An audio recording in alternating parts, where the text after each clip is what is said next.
Some doors are never meant to be opened, and some journeys change the soul long before the danger reveals its face.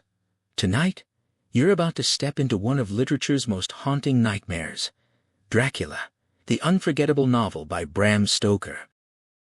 Inspired by old European vampire folklore, Gothic legends, and the shadow of the historical figure Vlad the Impaler, Stoker transforms centuries of fear into a tale that still chills readers today. First published in 1897, Dracula has gone on to sell well over 12 million copies worldwide, becoming one of the most influential horror novels ever written. Stoker's mastery of Gothic storytelling forever shaped the modern vampire, and his work continues to inspire generations of writers, filmmakers, and dreamers of the dark. Its legacy has lived far beyond the page, from the landmark Dracula film released in 1931 to countless television series and modern adaptations that continue to reinvent the count for new audiences. What you're about to experience is a third-person retelling of this classic story, not a word-for-word reading crafted to preserve its heart while drawing you deeper into its shadows. The visuals in this video are created using today's technology. They may not always perfectly match every scene from the story, but they are designed to help you visualize the world and atmosphere as you listen. As you follow each step into the darkness, you'll also uncover fascinating facts about Bram Stoker, surprising adaptation trivia, and behind-the-scenes stories that make this legend even more extraordinary. The story begins.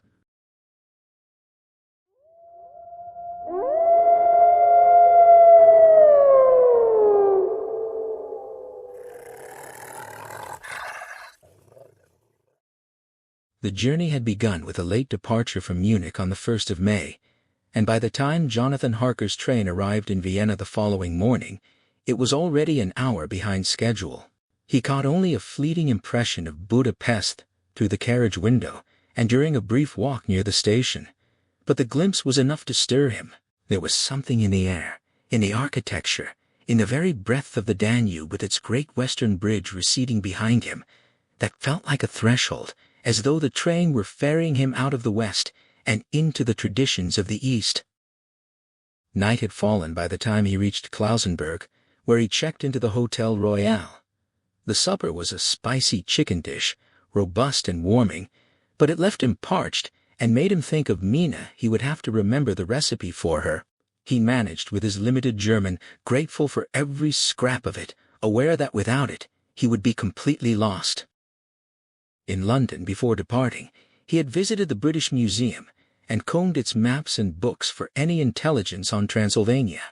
It seemed prudent, given that his business was with a nobleman of that country. What he found was vague at best. The district Count Dracula named lay in the easternmost corner, where three borders converged: Transylvania, Moldavia, Bukovina, somewhere within the great curve of the Carpathians, a region still largely unmapped by any standard comparable to England's Ordnance Survey. Bistritz itself, the postal town the Count had specified, was at least a known point.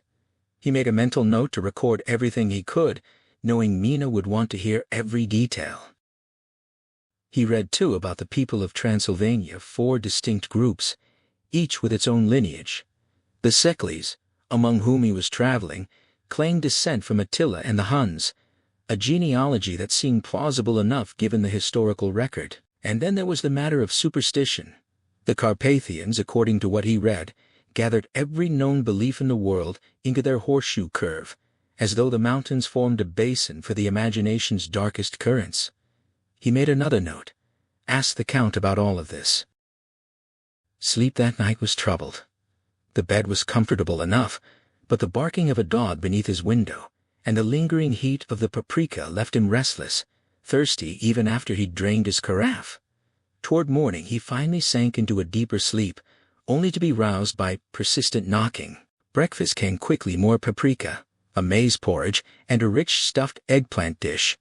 And he tried to note the names of everything for Mina, but the train was scheduled for just before 8, and he had to rush. Even rushing proved pointless. He reached the station by 7:30, only to sit in his carriage for over an hour before the train stirred. The pattern seemed clear. The further east one traveled, the the less punctual everything became. He wondered idly what delays awaited one in China. The day unfolded slowly, the train moving at a dawdling pace through a landscape of startling beauty. Hillside towns and perched castles appeared like illustrations from old manuscripts. Rivers ran wide between stone margins, signs of the powerful floods that must come with the thaw. At every station crowds gathered in a riot of costume. Some travelers looked familiar, like the peasants at home, short jackets, round hats, simple trousers. Others were vivid and strange women with billowing white sleeves and heavy belts hung with strips of fabric, their waists awkwardly thick, their prettiness fading up close. But the strangest of all were the Slovaks' broad-brimmed cowboy hats, baggy white trousers, embroidered shirts, and immense leather belts studded with brass nails, their long black hair and heavy mustaches giving them a theatrical, almost brigand-like appearance. They looked like figures from some old Oriental tableau, though he had been assured they were harmless enough. Bistritz came upon him in the darkening twilight, an old and interesting place scarred by its history. Great fires, a siege that had cost 13,000 lives. He found the Golden Krone Hotel, which delighted him with its old-fashioned character, and was met at the door by a cheerful elderly woman in layered peasant dress. She greeted him as the expected Englishman, and within moments an envelope was pressed into his hand. The letter inside was from the Count himself, a welcome to the Carpathians, word that a seat on the diligence to Bukovina was reserved for him, and a promise that a carriage would meet him at the Borgo Pass to bring him the rest of the way. The following morning, Jonathan learned that the Count had already made arrangements with the landlord to secure him the best place on the coach. But when he pressed for details, the man turned evasive, suddenly pretending not to understand the German he had understood perfectly the night before. His wife, the same old woman who had welcomed Jonathan, exchanged frightened looks with him, and the landlord muttered only that money had been sent in a letter, nothing more. When Jonathan pressed further, asking about the Count, about the castle, both man and woman crossed themselves and refused to speak. There was something in their silence, their fear, that unsettled him. He had no time to pursue the matter, but a cold unease had already taken root.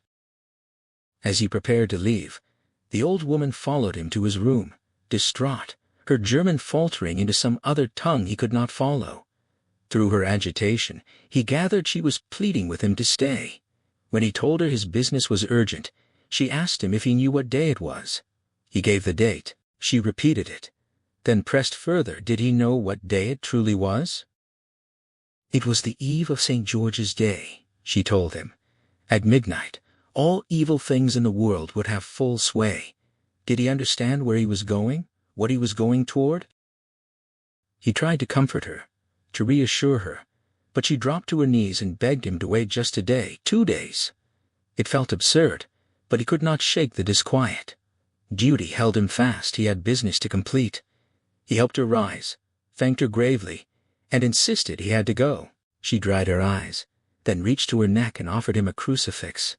He hesitated.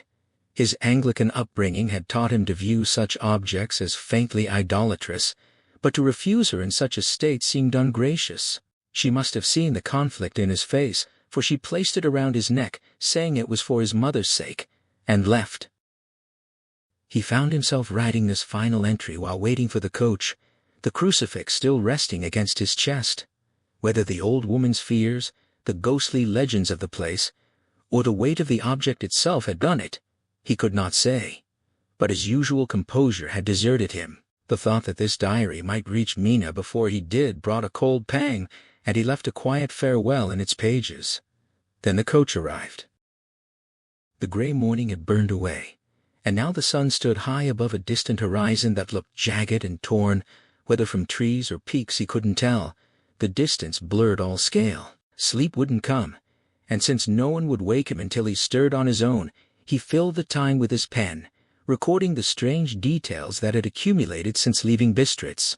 He wanted to be precise about his last meal, so that no reader would suspect he'd simply dined 2 well skewers of bacon, onion, and beef, peppered and roasted over an open fire, rustic as cat's meat from a London street vendor. The wine, golden mediash, left a prickling sting on his tongue, unpleasant at first, then oddly agreeable. He'd had only 2 glasses. Boarding the coach, he noticed the driver still on the ground, deep in conversation with the landlady. Their glances kept sliding toward him, and the bench outside the door, what they called the word-bearer's seat, drew a small crowd of listeners who studied him with expressions that looked unmistakably like pity. He caught fragments of strange words drifting through the polyglot murmur, and curiosity got the better of him. He pulled out his dictionary and searched the terms he'd overheard. The results were not reassuring. Ordog meant Satan, Pokol hell, Stregoica witch, Vrolok and Velkoslak, one Slovak, one Servian, both pointed to the same thing, something that was either werewolf or vampire. He made a mental note to ask the Count about these superstitions. As the coach lurched forward, the crowd at the inn door, now grown substantial, made the sign of the cross and pointed 2 fingers toward him. He pressed a fellow passenger for an explanation, and after some reluctance and upon learning he was English, the man told him it was a charm against the evil eye. Not the most comforting send-off for a journey to meet a stranger in an unknown place. Yet the sorrow and sympathy on every face touched him, and the last image of the inn yard burned into his memory. The picturesque crowd crossing themselves beneath the wide archway, framed by oleander and orange trees in green tubs. Then the driver cracked his whip over the 4 small horses harnessed abreast, and they were off.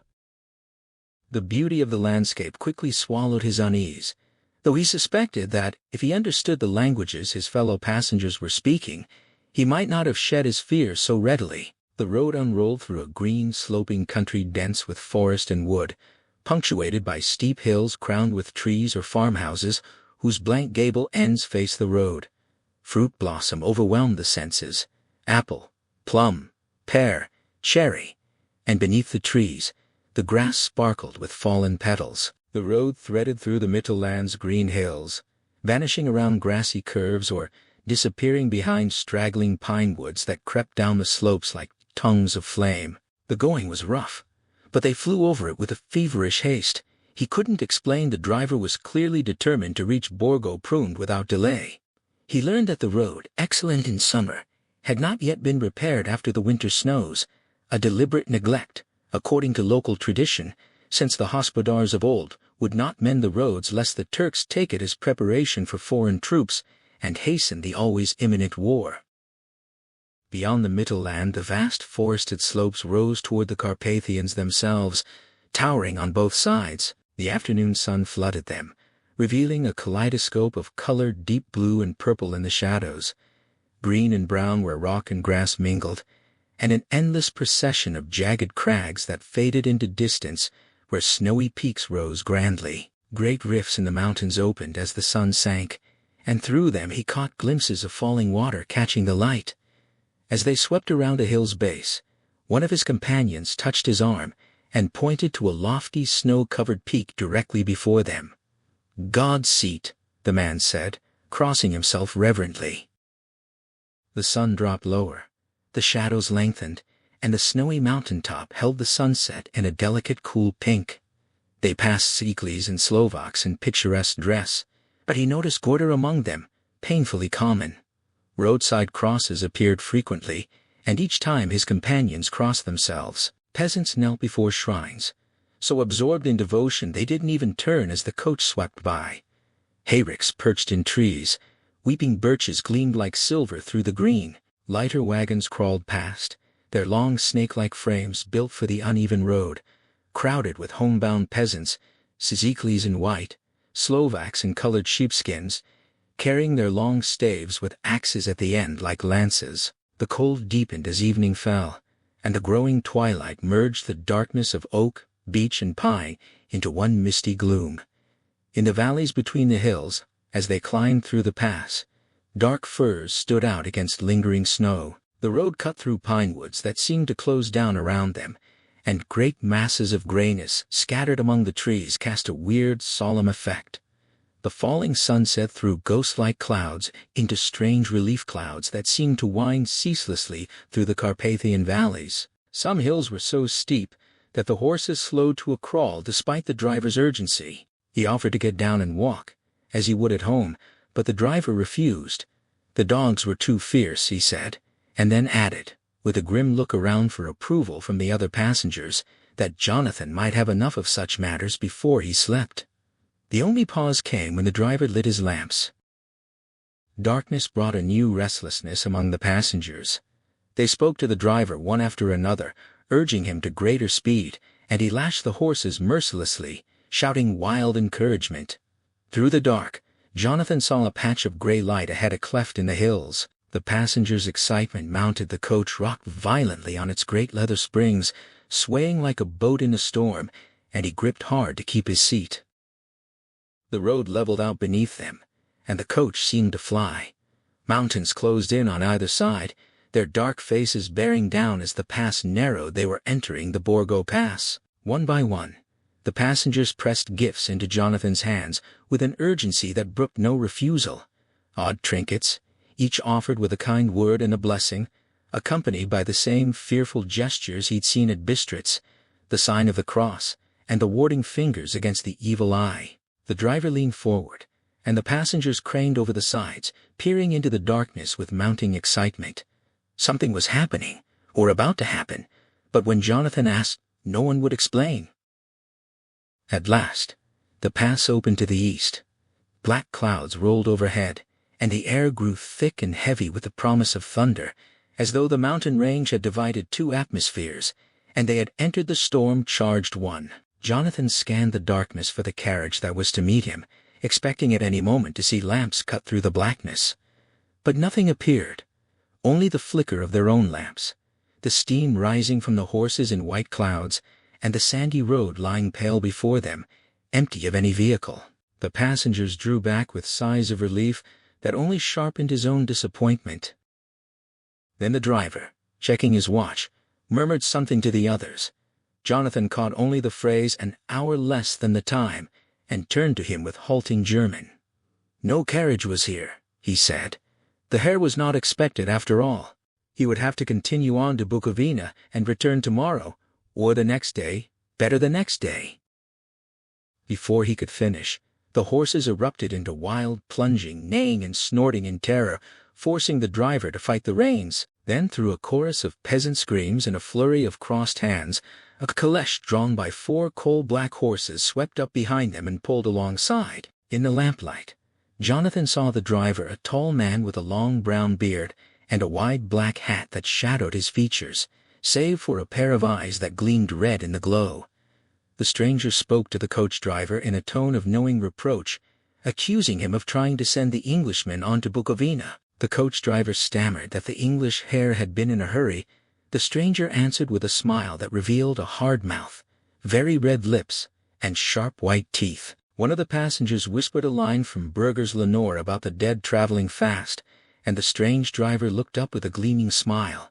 Clearly, having heard, the passenger turned away, making the sign against the evil eye. Jonathan's bags were handed over with remarkable speed, and he descended from the coach. The driver's hand closed on his arm with a grip like iron. His strength was prodigious. Without a word, the man shook the reins, the horses turned, and they swept into the darkness of the pass. Looking back, Jonathan saw the coach's lamps and the figures of his fellow passengers crossing themselves one last time before the driver cracked his whip, and the coach vanished toward Bukovina. A chill settled over him, a deep loneliness, but then a cloak fell across his shoulders and a rug over his knees. The driver, speaking now in excellent German, said the Count had instructed him to take every care there was slivovitz beneath the seat if he needed it. Jonathan didn't drink, but the offer was a comfort. Yet the journey unsettled him. The carriage raced forward, turned completely around and then raced forward again, and he realized they were covering the same ground repeatedly. He wanted to ask why, but fear held him back. Any protest seemed pointless. Striking a match to check his watch, he saw it was nearly midnight, and the realization struck him with a sick jolt, the superstition of the hour, amplified by everything he'd experienced. Then a dog began to howl far down the road, a long, agonized sound, and it was taken up by others, spreading across the countryside until the wind carried a wild chorus through the pass. The horses strained and reared, but the driver soothed them with quiet words, and they settled, trembling and sweating. Then came a sharper howling from the mountains on either side. Wolves. And Jonathan felt the same wild impulse to leap from the carriage and run. The horses plunged again, and the driver had to use all his strength to hold them. But after a few minutes the sound became familiar, and the driver calmed the horses with whispers and caresses, like a horse tamer from the old stories. They started off again at speed, but at the far side of the pass, the driver suddenly turned down a narrow road to the right. Trees closed in, arching over them until they passed through tunnels of branches. Great frowning rocks flanked them on both sides.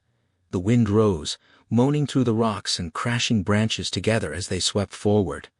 The cold deepened, and powdery snow began to fall, covering everything in white. The howling of dogs faded, but the baying of wolves grew nearer, closing in from every direction. Jonathan's fear mounted, and the horses shared it, but the driver seemed undisturbed, turning his head left and right, as if watching for something Jonathan couldn't see. Suddenly, a faint blue flame flickered on their left. The driver checked the horses, leaped down, and vanished into the darkness. The wolves howled closer, but before Jonathan could decide what to do, the driver reappeared and resumed his seat without a word. They continued. The scene repeated itself: blue flames, the driver's disappearance, his return, and Jonathan began to wonder if he was dreaming or caught in some awful nightmare. Once, the flame appeared so close that he could watch the driver gather stones and arrange them into some pattern. A strange optical effect occurred when the driver stood between Jonathan and the flame. He didn't block it. Jonathan could still see its ghostly flicker. He told himself it was just his eyes playing tricks in the straining dark. Then, during one of the driver's absences, the horses began to tremble worse than ever, snorting and screaming in terror. The wolves had fallen silent, but the moon broke through the clouds, and by its light Jonathan saw them, a ring of wolves surrounding the carriage, their white teeth and lolling red tongues gleaming, their lean bodies poised in grim silence.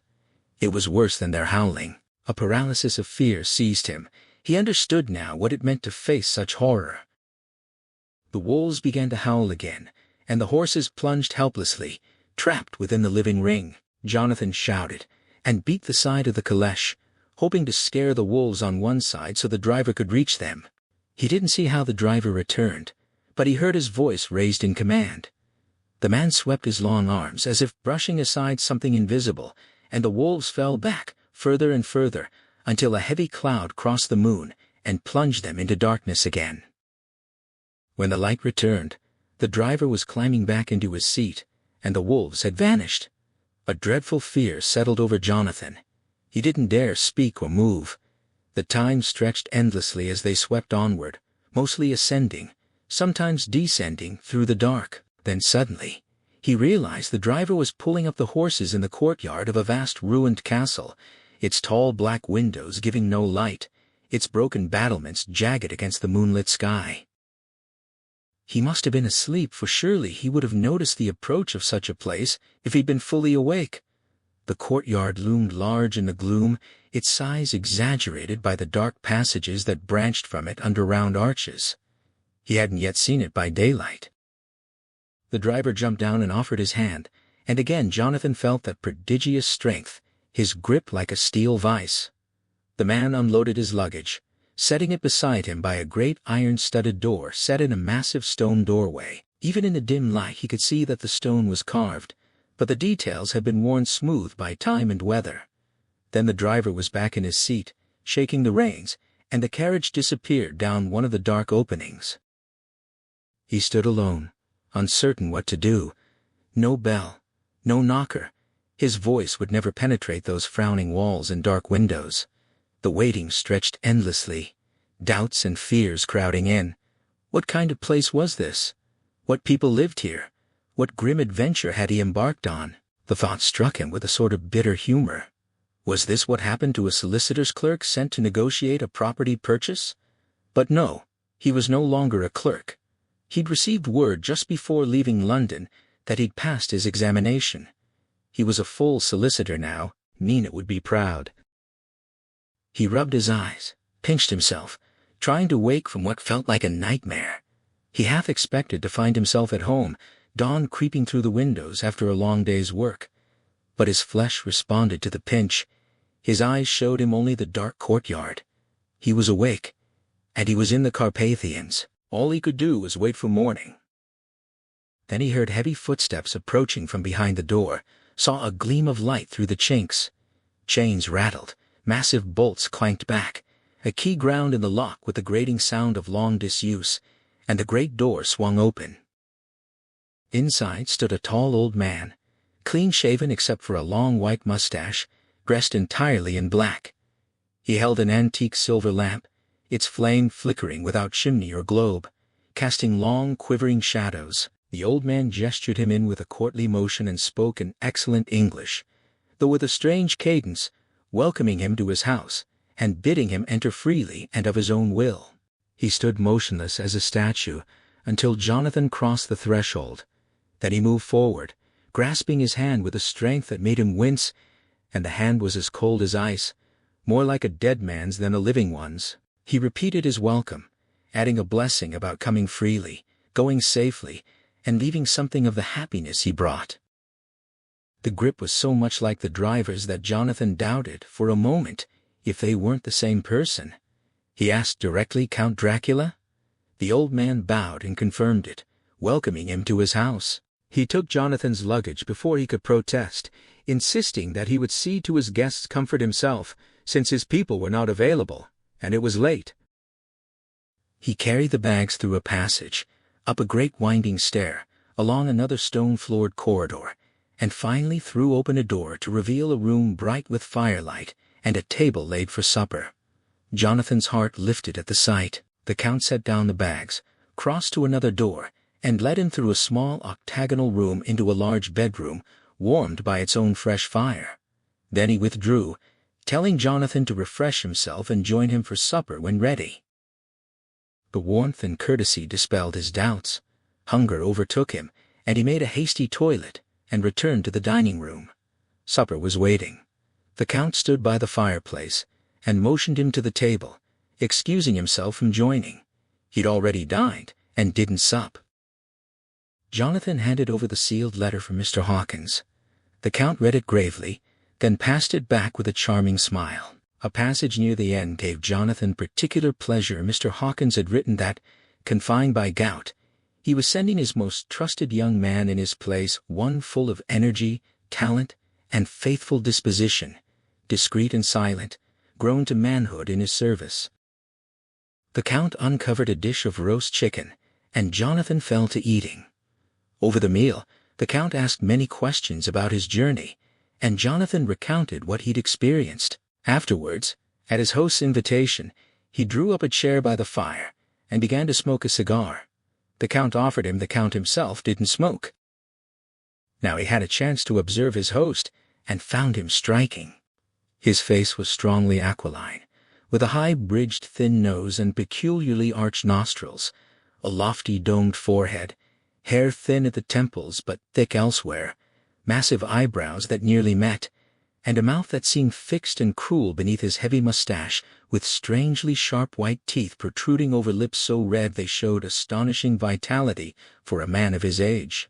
His ears were pale, with extremely pointed tops, his chin broad and strong, his cheeks firm though thin.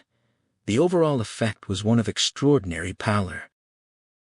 The backs of his hands, as they rested on his knees, had seemed white and fine in the firelight, but up close Jonathan could see they were coarse broad, with squat fingers and hair in the center of the palms. The nails were long and fine, cut to sharp points. When the Count leaned close and touched him, Jonathan couldn't suppress a shudder. Whether from the rankness of his breath or something else, a horrible nausea swept over him, and he couldn't hide it. The Count noticed, drew back with a grim smile that showed his protruding teeth, and sat down on his own side of the fireplace. They sat in silence for a while. Through the window Jonathan saw the first dim streak of dawn. A strange stillness settled over everything, but then he heard far below in the valley the howling of many wolves. The Count's eyes gleamed as he commented on the sound, calling the wolves the children of the night, and their howls music. Seeing something in Jonathan's expression, he added that city dwellers couldn't understand the hunter's feelings. Then he rose, saying Jonathan must be tired and should sleep as long as he liked. He himself would be away until the afternoon. He wished him sweet dreams, bowed courteously, and opened the door to the octagonal room. Jonathan entered his bedroom, his mind churning. He was lost in a sea of wonders, doubt, fear, strange thoughts he dared not admit even to himself. He prayed only that God would keep him, for the sake of those he loved. He woke early again, but this time rested, truly rested. The day before had been a blur, but the night's sleep had done its work. He dressed and made his way to the supper room, where a cold breakfast awaited him, coffee kept warm on the hearth. A card on the table carried a brief note. The Count had business and would be absent. He should not wait. Jonathan ate well, then looked for a bell to summon servants but found none. The lack was puzzling. Given the extraordinary wealth on display, gold tableware of exquisite craftsmanship, curtains and upholstery of the costliest fabrics, centuries old yet miraculously preserved, as fine as anything he'd seen at Hampton Court, though there the pieces had been worn and moth-eaten. But nowhere in the castle was there a mirror, not even a toilet glass in his room. He'd had to use the small shaving glass from his own bag. He'd seen no servants, heard nothing beyond the howling of wolves. After finishing his meal between 5 and 6, so he wasn't sure whether to call it breakfast or dinner, he looked for something to read, unwilling to explore without the Count's permission. The room had nothing, so he tried another door and found a library. The door opposite his own was locked. The library delighted him. Shelves upon shelves of English books, whole rows of them, bound magazines and newspapers, a table covered with periodicals, though none recent. The books covered everything: history, geography, politics, law, all about England and English life. Even reference works: the London Directory, the Red and Blue Books, Whitaker's Almanac, Army and Navy lists, and something that brought a quiet warmth to his chest: the Law List. The door opened, and the Count entered, greeting him heartily and expressing hope that he'd rested well. He seemed pleased that Jonathan had found the library, and explained that these books had been his companions for years, ever since he'd conceived the idea of going to London. Through them, he'd come to know England. To know her was to love her. He longed to walk through London's crowded streets, to be part of its whirl and rush, to share its life and death. But he only knew the language through books. He looked to Jonathan to teach him to speak it. Jonathan protested that the Count already spoke English perfectly. The Count accepted the compliment with a grave bow, but insisted he still felt like a stranger in the language. He knew grammar and words, but not how to speak them naturally. Here, in his own land, he was noble, a boyar, master of all.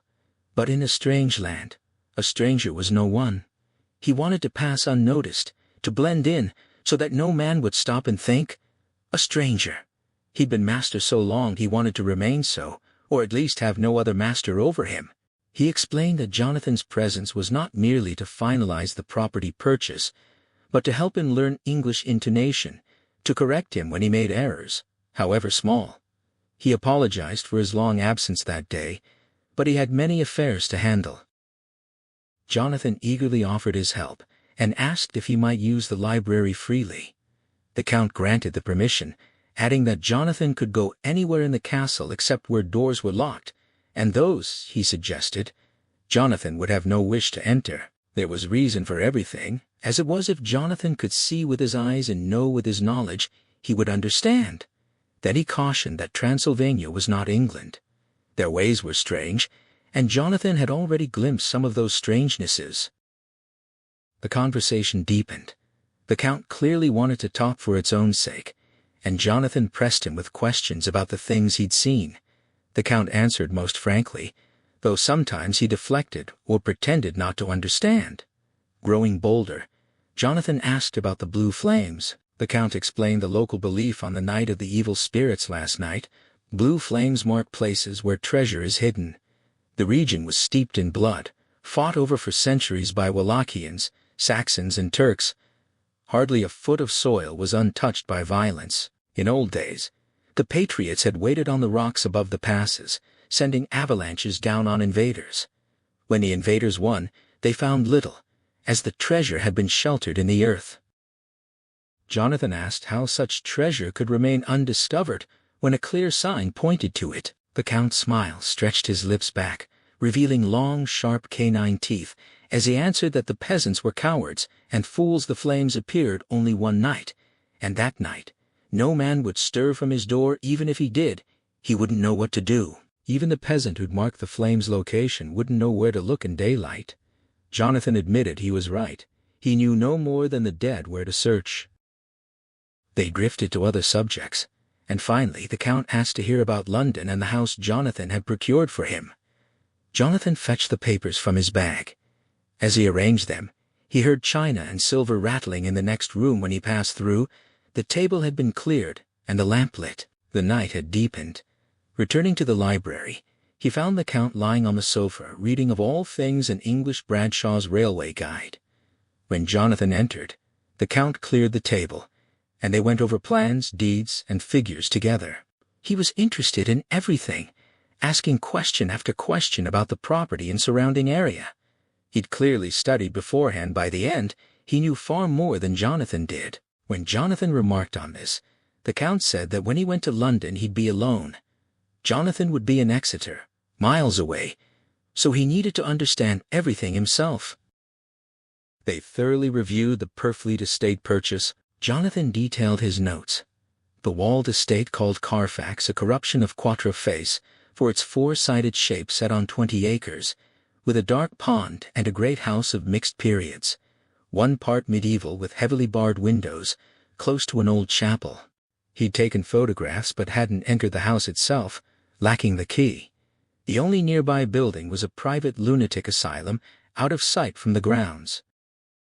The Count expressed satisfaction at the house's age and size, saying he himself was of an old family and new houses would kill him. A house couldn't become habitable in a day, and how few days made a century. He was glad of the old chapel. 2 Transylvanian nobles didn't like their bones among common dead. He had no taste for gaiety or sunshine. Not at his age. His heart was attuned to mourning, to shade and shadow, to solitude. Yet something in his words didn't quite match his look, or perhaps it was simply the cast of his face that made his smile seem malignant and saturnine. The Count excused himself with a vague reason, asking Jonathan to gather his papers. He was gone for some time, and Jonathan, left alone, began browsing the books. An atlas caught his eye. It lay open naturally to England, as if that map had been frequently consulted. Examining it, he noticed small rings marked at certain places, one near London on the east side, clearly where the new estate sat. The other 2 were at Exeter and Whitby on the Yorkshire coast. Nearly an hour passed before the Count returned, cheerful, pleased to find Jonathan still among the books, but urging him not to work constantly. Supper was ready. They moved to the next room, where an excellent meal waited. The Count again excused himself from eating, having dined out during his absence, but he sat and chatted while Jonathan ate. Afterward, Jonathan smoked as he had the night before, and the Count stayed with him, talking and asking questions on every subject imaginable, hour after hour. It grew very late, but Jonathan felt obliged to stay. He'd slept late the previous day and wasn't tired, yet he couldn't escape the chill that comes with the approach of dawn, that peculiar turn of the tide that heralds the end of night. People near death, they said, often died at that change. Then, with preternatural sharpness through the clear morning air, they heard a cock crow. The Count leaped to his feet, exclaiming at the dawn and apologizing for keeping Jonathan up so long. He must not make talk about England so interesting that they lost all track of time. With the courtly bow, he left quickly. Jonathan went to his room and drew the curtains, but his window faced only the courtyard. All he saw was the gray of the waking sky. He closed them again and wrote. The next day, he began to worry that he was being too diffuse, yet now he was glad he'd recorded everything in detail. Something about this place and everything in it unsettled him deeply. He wished he were safely away, or that he'd never come. Perhaps this strange nocturnal existence was wearing on him, but he wished that were all. There was no one to talk to but the Count, and he feared he was the only living soul in the castle. He resolved to stay prosaic, to keep his imagination in check, for if it ran riot, he would be lost. He slept only a few hours, then woke and rose. He'd hung his shaving mirror by the window, and was beginning to shave when he felt a hand on his shoulder and heard the Count's voice. He started it. Amazed him that he hadn't seen the Count approach, since the mirror reflected the whole room behind him. In starting, he cut himself slightly but didn't notice at first. He answered the Count's greeting, then turned back to the glass to see how he'd been mistaken. This time, there could be no doubt the Count stood close behind him, visible over his shoulder, but the mirror showed no reflection. The whole room was there, but no sign of the man except Jonathan himself. The shock compounded his growing unease. Then he noticed the cut had bled, a trickle running down his chin. He set down the razor and turned to look for sticking plaster. When the Count saw his face, his eyes blazed with demonic fury, and he lunged for Jonathan's throat. Jonathan recoiled, and the Count's hand touched the string of beads holding the crucifix. The change was instant. The fury vanished so quickly Jonathan could hardly believe it had been there. The Count warned him to be careful with cuts. It was more dangerous than he thought in this country. Then he seized the shaving glass, calling it a wretched thing and foul bauble of vanity, and with one wrench of his terrible hand flung it from the window to shatter on the stones far below. He withdrew without another word. Jonathan was left wondering how he would shave now, perhaps using his watch case or the metal bottom of the shaving pot. Breakfast was laid out in the dining room, but the Count was nowhere to be seen. He ate alone, noting with unease that he'd never seen the Count eat or drink. Afterward, he explored the castle. He found a room facing south with a magnificent view, the castle perched on the very edge of a precipice, 1,000-foot drop from the windows, with a sea of green treetops below, and rivers winding through deep gorges. But he had no heart for beauty. Every other door he tried was locked and bolted. There was no exit save the windows. He was a prisoner. The realization swept over him with wild fury. He rushed up and down stairs, trying every door, peering from every window, like a rat in a trap. After a time, helplessness overcame him. He sat down, calmer than he'd ever been, and thought. He still had no definite plan, but one thing was certain. He couldn't share his suspicions with the Count. The Count knew he was imprisoned, and had his own motives. Trust would only invite deception. His only option was to keep his knowledge and fears to himself, to keep his eyes open. He was either being fooled by his own fears or in desperate straits. Either way, he'd need all his wits. He'd barely reached this conclusion when he heard the great door below shut. The Count had returned. He didn't come to the library at once, so Jonathan cautiously went to his own room and found the Count making the bed. Odd, but confirming what he'd suspected. No servants. Later, through the hinge crack of a door, he watched the Count laying the table in the dining room. If the Count did all these menial tasks, there was no one else. That meant the Count himself must have been the driver who'd brought him here. A terrifying thought, because the driver had controlled the wolves with a mere raised hand. And why had everyone at Bistritz and on the coach looked at him with such dread? What was the meaning of the gifts, the crucifix, the garlic, the wild rose, the mountain ash? He blessed the good woman who'd hung the crucifix around his neck. It comforted him, gave him strength. It was odd that something he'd been taught to regard as idolatrous should prove so valuable in loneliness and trouble. Perhaps the object itself had power, or perhaps it was a tangible link to sympathy and comfort. He resolved to learn all he could about Count Dracula. Perhaps tonight he could steer the conversation to the Count's own past, but he would have to be careful not to raise suspicion. At midnight, Jonathan found himself in a long conversation with the Count.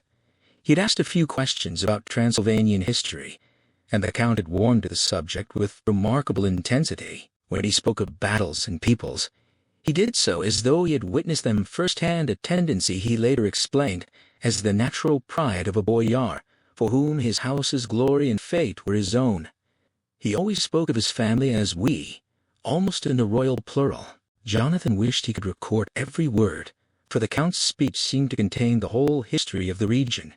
He grew excited as he talked, pacing the room, tugging at his great white mustache, gripping objects as if to crush them. One passage in particular stood out, a declaration of sackly pride, of the blood of Attila and the Huns flowing in their veins, of their unbroken record of resistance against Magyar, Lombard, Avar, Bulgar, and Turk. He spoke of Dracula ancestors who had crossed the Danube and beaten the Turks on their own ground, who had returned again and again even when their armies were slaughtered, knowing they alone could ultimately triumph. The Habsburgs and Romanovs, he said, were mere mushrooms compared to the Secules and the Dracula blood. The warlike days were over, he lamented. Blood was too precious in these times of dishonorable peace, and the glories of great races had become only tales. It was nearly morning when they finally parted for bed. On the 12th, Jonathan resolved to separate fact from experience. The previous evening the Count had questioned him closely on legal matters and business procedures. He asked if a man in England could employ multiple solicitors, and Jonathan explained that while one could, it was unwise only one could act at a time, and changing would harm the client's interests. The Count pressed further, asking about having different agents handle banking and shipping in different ports.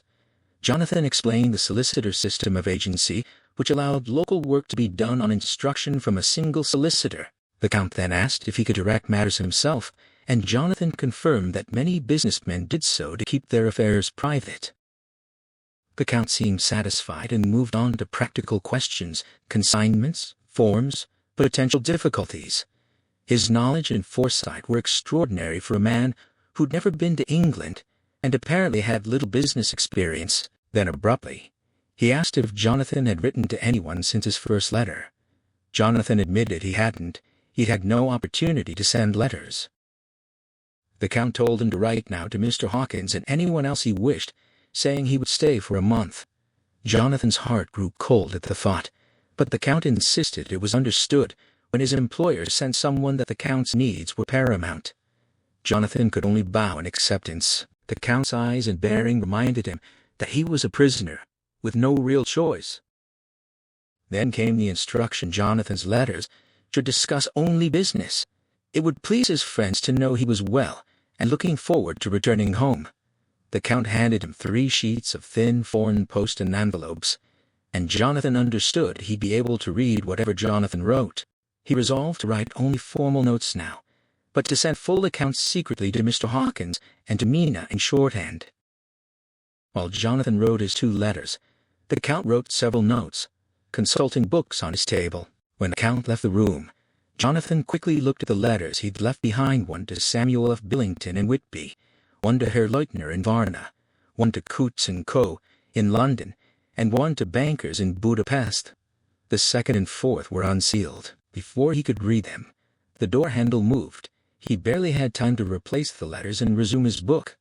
The Count entered with another letter, stamped the ones on the table, and apologized for having private work to do. At the door, he paused and warned Jonathan never to sleep in any other part of the castle. It was old, full of memories, and held bad dreams for those who slept unwisely. If sleep should overcome him elsewhere, he must hasten back to his own rooms. The Count finished with a gesture that left no doubt of the consequences. Later, Jonathan reaffirmed his resolve. He would not fear to sleep where the Count was not. He hung the crucifix over his bed, hoping it would keep his rest free from dreams. There it would remain. After the Count left him, Jonathan retreated to his room, but the silence pressed in, and soon he slipped out, climbing the stone stair to a southern window. The vast moonlit expanse below gave him a flicker of freedom, a relief from the narrow darkness of the courtyard, and he drank in the night air like a man starved for it. Yet the nocturnal existence was beginning to wear on him, fraying his nerves. He startled at his own shadow, his mind teeming with horrible imaginings. He had good reason for fear in this accursed place. The landscape stretched before him, bathed in soft yellow moonlight, almost as bright as day. Distant hills melted into velvety shadows, and for a moment the beauty brought him peace.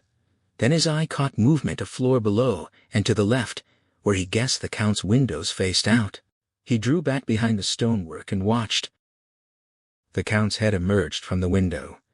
Jonathan recognized him by the neck, the movement of his back and arms, the unmistakable hands he'd studied so closely. At first, curiosity and a prisoner's idle amusement held him, but that feeling curdled into revulsion and terror as the Count's whole body slowly emerged and began to crawl down the castle wall face down, his cloak spreading like great wings over that dreadful abyss. It was no trick of moonlight, no shadow play.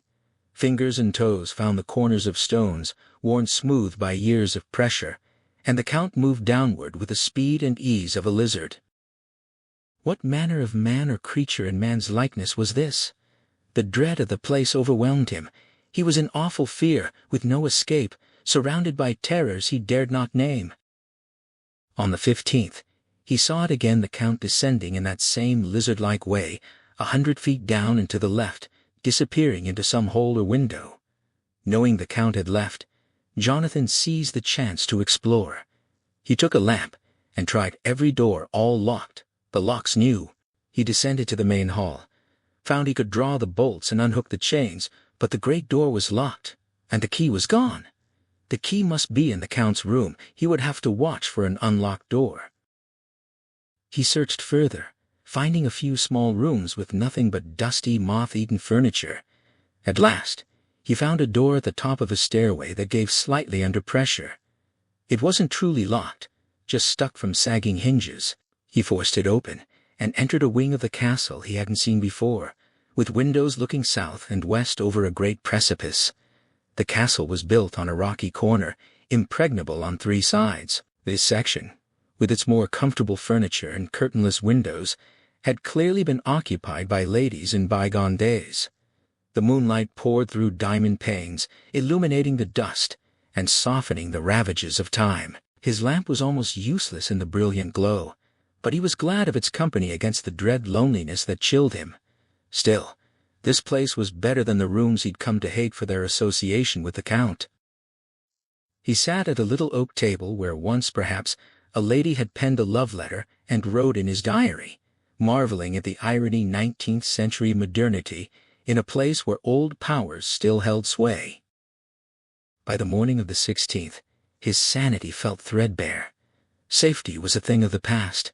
His only hope was that he might not go mad if he wasn't already. It was a maddening thought that of all the foul things in this hateful place, the Count was the least dreadful. To him alone Jonathan could look for safety, and only as long as he served the Count's purpose. He begged God for calm, for madness lay that way. He was beginning to understand things that had puzzled him before, Shakespeare's Hamlet, for instance, and the need to set down every thought before it slipped away. His diary was his anchor. The Count's warning about sleeping elsewhere had frightened him at the time. It frightened him more now. Yet that night, with the soft moonlight soothing him and the open expanse giving a sense of freedom, he disobeyed.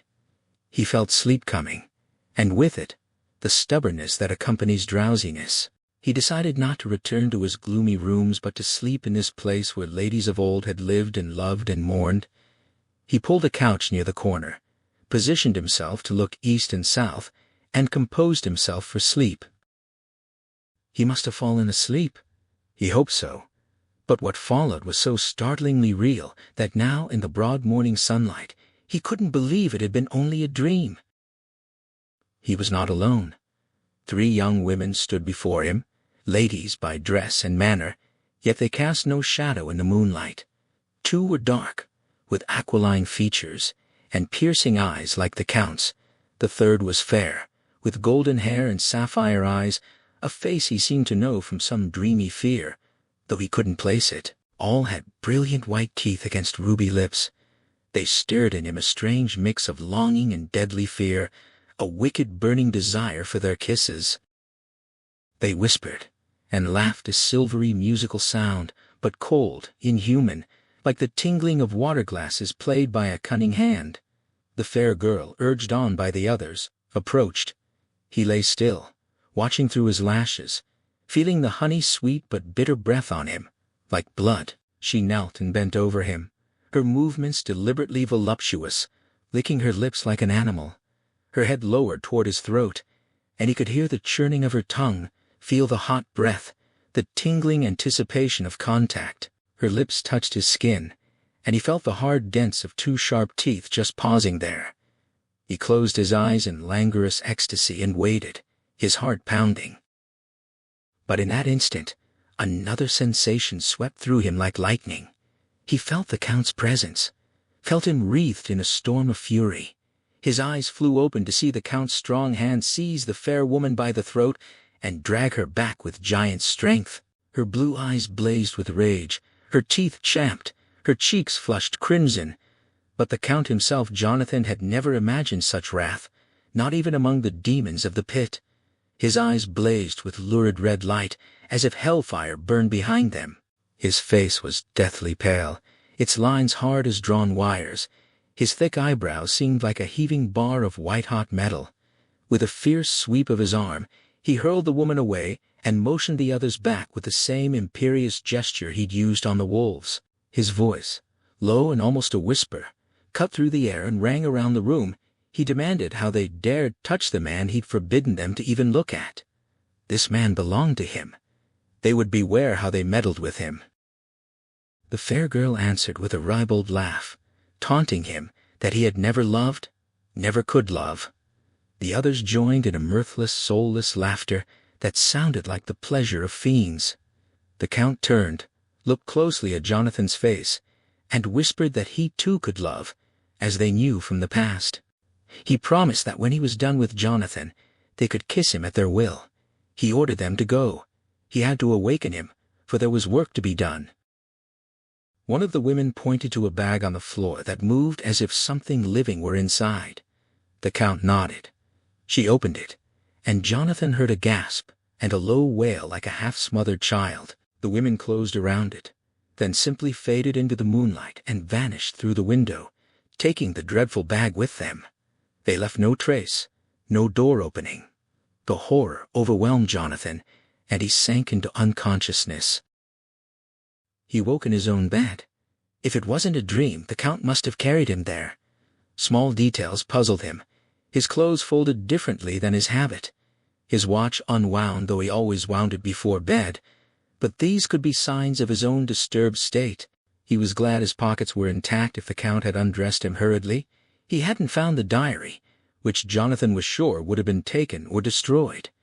His room, once so full of fear, now felt like a sanctuary compared to those awful women. On the 18th, he went to look at the room again in daylight. The door at the top of the stairs was closed, forced so hard against the jamb that the woodwork was splintered. The lock's bolt hadn't been shot, but the door was fastened from the inside. It had been no dream. On the 19th, he found himself ensnared. The Count asked him, with the smoothest courtesy, to write 3 letters. One saying his work was nearly done, and he'd be home in a few days. Another saying he was leaving the next morning. The third saying he'd left the castle and arrived at Bistritz. Jonathan wanted to refuse, but he was utterly in the Count's power. To resist would invite suspicion and anger. The Count knew too much, and Jonathan knew too much. His only chance was to prolong his opportunities. He saw the gathering wrath in the Count's eyes, and understood.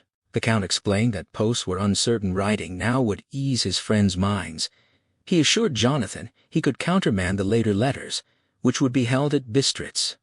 Jonathan pretended to agree and asked for dates. The Count calculated June 12th, June 19th, June 29th. Jonathan now knew the span of his life. On the 28th, a chance appeared.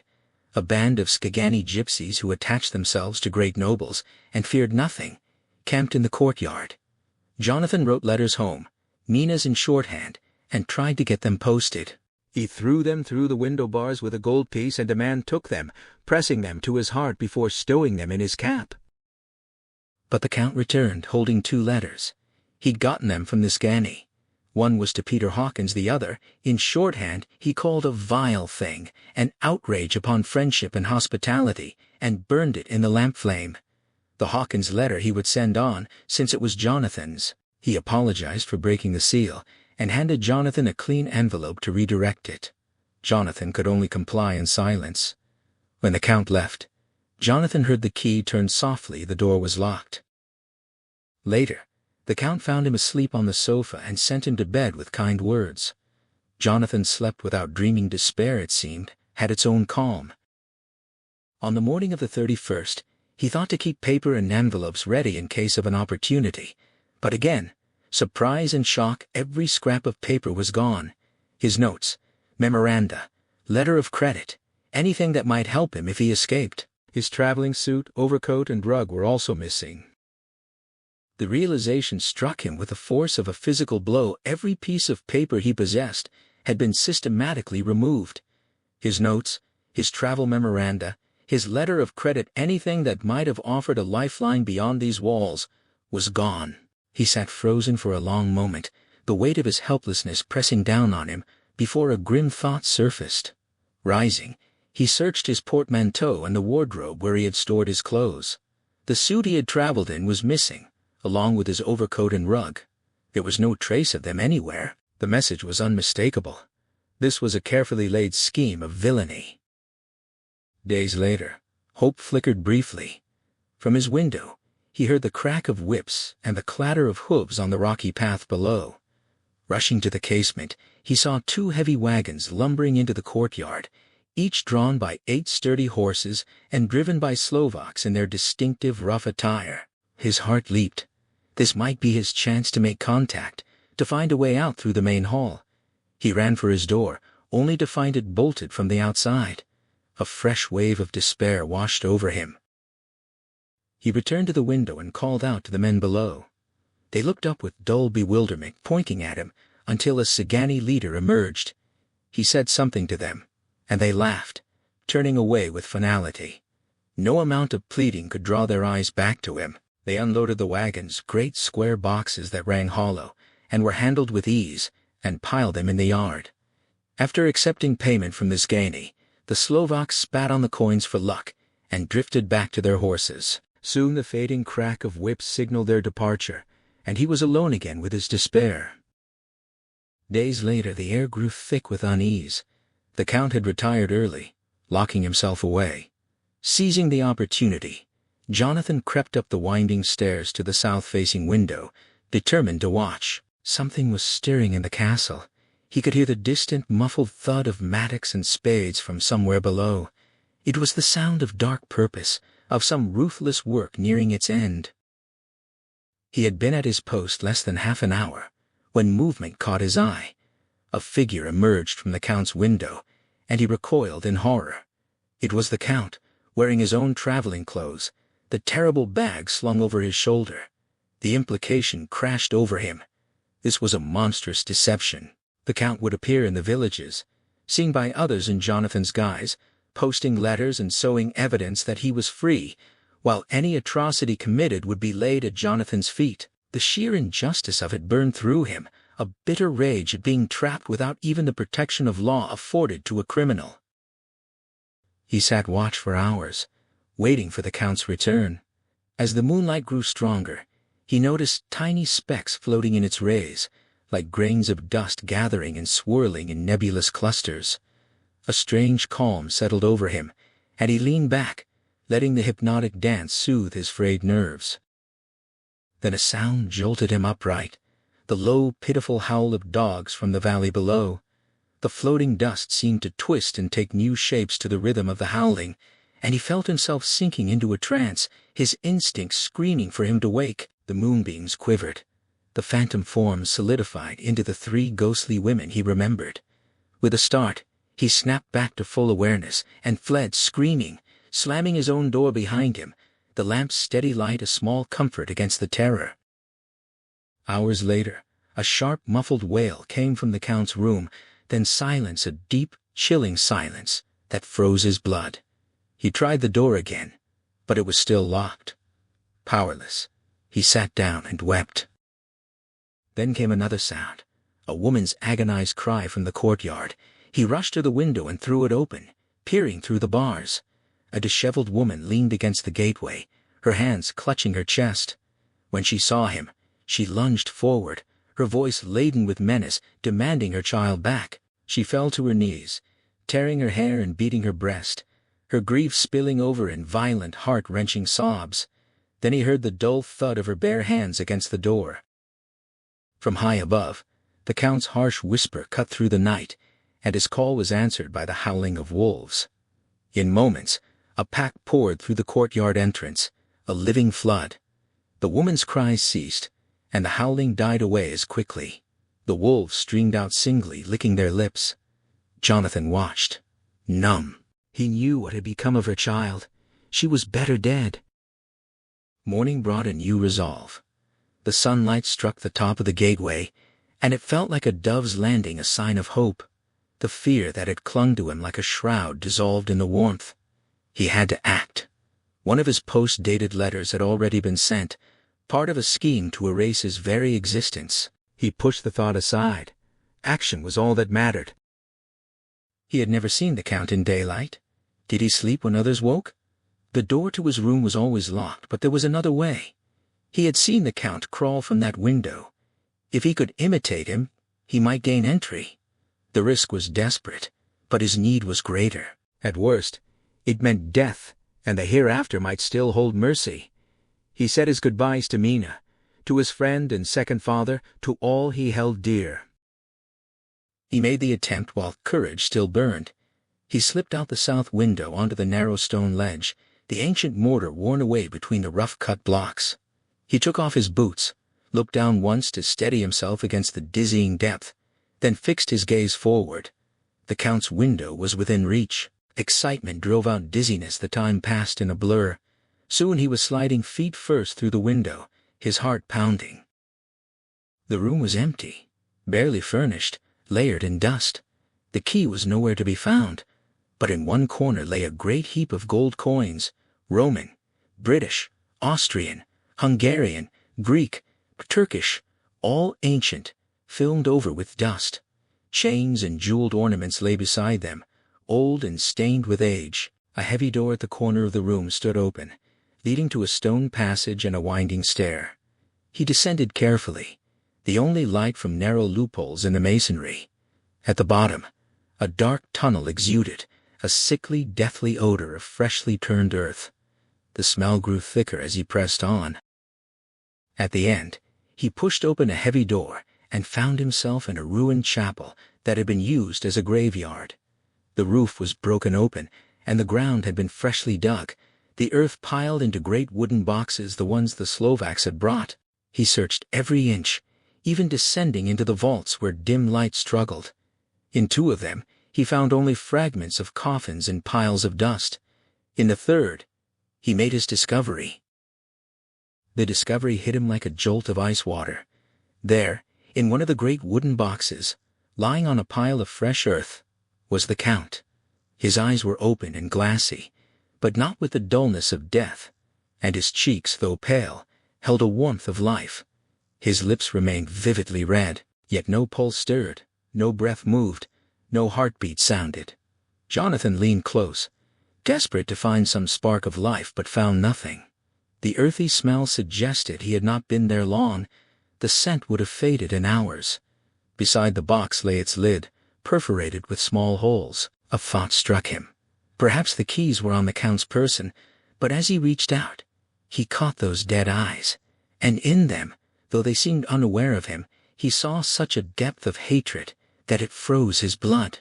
He fled, climbing back along the castle wall and collapsing onto his bed, gasping, his mind reeling. On the 29th, the date of his final letter, he witnessed the Count leave again through the same window, wearing his clothes. Jonathan watched him descend the wall with that lizard-like agility, and felt a helpless rage. He wished for a weapon, but knew that no ordinary instrument could harm this creature. He retreated to the library, afraid to see the three women return, and read until sleep overtook him. The Count woke him, his face grim, and announced that they would part the next day. Jonathan would return to England, while the Count went on to some work that might part them forever. He had sent the letter home. The Sgani and Slovaks would come in the morning, and then a carriage would take Jonathan to the Borgo Pass, but the Count expressed hope that they might meet again. Suspicion flared in Jonathan's chest. He challenged him directly, asking why he couldn't leave that very night. The Count excused himself, saying his driver and horses were away on a mission. When Jonathan insisted he would walk, the Count smiled a smooth, diabolical smile and asked about his luggage. Jonathan dismissed it, saying he could send for it later. The Count rose with an unsettling courtesy that seemed almost unreal, quoting a saying about speeding parting guests. He led Jonathan down the stairs with stately gravity, lamp in hand. Then he stopped, raising his hand, and the howling of wolves erupted close by, as if summoned by his gesture. He proceeded to the great door, drawing back bolts and chains. To Jonathan's astonishment, the door was unlocked. As it swung open, the wolves' howling grew fiercer, their red jaws and clawing feet visible in the gap. Jonathan understood the trap he was being offered to the wolves, at his own urging. In desperation he cried out, begging to wait until morning. With a single sweep of his powerful arm, the Count slammed the door shut, and the bolts clanged back into place. They returned to the library in silence. The last image Jonathan had of the Count was a mocking hand-kiss and a triumphant, hellish smile. In his room, he heard whispering at his door, the Count's voice, commanding the unseen women to wait, claiming the night as his own. A ripple of laughter followed, and Jonathan threw the door open to find the 3 terrible women outside licking their lips. They fled, laughing horribly. He fell to his knees, knowing the end was near.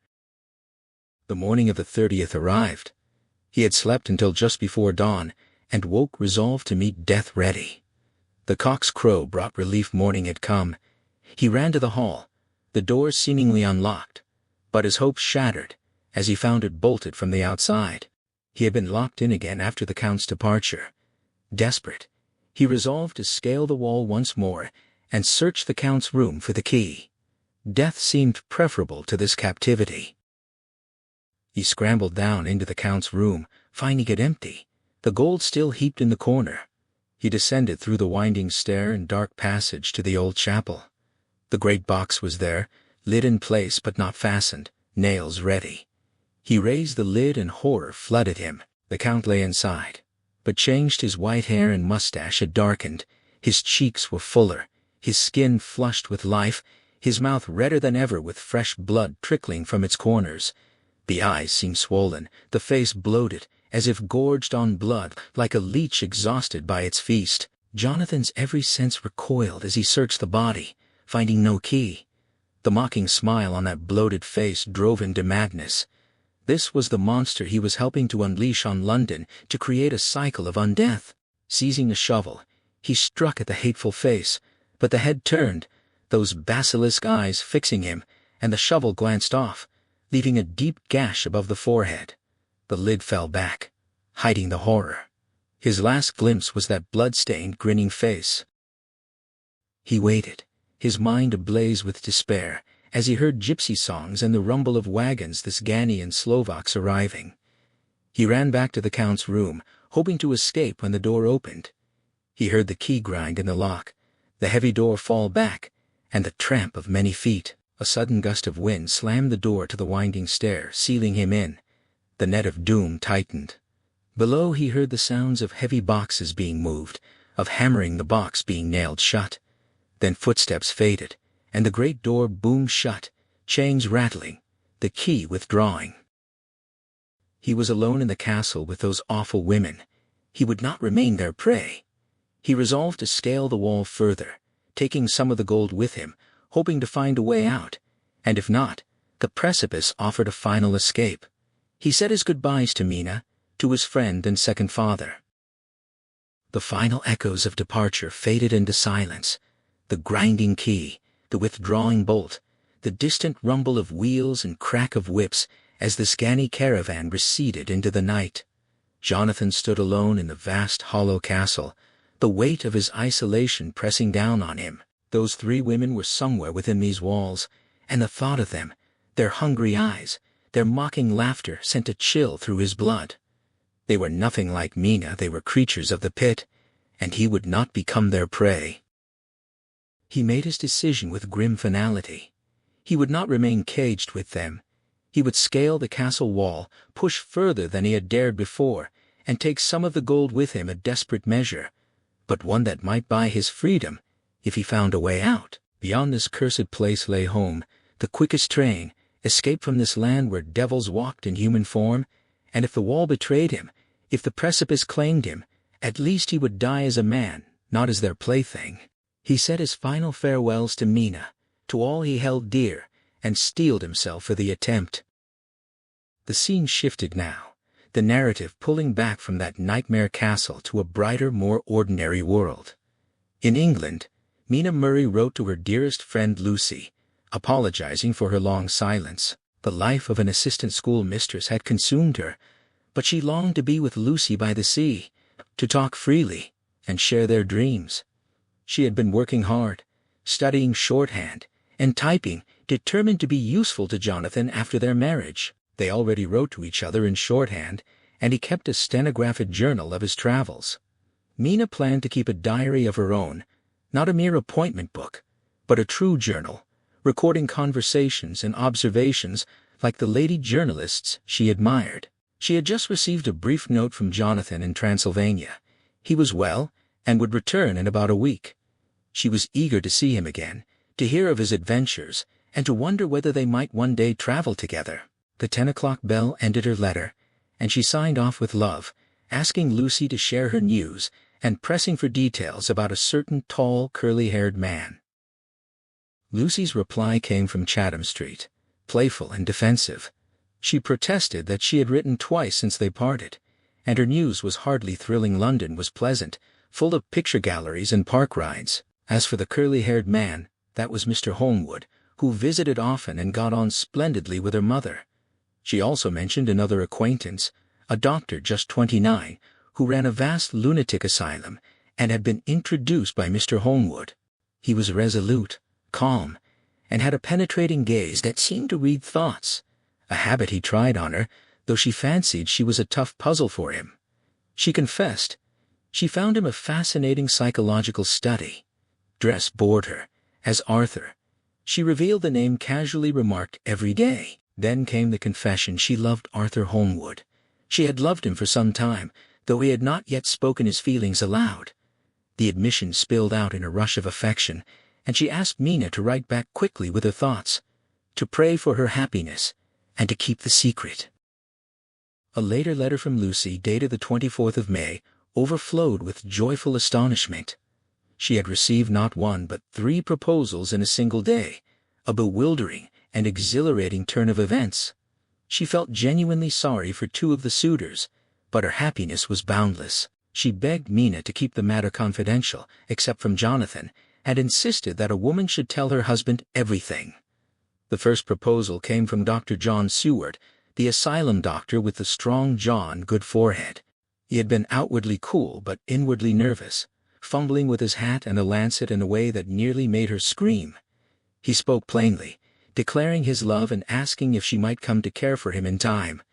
When she shook her head, he asked if she loved another, and she admitted the truth. He accepted it with grace, wishing her happiness and offering his friendship if ever she needed it. She was touched by his dignity and heartbroken for him, though her own joy remained undimmed. The first suitor's departure had left Lucy with a heavy heart.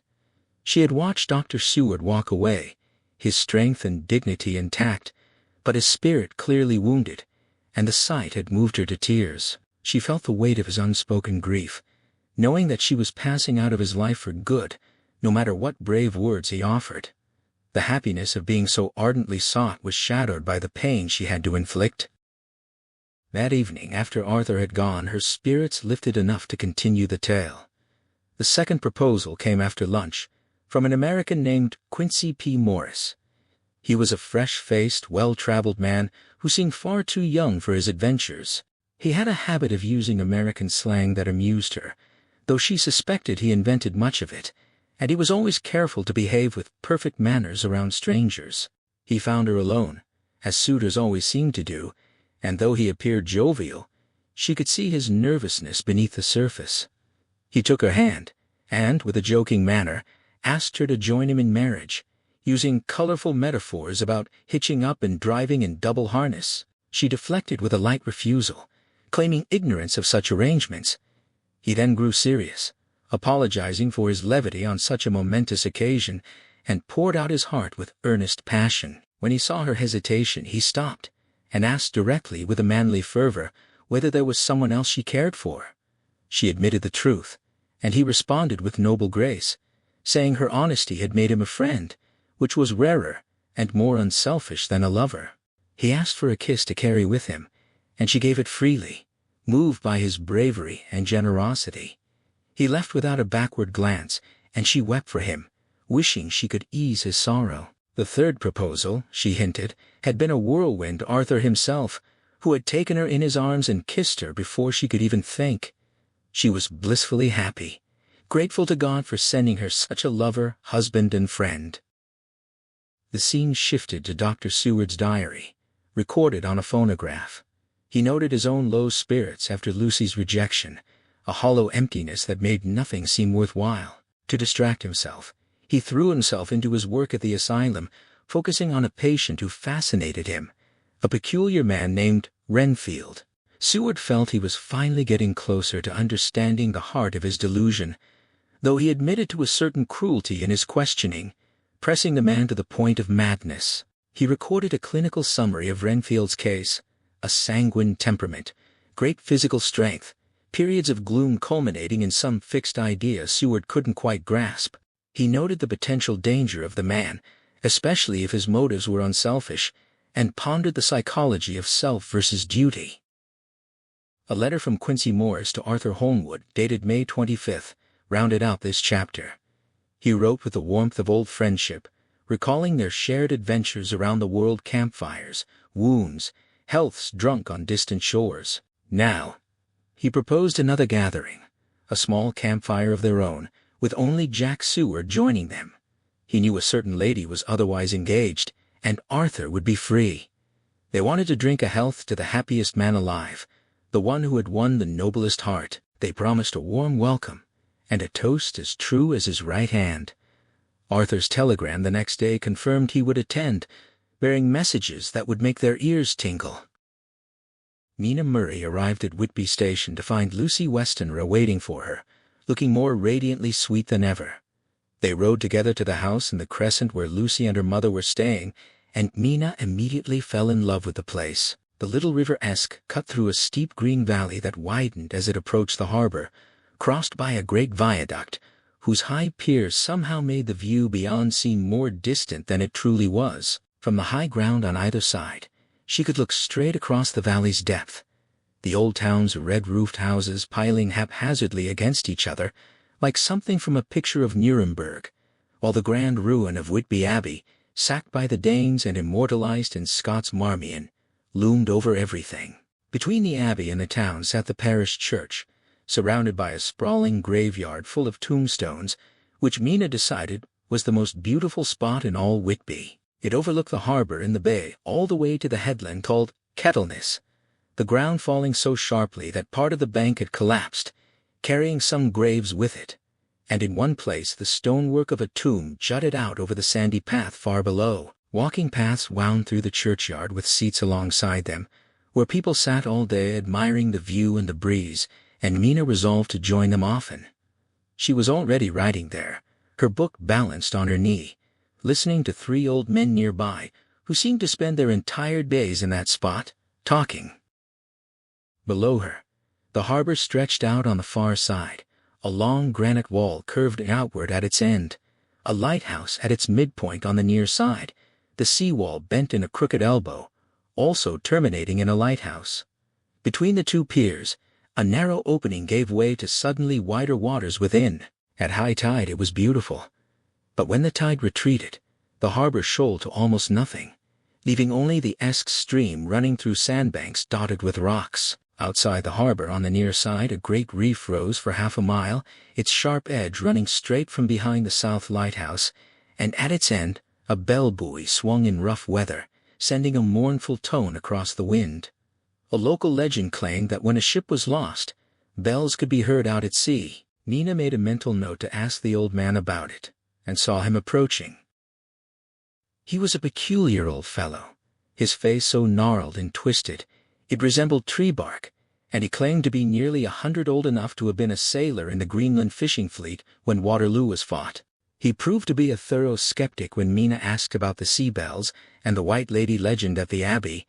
He dismissed them abruptly, saying those things were all worn out. He didn't deny they might have existed once, but insisted they hadn't in his time. Such tales were fine for tourists and trippers, but not for a nice young lady like her. He scoffed at the city folk from York and Leeds, who would believe anything, and wondered who would even bother lying to them, newspapers included. Mina thought he would be a good source of interesting stories, so she asked about whale fishing in the old days. He was just settling in to tell her, when the clock struck 6, and he struggled to his feet with visible effort, explaining that he had to get home because his granddaughter didn't like to be kept waiting for tea, and it took him a long time to climb the steps. He hobbled away, hurrying as best he could, descending the hundreds of steps that wound up from the town to the church in a gentle curve so gentle that even a horse could manage them. Mina wondered if they had originally been connected to the abbey, then decided to head home herself. Lucy had gone out visiting with her mother, and since those were merely duty calls, Mina hadn't joined them. They would be back by now. August 1st arrived, and Mina came up to the churchyard with Lucy. They had a long, engaging conversation with the old man and his 2 companions, who always joined him there. He was clearly the authority of the group, likely a dictatorial figure in his younger days, who refused to concede anything, bullied anyone who couldn't out-argue him, and treated their silence as agreement. Lucy, wearing a white lawn frock and looking lovely with the healthy color she'd gained since arriving, drew the old men to her immediately when they sat down. She had such a sweet way with elderly people that they all seemed to fall for her on the spot. Even Mina's old skeptic softened, not contradicting Lucy but giving Mina twice the argument instead. Mina turned the conversation back to the local legends, and the old man launched into a full diatribe.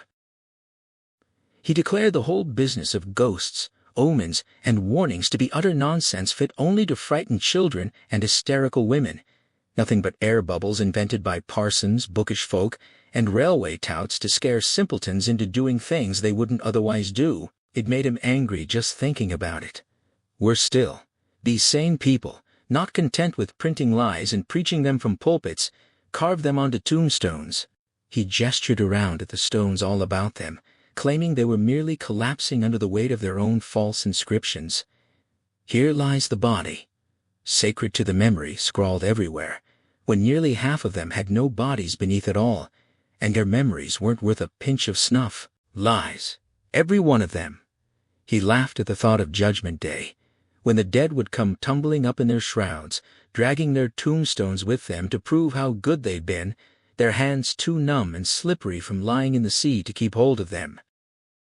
Mina could see from the old man's self-satisfied air, and the way he looked around for his cronies' approval, that he was showing off, so she prodded him to continue, asking if he truly meant that all the tombstones were wrong. He admitted that a few might be correct, except where they exaggerated people's goodness, but insisted the whole thing was lies. He challenged her understanding. She had come as a stranger, seen the churchyard, and assumed all these stones marked people buried here, properly and snugly. But that was exactly where the lie lay. There were scores of these plots that were as empty as a tobacco box on Friday night. To prove his point, he directed her to read a particular stone, and she went over to find the inscription. "Edward Spenceley, Master Mariner, murdered by pirates off the coast of Andres in April 1854, aged 30. The old man demanded to know who had brought him home to be buried there, then pointed north and declared he could name a dozen men whose bones actually lay in the Greenland seas or wherever the currents had carried them. He listed several names, each with his own story of drowning in distant waters, and asked sarcastically whether she thought all these men would have to rush to Whitby when the trumpet sounded. He painted a vivid picture of them jostling and fighting to get there, like the old days on the ice, and his cronies laughed along with him. Mina questioned his logic, pointing out that he was assuming the spirits of the dead would need to bring their tombstones to judgment, and asked if he really thought that necessary. He retorted by asking what tombstones were for then, and when she suggested they were to please relatives, he scoffed at the idea. How could it please relatives to have lies written over their loved ones, known as lies by everyone? He pointed to a slab at their feet, serving as a seat close to the cliff edge, and told Lucy to read what was carved there. Lucy leaned over, read the inscription aloud, "Sacred to the memory of George Cannon, who died in hope of a glorious resurrection on July 29, 1873, falling from rocks at Kettleness, erected by his sorrowing mother to her dearly beloved son. He was the only son of his mother, and she was a widow. She commented gravely that she didn't see anything funny in that. Mina's companions fell silent, but the old man only laughed harder at Lucy's grave response. He explained, with evident relish, that the supposed grieving mother had been a vindictive woman who despised her son because he was crippled irregular lamator, as he put it, and he'd hated her so much that he'd killed himself to prevent her from collecting the insurance she'd taken out on his life. He'd blown nearly the top of his head off with an old musket meant for scaring crows, which had brought the flies and maggots to him instead. That was how he'd really fallen from the rocks. And as for hopes of a glorious resurrection, the old man claimed he'd heard Geordie himself say he hoped to go to hell, since his mother was so pious she'd surely go to heaven, and he didn't want to be anywhere near her.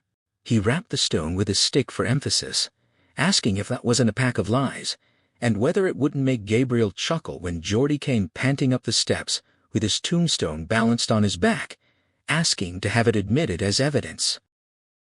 Mina didn't know how to respond, but Lucy rose and changed the subject, exclaiming that she wished she hadn't been told it was her favorite seat, and now she'd have to sit over a suicide's grave. The old man reassured her. It wouldn't harm her, if anything. It might make poor Geordie glad to have such a pretty lass sitting on his lap. He'd sat there on and off for nearly 20 years himself without any ill effect. She shouldn't fret about what lay beneath her, or what didn't lie there at all. It would be time to worry only when she saw the tombstones all running away and the place bare as a stubble field. With that, the clock prompted him to leave, and he hobbled off with a courteous farewell. Lucy and Mina lingered a while, the beauty of the scene before them so striking that they sat holding hands. Lucy spoke again of Arthur and their approaching marriage, her happiness so complete that it only sharpened Mina's own ache. She hadn't heard from Jonathan for an entire month. Later that same day, Mina returned to the churchyard alone, weighed down by sadness. No letter had come for her. She tried to push away the worry that something might have happened to Jonathan. The clock struck 9, and she watched the town's lights scatter below, some in rows along the streets, others solitary trailing up the Esk valley until they faded into its curves. To her left, the view was cut short by the dark roofline of the old house beside the abbey. Behind her, sheep bleated in distant fields, and a donkey's hooves clattered on the paved road below. On the pier, a band played a harsh waltz in steady time, while further along the quay, a Salvation Army meeting carried on in a back street, neither group hearing the other, though from her height she could perceive them both. Her thoughts turned again to Jonathan, wondering where he was, whether he was thinking of her, wishing desperately that he were beside her. Dr. Seward found Renfield's case increasingly fascinating the more he studied him. The man possessed strongly developed traits: selfishness, secrecy, and a clear sense of purpose, though Seward couldn't yet determine what that purpose was. His one redeeming quality was a love of animals, though it manifested so oddly that Seward sometimes suspected it was merely disguised cruelty. His current obsession was catching flies, and he'd accumulated so many that Seward had felt compelled to object. To his surprise, Renfield didn't erupt in fury as expected. Instead, he took the matter seriously, thought for a moment, and asked for 3 days to clear them away. Seward agreed, noting he'd need to keep watching. By mid-June, Renfield had shifted his attention to spiders, keeping several large specimens in a box and feeding them with his diminishing fly supply, even using half his own food to attract more flies into his room. Early July brought a new complaint: the spiders had become as troublesome as the flies, so Seward insisted he get rid of them. Renfield looked genuinely sad, so Seward compromised, allowing him to keep some. He cheerfully accepted, and Seward gave him the same grace period as before.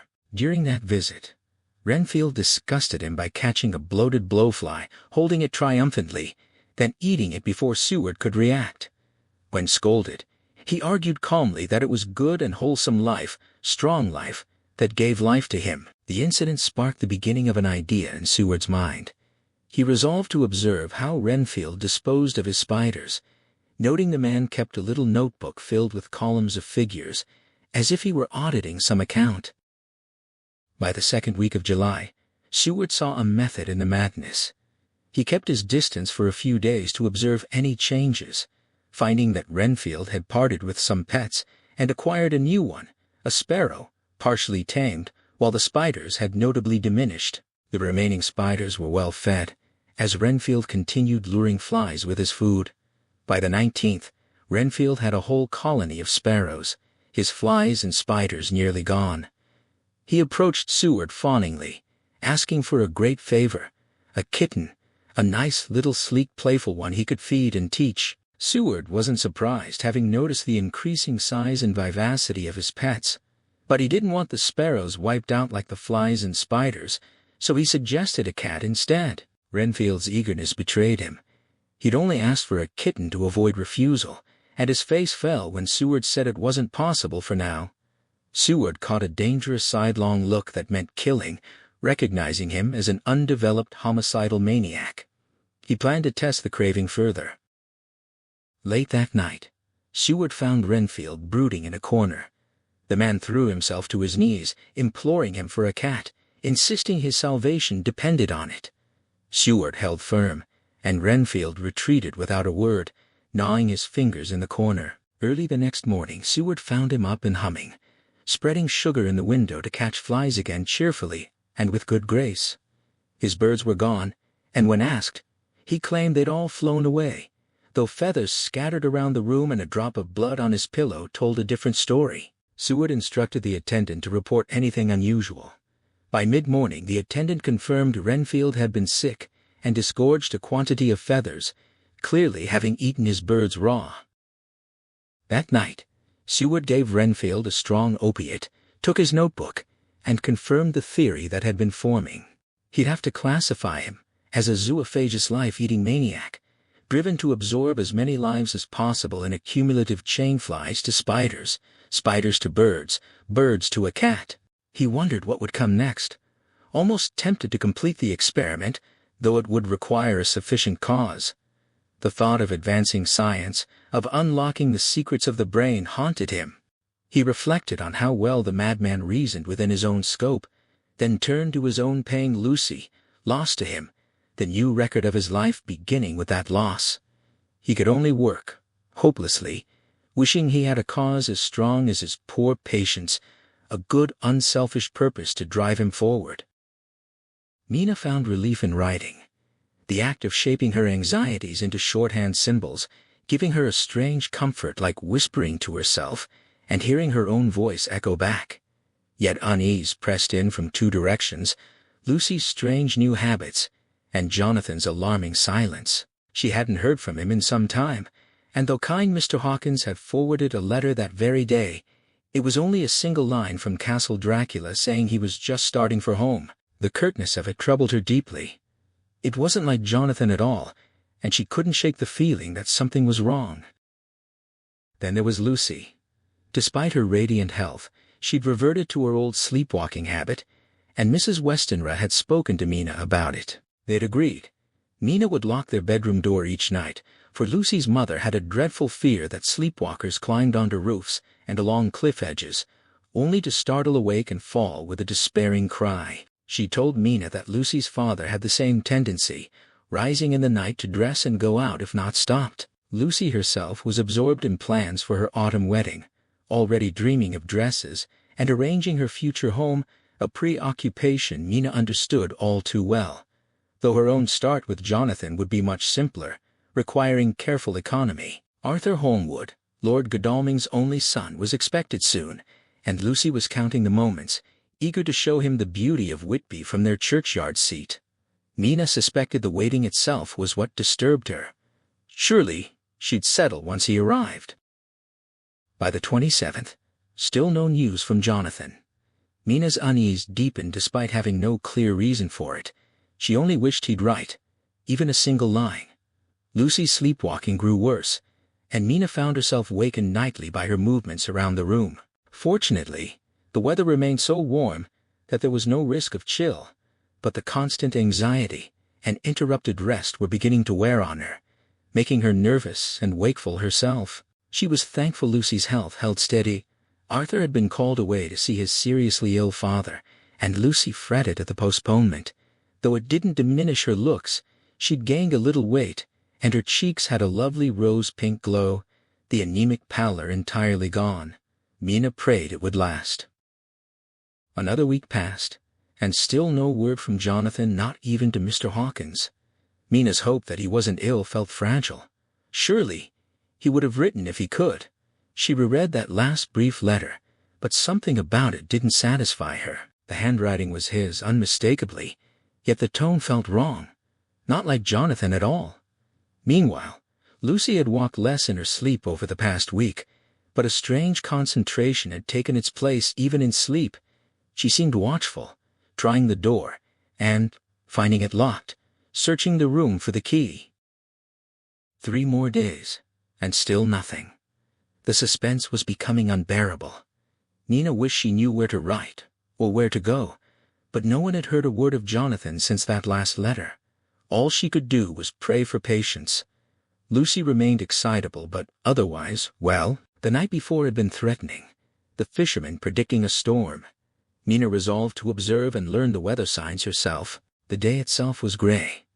Everything gray except the emerald grass, the earthy rock, the clouds tinged with sunburst at their far edge, hanging over a gray sea into which sand points stretched like fingers. The sea tumbled over shallows with a roar, muffled by drifting sea mists. The horizon lost entirely, the clouds piled up like giant rocks, and a low moan over the water sounded like some presage of doom.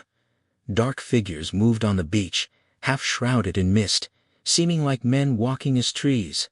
Fishing boats raced for home, rising and dipping heavily as they swept into the harbor. Old Mr. Swales was approaching, making straight for her, and Mina could tell by the way he lifted his hat that he wanted to talk. She was touched by the change in him.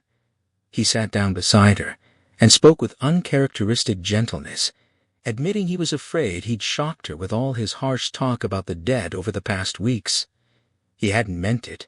He wanted her to remember that when he was gone, old folks like him, foolish, and with one foot already in the grave, didn't like to think about death, and didn't want to be afraid of it. That was why he'd made light of it, to cheer his own heart. But he wasn't afraid of dying. Not a bit. He just didn't want to die if he could help it. His time was near, though 100 years was too much for any man to expect, and he was so close to it that the old man was already sharpening his scythe. He couldn't break the habit of joking about it all at once. His jaws would wag as they were used to. Soon the angel of death would sound his trumpet for him, but she shouldn't mourn or weep. If he came that very night, he wouldn't refuse the call. Life was only waiting for something else, and death was the only thing one could truly depend on. But he was content, because it was coming to him, and coming quick. It might be in that wind out over the sea, bringing loss and wreck and sad hearts. He cried out suddenly that there was something in that wind, and in the sound beyond, something that looked and tasted and smelled like death. It was in the air. He felt it coming. He raised his arms devoutly, and his hat, his lips moving in prayer.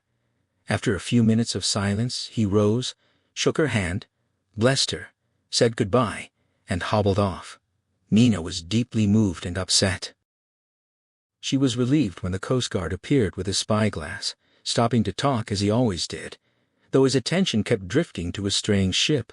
He couldn't make her out Russian by the look of her, but knocking about in the queerest way, as if she couldn't decide her mind, seeing the storm coming but unable to choose whether to run north or put in here.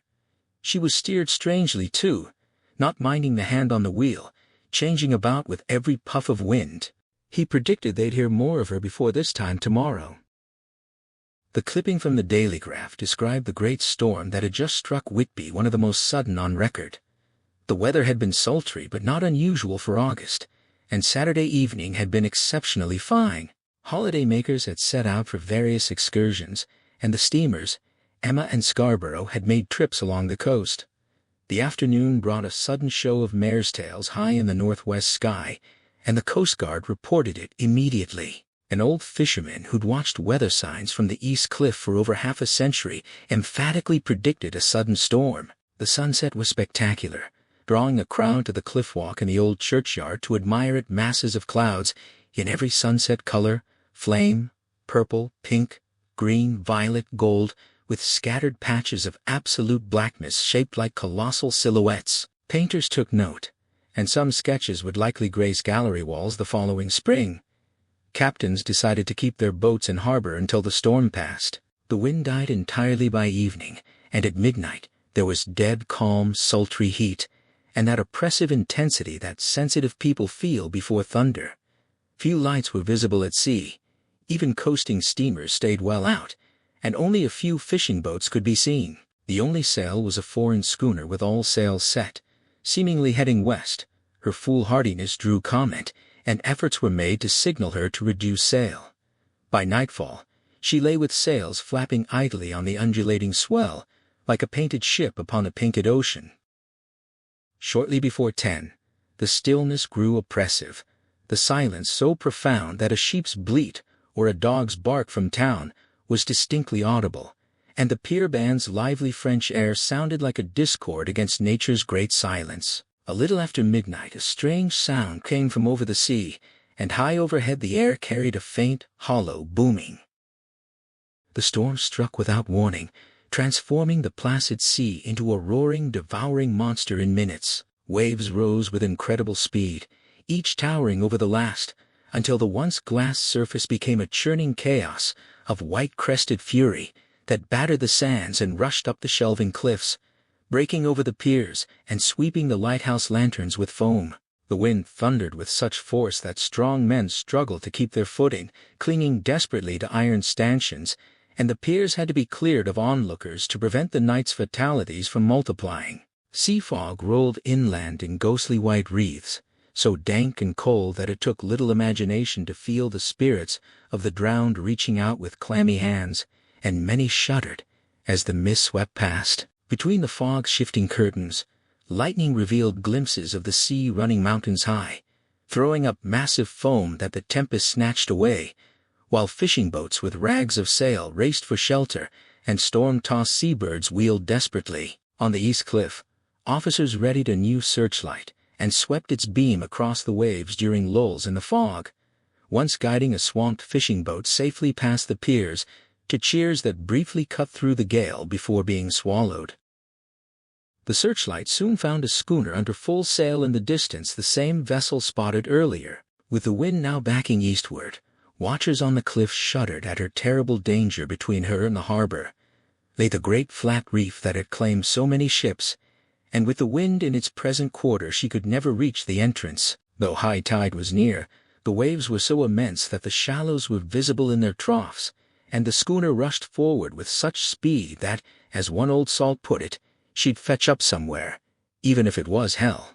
Another rush of sea fog, thicker than any before, closed over everything like a gray pall, leaving only hearing the roar of the tempest, the crash of thunder, the booming of billows, until the wind suddenly shifted to the northeast, and the mist melted away. Then, impossibly between the piers, leaping from wave to wave, the strange schooner swept through at headlong speed, all sails set, and gained the harbor's safety. The searchlight followed her, and a shudder ran through the crowd as they saw a corpse lashed to the helm, its drooping head swinging horribly with each motion of the ship, no other living form on deck. A great awe fell over everyone as they realized the vessel had found harbor unsteered save by a dead man's hand. The schooner rushed on across the harbor and pitched onto the sand and gravel heap at Tate Hill Pier, the concussion straining every spar and rope and bringing down some top hammer. And then, strangest of all, an immense dog sprang up from below deck, as if shot up by the impact, leaped from the bow onto the sand, and ran straight for the steep cliff where the churchyard hung over the lane, disappearing into the darkness beyond the searchlight's focus. The Coast Guard on the eastern side was first to climb aboard the derelict. When he reached the wheel and examined it, he recoiled in shock. Others rushed to the pier, and the correspondent, allowed on deck by courtesy of the chief boatman, joined a small group who saw the dead seaman still lashed to the wheel. The man's hands were tied one over the other to a spoke, a crucifix between his inner hand and the wood, its beads wrapped around both wrists and the wheel, all bound fast by cords. The poor fellow might have been seated at one time, but the buffeting of the sails had dragged him to and fro until the cords had cut to the bone. A surgeon who examined him declared he'd been dead for 2 days. In his pocket, they found a carefully corked bottle containing a roll of paper, the addendum to the log. The Coast Guard believed the man must have tied his own hands, fastening the knots with his teeth. Legal speculation began immediately, with one young law student arguing that the owner's rights were forfeited since the tiller was held in a dead hand. The storm was already passing, its fierceness abating, crowds scattering homeward as the sky reddened over the Yorkshire wolds.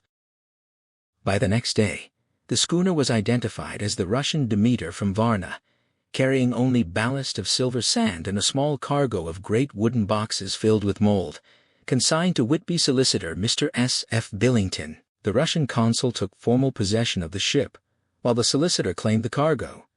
The town buzzed with the strange coincidence, and Board of Trade officials ensured every regulation was met. Interest centered on the dog that had landed and disappeared despite efforts by the local SPCA. It couldn't be found, having apparently fled to the moors. Some feared it might become a danger, a fear reinforced when a large mastiff belonging to a nearby coal merchant was found dead that morning, its throat torn and belly slit as if by a savage claw. Later, the correspondent was permitted to examine the Demeter's logbook and the paper found in the bottle, which the inquest had produced. The narrative they revealed was stranger than anything he'd encountered, suggesting the captain had been seized by some kind of mania early in the voyage that had persisted throughout. The log story was translated for him by the Russian consul's clerk. The captain of the Demeter began his log on July 18th, determined to keep accurate record of the strange events unfolding. They'd finished loading cargo silver sand and boxes of earth on July 6th and set sail at noon with a fresh east wind, the crew consisting of 5 hands, 2 mates, a cook, and himself. The voyage started routinely enough. They entered the Bosphorus on July 11th, were boarded by Turkish customs officers who demanded bakshish, and cleared properly before resuming at 4 in the afternoon. The next day they passed through the Dardanelles with more customs officials and a flagboat from the guarding squadron. More bakshish exchanged, the officers thorough but quick, eager to see them gone. By dark, they'd entered the archipelago. On July 13th they passed Cape Matapan, and the captain noticed the crew growing dissatisfied about something. They seemed scared but wouldn't speak openly. The captain grew anxious on July 14th. His men were steady fellows who'd sailed with him before, but the mate couldn't get an explanation from them. They only said there was something and crossed themselves. The mate lost his temper and struck one of them that day, but instead of the expected quarrel, all remained quiet. On July 16th, the mate reported a crewman named Petrovsky missing. He'd taken the larboard watch at 8 bells the previous night and was relieved by Abramov, but never went to his bunk. The men grew more downcast, saying they'd expected something of the kind, but wouldn't elaborate beyond insisting there was something aboard. The mate grew impatient, fearing trouble ahead. The next day, Olgarin came to the captain's cabin in an awestruck state, confessing he thought there was a strange man on the ship. During his watch, sheltering from a rainstorm behind the deckhouse, he'd seen a tall, thin man who didn't resemble any of the crew come up the companionway, walk forward along the deck, and disappear. He'd followed cautiously, but found no one at the bows, all hatchways closed. He was in a panic of superstitious fear, and the captain worried it might spread. To allay it, he resolved to search the entire ship. Later that day, the captain gathered the whole crew and announced they'd search from stem to stern, since they evidently believed someone was aboard. The first mate objected angrily, calling it folly that would demoralize the men, insisting he could keep them in line with a handspike. The captain put him at the helm while the rest conducted a thorough search with lanterns, keeping abreast and leaving no corner unexamined. With only the big wooden boxes aboard, there were no hiding places. The men were much relieved when the search turned up nothing and returned cheerfully to work. The first mate scowled, but said nothing. Rough weather set in from 19 to July 22nd, keeping all hands busy with sails, no time for fear. The men seemed to have forgotten their dread. The mate was cheerful again, and everyone was on good terms. He praised the men for their work in the bad weather. They passed Gibraltar and out through the Straits, all well. Then on July 24th, the sense of doom returned. Already a hand short, entering the Bay of Biscay with wild weather ahead. Another man was lost during the night, disappeared just like the first, coming off his watch, and never seen again. The men were in a panic, sending a round-robin requesting double watches because they feared being alone. The mate grew angry again, and the captain feared trouble, suspecting either the mate or the men might resort to violence. 4 days of hell followed, from 25 to July 28th, knocking about in a maelstrom with tempest winds. No one could sleep. The men were worn out, and it was hard to set any watch when no one was fit to go on. The second mate volunteered to steer and watch, so the men could snatch a few hours' rest. The wind began to abate, though the seas were still terrific, but the ship felt steadier. Another tragedy struck on July 29th. With the crew too tired for double watches, there'd been only a single watch.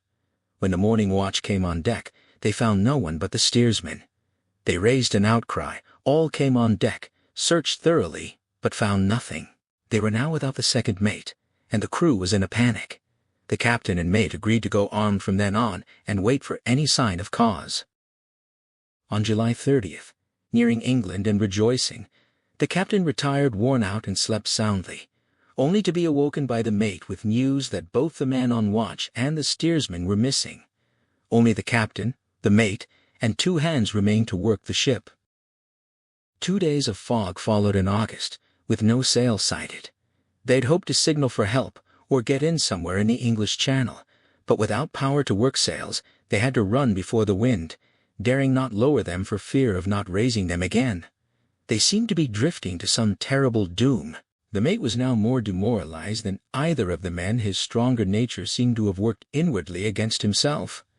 The men were beyond fear, working stolidly and patiently, their minds made up to the worst. They were Russians, the mate Romanian.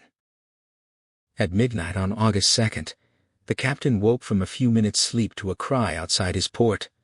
He could see nothing in the fog but rushed on deck, colliding with the mate, who told him he'd heard the cry and run, but found no sign of the man on watch. One more gone. The mate believed they must have passed the Straits of Dover, having glimpsed the North Foreland in a momentary break of fog.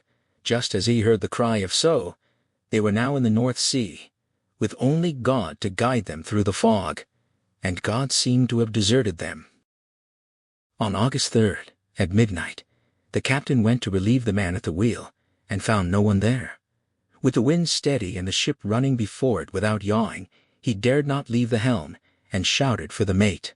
The mate rushed up in his flannels, wild-eyed and haggard, his reason apparently giving way. He whispered hoarsely, as if fearing the air itself might hear, that it was here. He knew it now. On watch the previous night, he'd seen it, like a tall, thin, ghastly pale man in the bows looking out. He'd crept behind it and stabbed it with his knife, but the knife went through it like empty air. Then he declared it was in the hold, perhaps in one of those boxes, and he'd unscrew them one by one to find it. With a warning look, he went below. The captain stayed at the helm, seeing him emerge again with a tool chest and lantern, descending the forward hatchway. He knew the mate was mad, stark raving mad, but couldn't stop him, and the man couldn't hurt those big boxes, invoiced as clay, so pulling them about was harmless enough. The captain stayed at the helm, writing his notes, trusting in God and waiting for the fog to clear. But then, as he was beginning to hope the mate would come out calmer, a sudden startled scream came from the hatchway, and the mate burst onto the deck like a shot from a gun, a raging madman, eyes rolling, face convulsed with fear, crying for salvation. His horror turned to despair when he saw the fog, and with sudden steadiness he declared the captain should come to, before it was too late. He was there, and he knew the secret now. The sea would save him from him, and it was all that was left. Before the captain could move, the mate sprang onto the bulwark and threw himself into the sea. Now the captain supposed he knew the secret too. It was this madman who'd gotten rid of the men one by one, and now he'd followed them himself. God help him! How would he account for these horrors when he reached port, if he ever reached port? On August 4th, the fog still held, the sunrise unable to pierce it. The captain knew it was sunrise because he was a sailor, though why else he couldn't say. He dared not go below or leave the helm, and all night he'd stayed there, and in the dimness he saw at him. God forgive him. But the mate was right to jump overboard. It was better to die like a man, a sailor in blue water. But he was captain, and he must not leave his ship. He would baffle this fiend, tie his hands to the wheel when his strength failed, along with that which he had dared not touch, and then, come good wind or foul, he'd save his soul and his honor as a captain. But he was growing weaker, and night was coming on. If he could look him in the face again, he might not have time to act. If they were wrecked, perhaps this bottle would be found, and understood. If not, then all men would know he'd been true to his trust. The verdict at the inquest was open. There was no evidence to adduce, and whether the captain himself committed the murders, there was now none to say. The locals held him almost universally as a hero, and he was to be given a public funeral. His body taken by a train of boats up the Esk and brought back to Tate Hill Pier, then up the Abbey steps for burial in the churchyard on the cliff. Owners of more than 100 boats had already signed up to follow him to his grave. No trace of the great dog was ever found, much mourned with public opinion. As it was, he would have been adopted by the town. Tomorrow would see the funeral, and so would end another mystery of the sea. Mina slept poorly through the fearful storm, its booming among the chimney pots making her shudder, each sharp gust like distant gunfire. Lucy, strangely, never woke, but twice she rose and dressed herself, and twice Mina woke in time to undress her and guide her back to bed without rousing her. There was something almost mechanical about it. The moment her will was physically thwarted, her intention seemed to dissolve, and she yielded to the routines of waking life. At dawn they went down to the harbor together. The sun was bright and the air fresh, but the waves forced themselves through the narrow harbor mouth like a bullying man pushing through a crowd dark and grim, their foam like snow. Mina felt a sharp pang of relief that Jonathan hadn't been at sea that night, but the relief curdled into fresh anxiety. Where was he? On land or sea? She was growing fearfully anxious, helpless, and uncertain. 2 days later, Mina attended the sea captain's funeral with Lucy, watching from their usual seat as every boat in the harbor joined the procession. The coffin was carried by captains from Tate Hill Pier up to the churchyard, the cortege of boats moving up the river to the viaduct and back down, and Mina could see nearly the whole ceremony from their vantage. Lucy seemed deeply unsettled throughout, restless and uneasy, and Mina suspected the nighttime dreaming was taking its toll. What troubled her more was Lucy's odd refusal to acknowledge any cause for her restlessness. Either she couldn't see it, or she didn't understand it herself. There was additional cause for disquiet. Old Mr. Swales had been found dead that morning on their seat, his neck broken. The doctor thought he'd fallen back in some sort of fright, his face frozen with such fear and horror that the men who found him shuddered to look at it. Perhaps, Mina thought, he'd seen death with his dying eyes. Lucy's sweetness and sensitivity seemed to make her acutely receptive to such influences, and she was particularly upset by a small incident Mina herself barely noticed. A man who often came to watch for boats was followed by his dog. A quiet pair, the man never angry, the dog never barking, but during the service the dog refused to come near its master, keeping a few yards off and howling persistently. The man spoke gently, then harshly, then angrily, but the dog wouldn't stop or approach. It was in a fury, eyes savage, hair bristling.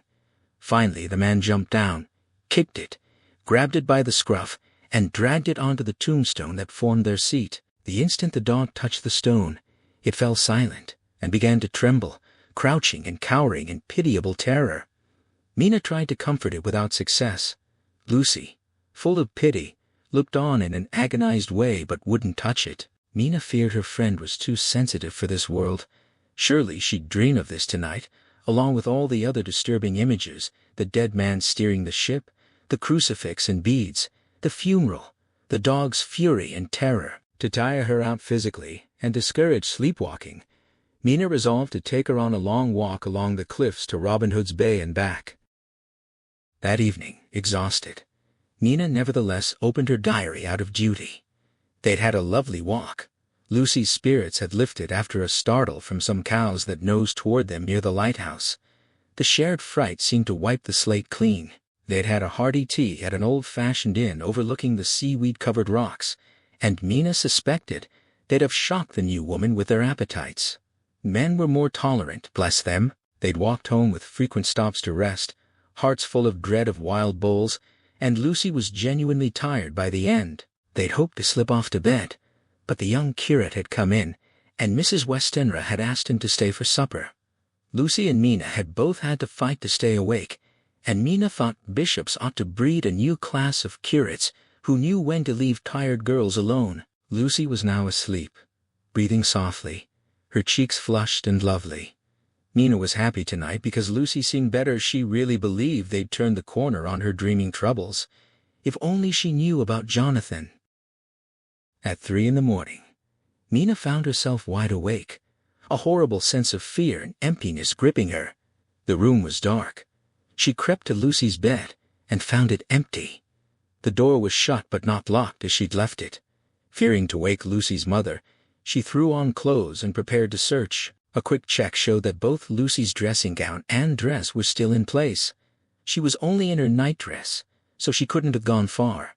Mina ran downstairs, checked all the open rooms, then found the hall door open. The lock's catch hadn't engaged. Her heart sank.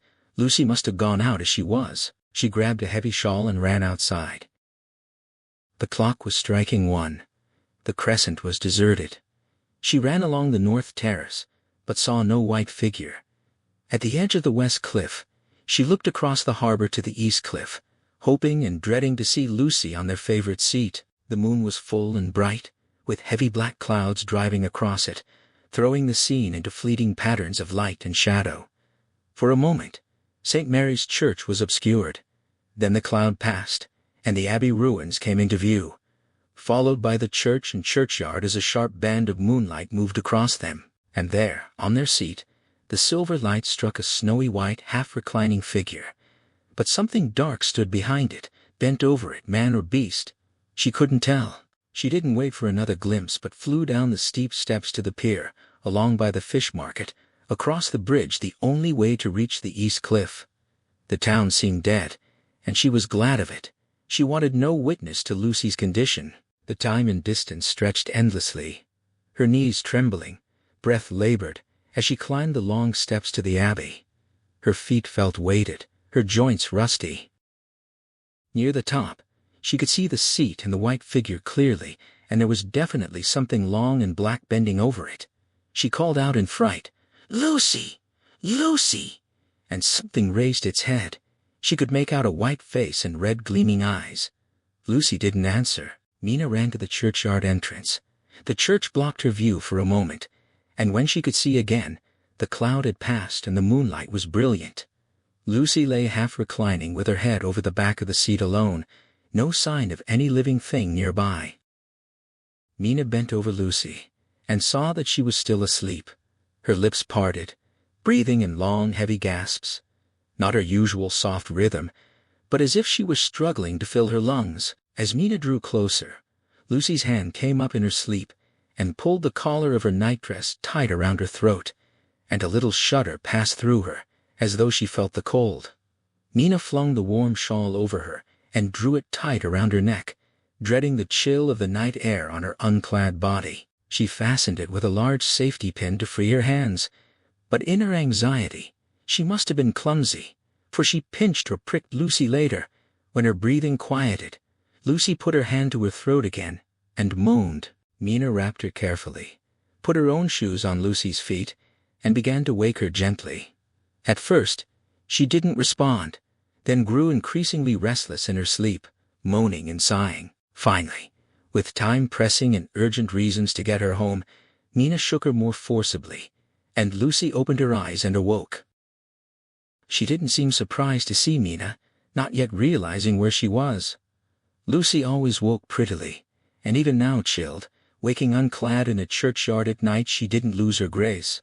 She trembled and clung to Mina, and when told to come home, rose without a word, obedient as a child. As they walked, the gravel hurt Mina's bare feet, and Lucy noticed her wince, insisting she take her shoes back, but Mina refused.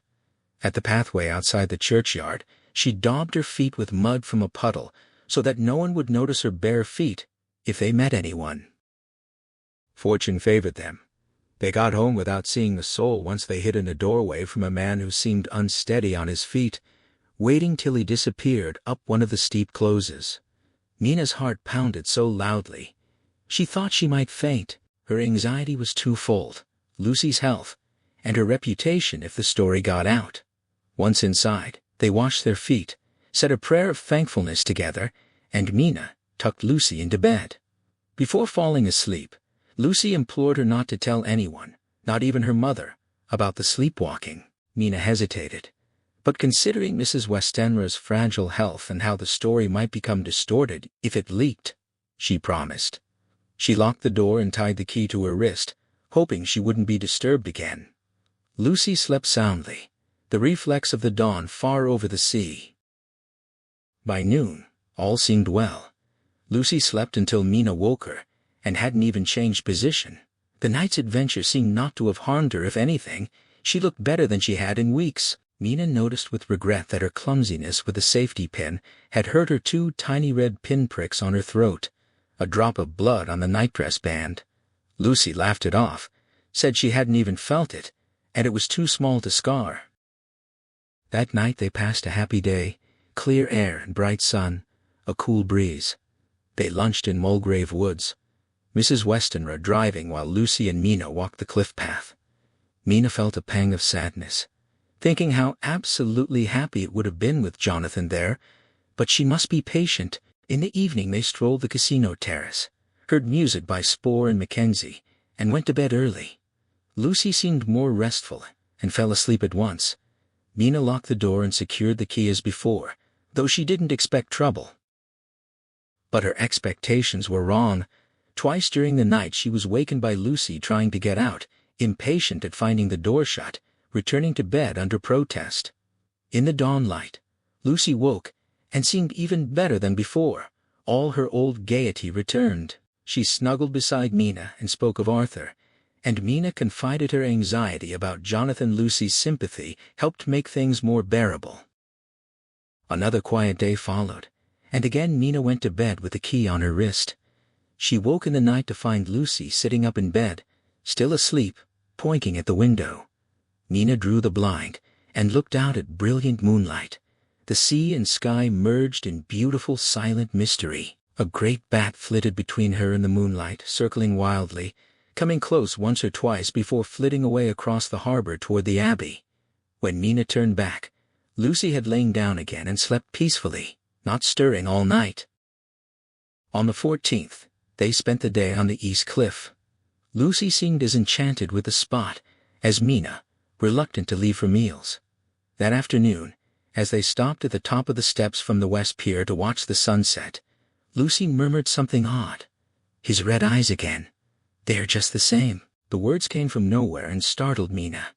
She turned slightly to observe Lucy without seeming to stare, and saw her in a half-dreamy state, an odd expression on her face. Following her gaze, Mina looked toward their usual seat, where a dark figure sat alone. For an instant, it seemed the stranger had great burning eyes, but a second look dispelled the illusion. It was only the red sunlight on St. Mary's windows, shifting with the sun's descent. Mina pointed out the effect, and Lucy started, becoming herself again, though she looked sad, perhaps remembering that terrible night. They never spoke of it, so Mina said nothing, and they went home to dinner. Lucy had a headache and went to bed early. Mina saw her asleep, then went out for a stroll along the westward cliffs, thinking of Jonathan with sweet sadness. Coming home in bright moonlight, she glanced up at their window and saw Lucy's head leaning out. She waved her handkerchief, but Lucy didn't respond. As the moonlight crept around the building, Mina saw clearly. Lucy's head rested against the windowsill, eyes shut. She was fast asleep, and beside her on the sill sat something that looked like a good-sized bird. Fearing she'd catch cold, Mina ran upstairs. But by the time she entered, Lucy was already moving back to her bed, still asleep, breathing heavily, her hand at her throat, as if protecting it from cold. Mina tucked her in warmly, made sure the door and window were secure. Lucy looked sweet in sleep, but paler than usual, with a drawn, haggard look under her eyes. that Mina didn't like. She feared Lucy was fretting about something, though she couldn't guess what. The next morning, Lucy was languid and tired, sleeping late, but breakfast brought happy news. Arthur's father was better and wanted the wedding soon. Lucy was quietly joyful. Her mother was both glad and sorrowful glad. Lucy would have someone to protect her, grieved to lose her. Later, Mrs. Westenra confided to Mina that she'd received her death warrant. Her doctor said she had only months, perhaps less, her heart weakening. A sudden shock could kill her at any moment. Mina was glad they'd kept the sleepwalking incident from her. For 2 days after, Mina couldn't bring herself to write. A shadowy pall seemed to hang over their happiness. No news from Jonathan, and Lucy was weakening while her mother's hours dwindled. Mina didn't understand Lucy's fading. She ate and slept well, enjoyed the fresh air, yet the roses in her cheeks paled, and she grew weaker and more languid day by day. At night, Mina heard her gasping for air.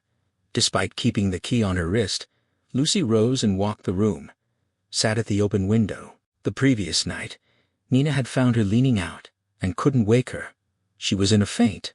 When she revived, she was weak as water, crying silently between painful breaths. She wouldn't explain how she came to be at the window. Mina feared it might be from the safety pin prick. She looked at Lucy's throat as she slept. The tiny wounds hadn't healed. They were open, larger than before, their edges faintly white, like little white dots with red centers. Unless they healed in a day or two, Mina would insist on a doctor. The solicitor's letter laid out the transaction in crisp legal prose. 50 boxes of earth were to be shipped by rail that very night, due at King's Cross the following afternoon. The instructions were precise. The consignment was to be delivered immediately to a property called Carfax, near Purfleet, where the house stood empty. A rough diagram marked the ancient chapel as the designated drop point. Keys were enclosed, and payment had been made in advance, with a check for £10 to cover any handling fees. The firm urged speed, asking that teams be ready the moment the goods arrived. The carrier's reply a few days later confirmed the job was done. They acknowledged the payment, returned the overage, and noted the boxes had been deposited exactly as directed, with the keys left behind in the main hall as instructed. Mina wrote from Whitby, her pen moving quickly across the page as she sat on her favorite bench overlooking the harbor. Lucy was better, genuinely better, and the relief made Mina's heart feel light for the first time in days. Her friend had slept through the night without disturbance, and color was creeping back into her cheeks. Lucy was almost giddy with life, her old cheerfulness restored, and she had even brought up the memory of that dreadful night on the cliff, capping her heel against the stone slab with a playful smirk. Then Lucy had tried to piece together what she remembered from her sleepwalking episode. Not quite a dream, she said, but a feeling of being drawn to that very spot for reasons she couldn't name. She recalled walking through the streets, crossing the bridge, hearing a fish splash in the water below. Dogs had howled all over town as she climbed the steps. There was a vague, troubling image of something tall and dark, with red eyes like the shape they'd seen against the sunset, and a sensation that was both sweet and bitter washing over her. She described sinking into deep green water, a singing in her ears like drowning, her soul floating loose until she saw the lighthouse beneath her, and then a violent jolt that brought her back to find Mina shaking her awake. She spoke with an eerie calm, then laughed it off. Mina listened uneasily. Something about the casual delivery unsettled her, and she steered the conversation away. By the time they returned home, Lucy was rosy-cheeked and laughing, the sea air having done its work. Her mother was overjoyed, and the household settled into a warm evening together. The next day, Mina's world tilted on its axis. A letter arrived from Mr. Hawkins forwarding news from Jonathan. He had been ill, a brain fever that had kept him bedridden for weeks in a hospital in Budapest. A sister of the hospital, a kind soul named Agatha, had written on his behalf, explaining he was recovering but still too weak to hold a pen. He was lucid now, she assured Mina, and his mind was clearing. Though the fever had left its mark, he'd raved about wolves and blood and demons during the worst of it. The sister warned Mina to be gentle with him, that the shock of whatever had happened might linger. Mina wept over the letter, pressing it to her heart. She was to leave the next morning, travel to him, nurse him back to health, and bring him home. Mr. Hawkins had hinted that a marriage abroad might be prudent. She packed quickly, just one change of clothes. Lucy would forward the rest, and her mind was already racing ahead to the moment she'd see Jonathan's face again. The letter itself, the one he'd touched, became a talisman she kept close to her chest.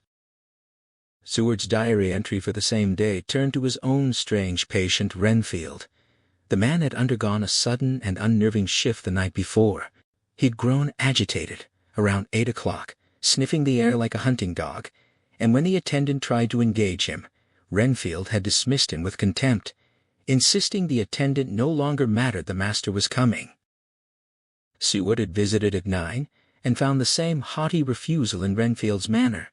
The patient wouldn't speak of his fly-catching or spiders, his usual obsessions. When Seward pressed him, Renfield only offered an oblique remark about bridesmaids and brides, suggesting he was waiting for something far greater than his petty collections. He sat rigid and silent, staring into space, refusing to explain himself further. Seward felt the weight of the day pressing down on him. His thoughts drifted to Lucy, to the path not taken, and he considered using chloral to force sleep, but he refused himself the comfort, unwilling to dishonor her memory by mixing her with a sedative's numbness. If he had to stay awake, so be it. Seward lay restless in the dark, the clock striking twice before a knock at his door pulled him upright. The night watchman brought word from the ward Renfield had escaped. He was on his feet in an instant, throwing on clothes and racing down the corridor. His patient was far too dangerous to be loose, and the man's fevered notions could turn deadly if they found purchase in some stranger's mind. The attendant met him with the news only 10 minutes earlier. Renfield had appeared to be sleeping peacefully through the observation trap. Then came the wrenching sound of a window being forced open. By the time the attendant reached the room, Renfield's bare feet were already disappearing over the sill. The man was in nothing but his nightclothes, couldn't have gone far. The attendant had judged it wiser to track his direction rather than pursue blindly a bulky man himself. He couldn't fit through the window anyway. Seward, lean enough to slip through, lowered himself out with help, dropping just a few feet to the ground. The attendant pointed left. Renfield had run straight, a white shape in the darkness. Seward sprinted through the belt of trees and caught sight of him scaling the high wall that separated the asylum grounds from the abandoned property next door. He doubled back, ordering the watchman to gather men and follow into the Carfax grounds. Then he fetched a ladder, crossed the wall himself, and dropped down on the other side. He spotted Renfield's figure vanishing around the corner of the house, and gave chase. On the far side, he found the patient pressed against the old iron-bound oak door of the chapel, murmuring to someone or something.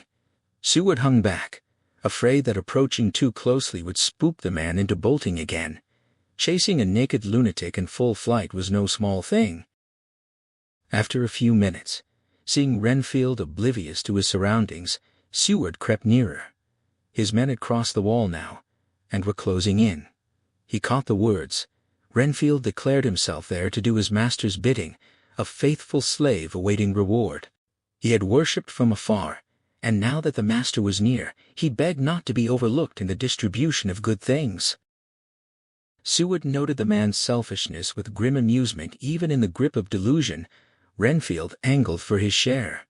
But when they closed in, the patient fought with animal ferocity, his strength shocking. Seward had never seen such rage in a lunatic, and hoped never to again. It was a mercy they discovered his capacity for violence before he'd had the chance to use it on someone. Now, he was restrained in a strait waistcoat, chained in the padded room. His screams were terrible, but the silences that followed were worse, each stillness promising murder in his next move. Then, clarity broke through. Renfield spoke coherently for the first time, promising patience, insisting that something was coming. Seward took the hint and left him to it. Too wired to sleep, he found the act of writing steadied him, and finally felt the pull of rest approaching. Mina's letter from Budapest arrived, recounting her journey and a reunion with Jonathan. She found him wasted, pale, hollow-eyed, all the quiet strength gone from his face. He claimed to remember nothing of what had happened to him, and she resolved never to press him on it. Sister Agatha had warned her that his delirium had been filled with horrors, but refused to repeat them, only crossing herself and saying the ravings of the sick were God's secrets. She assured Mina, though, that none of it was about anything Jonathan had done wrong, that his fear had been of great and terrible things beyond mortal understanding. When Jonathan woke, he asked for his coat. Sister Agatha brought all his belongings, and Mina spotted his notebook among them. She longed to look at it, to find some clue to his suffering, but he must have read her intention in her eyes. He sent her to the window, asked to be alone for a moment. When he called her back, his hand rested over the notebook. He spoke with grave solemnity, using her full name Wilhelmina, which he hadn't done since proposing marriage. He reminded her of his beliefs about trust between husband and wife, no secrets, no concealment, but the shock he'd suffered left him unsure whether his memories were real or the ravings of a madman, and he didn't want to know. He wanted to begin their life together. With their marriage, they'd already decided to wed, as soon as formalities allowed. He asked if she would share his ignorance. He handed her the notebook, telling her to keep it, read it if she wished, but never let him know its contents unless some solemn duty compelled him to revisit those bitter hours. Exhausted, he fell back, and Mina tucked the book under his pillow and kissed him. She asked Sister Agatha to petition the superior for the wedding that very afternoon. The reply came the chaplain had been sent for. Within the hour Jonathan woke, sat propped against pillows, and answered his vows with a firm voice.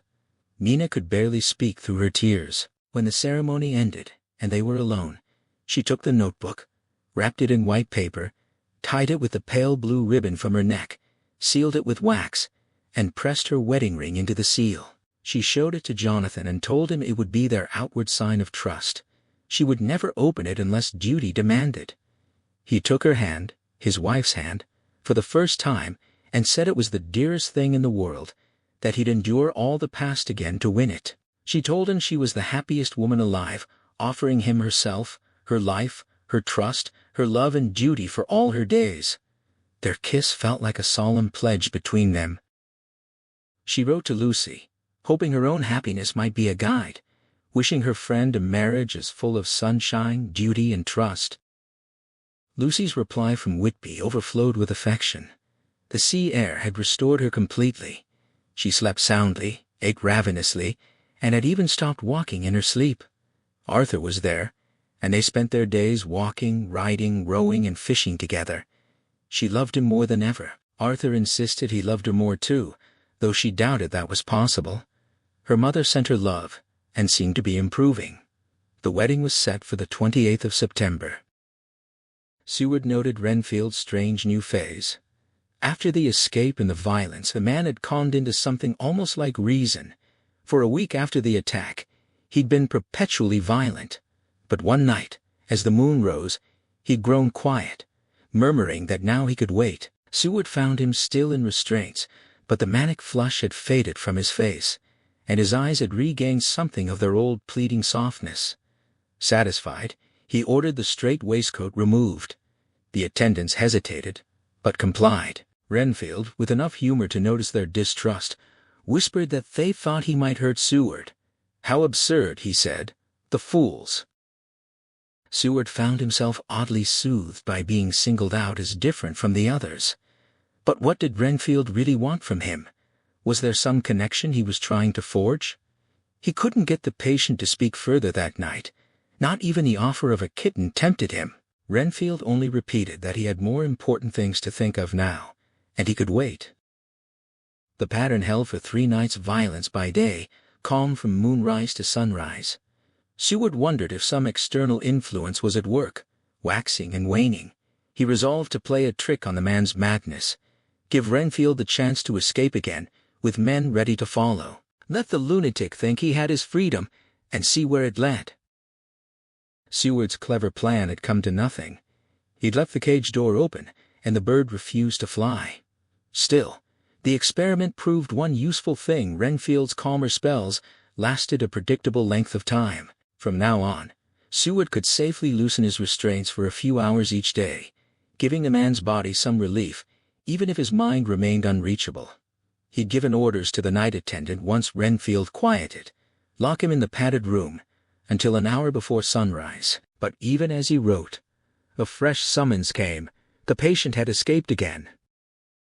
Renfield had waited with cunning patience until the attendant opened the door for inspection, then shot past him into the corridor. Seward sent men after him, and they found him in the same spot as before, pressed against the old chapel door in the abandoned grounds. When Renfield spotted Seward, his fury turned murderous. Only the attendant's quick grip saved the doctor from serious harm. Then something strange occurred. As they held him, Renfield's struggles redoubled, then abruptly ceased. He went limp, his eyes lifting to the sky. Seward followed his gaze, but saw only a large bat flapping westward in the moonlight, an unusual sight, since bats normally wheeled and circled, rather than flying in such a straight, purposeful line. The patient calmed further with every passing second, and finally insisted he'd go quietly without restraints. He kept his word, and they walked him back without trouble. But Seward felt a chill at that sudden docility, a sense of something foreboding beneath the surface. Lucy's diary entries from Hillingham painted a darker picture. She'd tried to follow Mina's example and keep a written record, but her thoughts were tangled and grim. She felt unhappy, plagued by vague fears she couldn't name, and had suffered another night of dreamlike terror, much like what she'd experienced at Whitby. She remembered nothing clearly, only a suffocating darkness, and woke weak and spent. When Arthur visited, his grieved expression only deepened her misery. She considered asking to sleep in her mother's room, but doubted the excuse would hold. The next night was worse. Her mother had gently refused the request, pleading her own ill health. Lucy tried to stay awake but dozed off around midnight, roused by scratching and flapping at the window. Then nothing. More bad dreams she couldn't recall. She woke ghastly pale, her throat aching, struggling for breath. She resolved to put on a brave face for Arthur's sake. Arthur's letter to Seward followed soon after. Lucy was visibly declining, though she had no identifiable disease. Arthur had asked her directly if something was wrong, but he dared not press her mother, whose heart condition made any shock potentially fatal. Mrs. Westenra had confided in him that her own end was near, though Lucy remained unaware. Arthur was convinced something preyed on his fiancée's mind. He'd persuaded her to let Seward examine her. She'd hesitated, but finally agreed. He laid out the plan. Seward was to come to lunch the next day, and Lucy would arrange a private moment after the meal. Arthur would join them for tea, then they could talk alone. A telegram the following day brought bad news. Arthur's father had worsened, calling him away. He asked Seward to write fully, and wire if necessary. Seward's reply was measured but honest. He'd found no functional disease, but Lucy's appearance troubled him deeply. She'd put on a brave front for her mother's sake, but once they were alone, her mask crumbled. She'd confessed she loathed discussing herself, but gave Seward full permission to tell Arthur everything. She didn't care for herself, only for him. Seward had noted her bloodlessness without the usual anemic signs, and by chance had obtained a sample. She'd cut her hand on broken glass while opening a stiff window. Analysis showed her blood qualitatively normal, indicating underlying physical health. He concluded her condition must be mental. She complained of labored breathing, heavy sleep plagued by unremembered nightmares, and admitted to a history of sleepwalking, including the Whitby episode Mina had witnessed. But she insisted the habit hadn't returned. In his uncertainty, Seward had reached out to his old mentor, Professor Van Helsing of Amsterdam, a man whose knowledge of obscure diseases was unmatched, and whose open-mindedness, iron nerve and vast sympathy made him invaluable. He'd arranged for Van Helsing to visit, and in his letter to Arthur, explained the professor's character and why he trusted him implicitly. Van Helsing's reply was immediate and warm. He was already preparing to come, and he recalled a past debt to Seward, the time Seward had sucked gangrene from a wound Van Helsing had received from a nervous friend's slipping knife. He asked for a room at the Great Eastern Hotel, requested a meeting with the young lady the following day, and promised to return within 3 days if needed. Seward's next letter to Arthur described the professor's visit. They'd gone to Hillingham together, Lucy having cleverly arranged for her mother to be out. Van Helsing examined her carefully, then sent Seward into the garden while he spoke with her alone. When the professor called him back, he looked grave but said there was no functional cause, though he agreed with Seward that she'd lost much blood. Yet her condition was not anemic. He hinted at a deeper cause but refused to elaborate, saying he needed to think and would require daily telegrams. Lucy charmed him, he admitted, and he would return for her sake as much as for Seward's. He offered no further explanation, and Seward could only promise to keep watch and send word if Arthur was needed urgently. The zoophagous patient continued to fascinate Seward.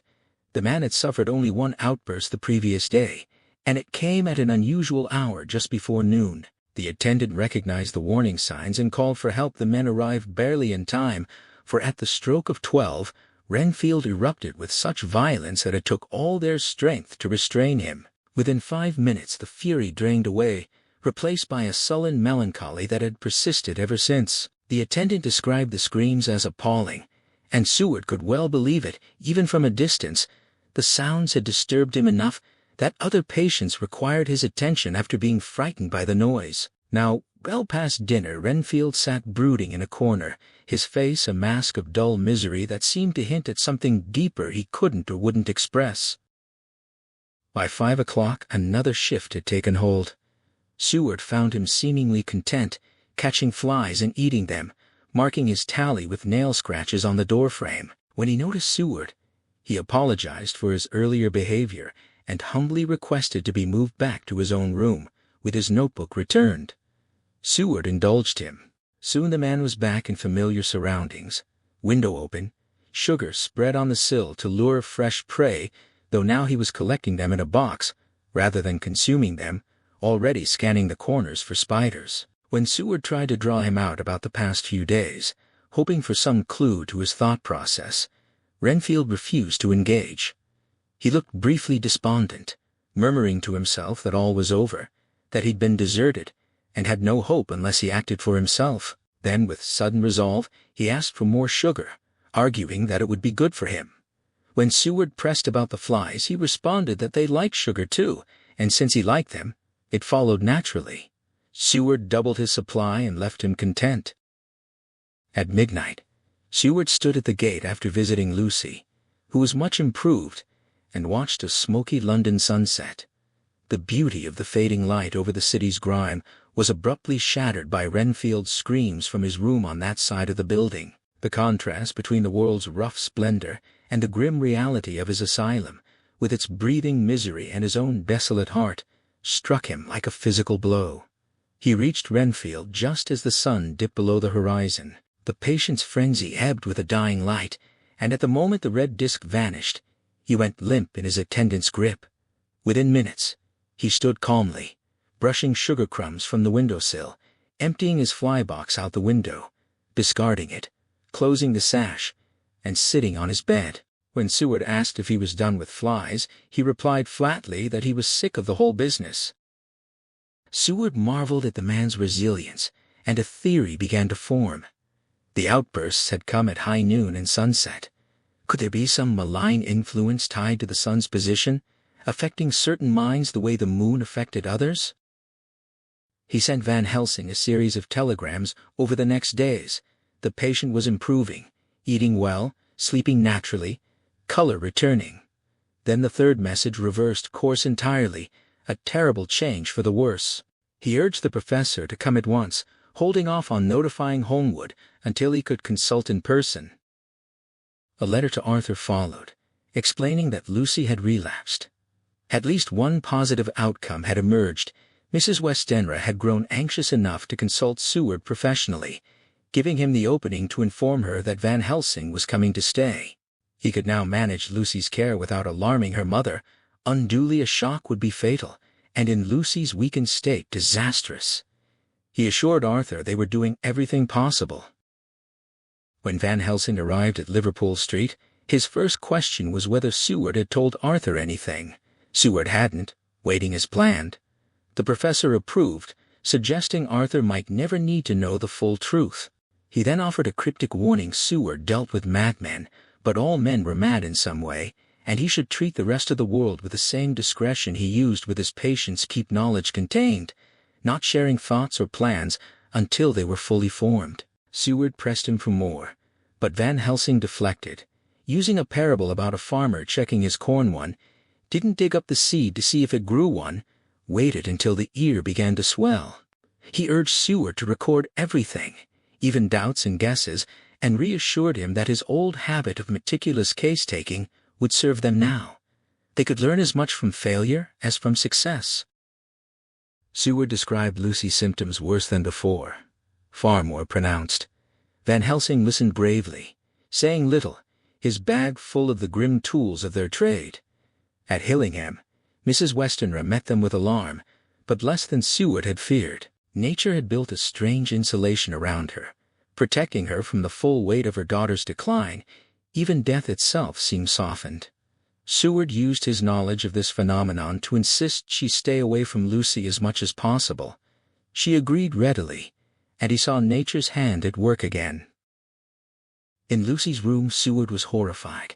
She was chalk pale, drained even of color from her lips and gums, her face gaunt and skeletal, her breathing painful to witness. Van Helsing's expression hardened to stone. When they stepped out, he pulled Seward into the next room and spoke with sharp urgency. There was no time to lose. She would die from simple blood loss unless they acted immediately. A transfusion was necessary from Seward or from Van Helsing himself. Seward volunteered, being younger and stronger. As they started downstairs, a knock came at the door. Arthur stepped inside, having read between the lines of Seward's letter, and raced down despite his father's improvement. Van Helsing, initially irritated by the interruption, took in the young man's strength and urgency and recognized an opportunity. He explained the situation gravely. Lucy needed blood, and Arthur could give it better than either of them. Arthur, pale and almost fainting, declared he would give every drop in his body if it would save her. Van Helsing, with a glint of dark humor, assured him that wasn't necessary. They went up together. Arthur waited outside while Van Helsing prepared a narcotic. Lucy, too weak to speak, could only meet their eyes. She swallowed the medicine when the professor helped her, and the drug took agonizingly long to act a measure of her exhaustion. When sleep finally claimed her, Van Helsing called Arthur in, told him to remove his coat, and allowed him one kiss. Then they began. Van Helsing, satisfied that Arthur's youth and vigor meant no preparation was needed, directed Seward to assist as they set about the grim work. The operation proceeded with swift, methodical precision. As Arthur's blood flowed into Lucy, color crept back into her cheeks, a ghost of life returning, while Arthur's own face grew pale with the drain. Yet his expression shone with a desperate joy that made the sacrifice almost beautiful. Seward watched the exchange and felt his anxiety mount. If this was what it took to partially restore Lucy, what terrible strain had her system already endured? Van Helsing stood fixed, watch in hand, eyes moving between patient and donor with unyielding focus. Seward could hear his own heart pounding in the silence. When the professor finally spoke, his voice was soft but absolute enough. He directed Seward to attend to Arthur while he looked after Lucy. The young man was visibly weakened. Seward dressed the wound and took his arm to lead him away, but Van Helsing, without turning, stopped them. The brave lover deserved another kiss, he said, and would have it presently. As he adjusted Lucy's pillow, the velvet band at her throat shifted, revealing a red mark beneath. Arthur didn't notice, but Seward caught the sharp intake of breath that Van Helsing couldn't quite suppress. The professor said nothing, only instructed Seward to take Arthur downstairs, give him port wine, let him rest, then send him home to recover properly with food and sleep. He mustn't stay. Van Helsing assured Arthur the operation had been a success, he'd saved her life, and could rest easy. When Arthur left, Seward returned to Lucy's room. She slept peacefully now, her breathing stronger, the counterpane rising and falling with each breath. Van Helsing sat watching her intently, the velvet band once more covering the mark. Seward asked what he made of it. Van Helsing turned the question back. Seward examined the wound, 2 small punctures over the jugular vein, not diseased but with worn whitish edges. He briefly considered that this might explain her blood loss, but dismissed the thought such a thing couldn't be. The bed would have been soaked if she'd lost that much blood. He admitted he could make nothing of it. Van Helsing announced he must return to Amsterdam that night for books and materials. Seward was to stay with Lucy, watching her constantly. No nurse needed. They were the best nurses. He was not to sleep, to feed her well, and keep everything from disturbing her. The professor would be back as soon as possible. Then they could begin. Seward asked what he meant by that, but Van Helsing only answered cryptically that they would see. At the door, he turned with a raised finger. Lucy was Seward's charge now. If harm came to her because he left, he would never sleep easy again. Seward sat up all night. The opiate wore off toward dusk, and Lucy woke naturally, a different person from the night before, cheerful, vivacious, though still clearly exhausted. Mrs. Westenra was skeptical when Seward insisted on staying the night, pointing to her daughter's renewed strength, but he held firm. Lucy didn't object, only looked at him gratefully. Several times she seemed to drift off, then shook herself awake with visible effort. When he asked if she was afraid to sleep, she admitted she was sleep had become a presage of horror for her, bringing weakness and dread. He promised to watch and wake her if any bad dreams came. Relieved, she sank back and slept deeply, peacefully, without stirring. In the morning, Seward wired Van Helsing and Arthur with the good news, then spent the day catching up on work. The report on Renfield was quiet. A telegram from Van Helsing that evening suggested Seward return to Hillingham that night. As it would be wise to be close at hand, the professor was taking the night mail and would join him early. By the time Seward arrived, he was exhausted, 2 nights with almost no sleep. Lucy, up and cheerful, took one look at him and insisted he wasn't to sit up again. She was well, truly well, and if anyone was sitting up, it would be her with him. He didn't argue, ate supper with her, and let her lead him to a cozy room next to hers, doors open between them. She promised to call if she needed anything. He lay on the sofa and was asleep before he knew it. Lucy wrote in her diary that night, giddy with happiness. After so much weakness, simply being able to think and move felt like sunshine after a long storm.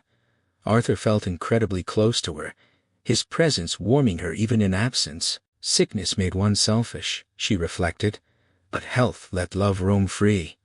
She'd slept blissfully under Seward's watch, and tonight she wouldn't fear sleep with him nearby. Seward woke to Van Helsing's hand on his head. The professor asked about their patient, and they went in together. Seward raised the blind, flooding the room with morning light, and heard Van Helsing's low hiss of horror. He turned to see the professor's face ashen, pointing to the bed. Lucy lay there, more ghastly pale than ever, lips white, gums shrunken back from her teeth like a corpse after long illness.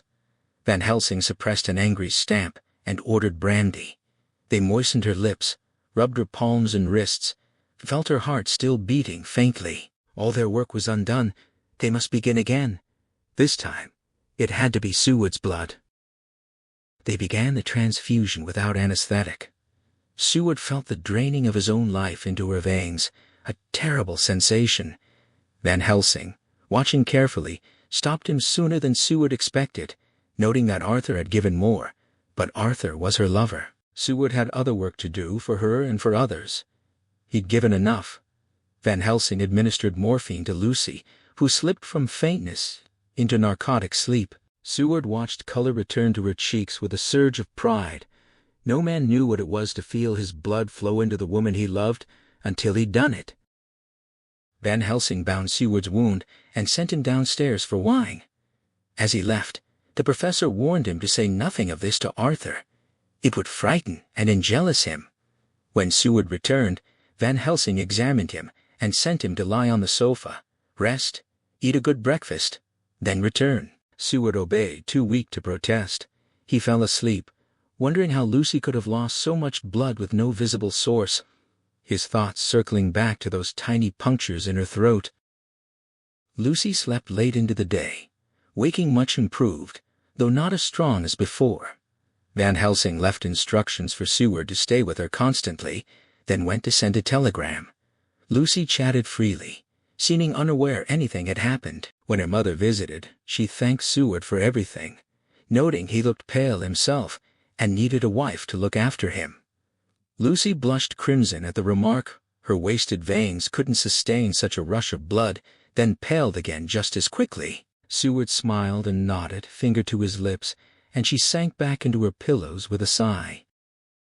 Dr. Seward watched Van Helsing's face drain of color as Mrs. Westenra spoke, but the old man held himself together with visible effort, even managing a smile for the oblivious woman as she passed into her room.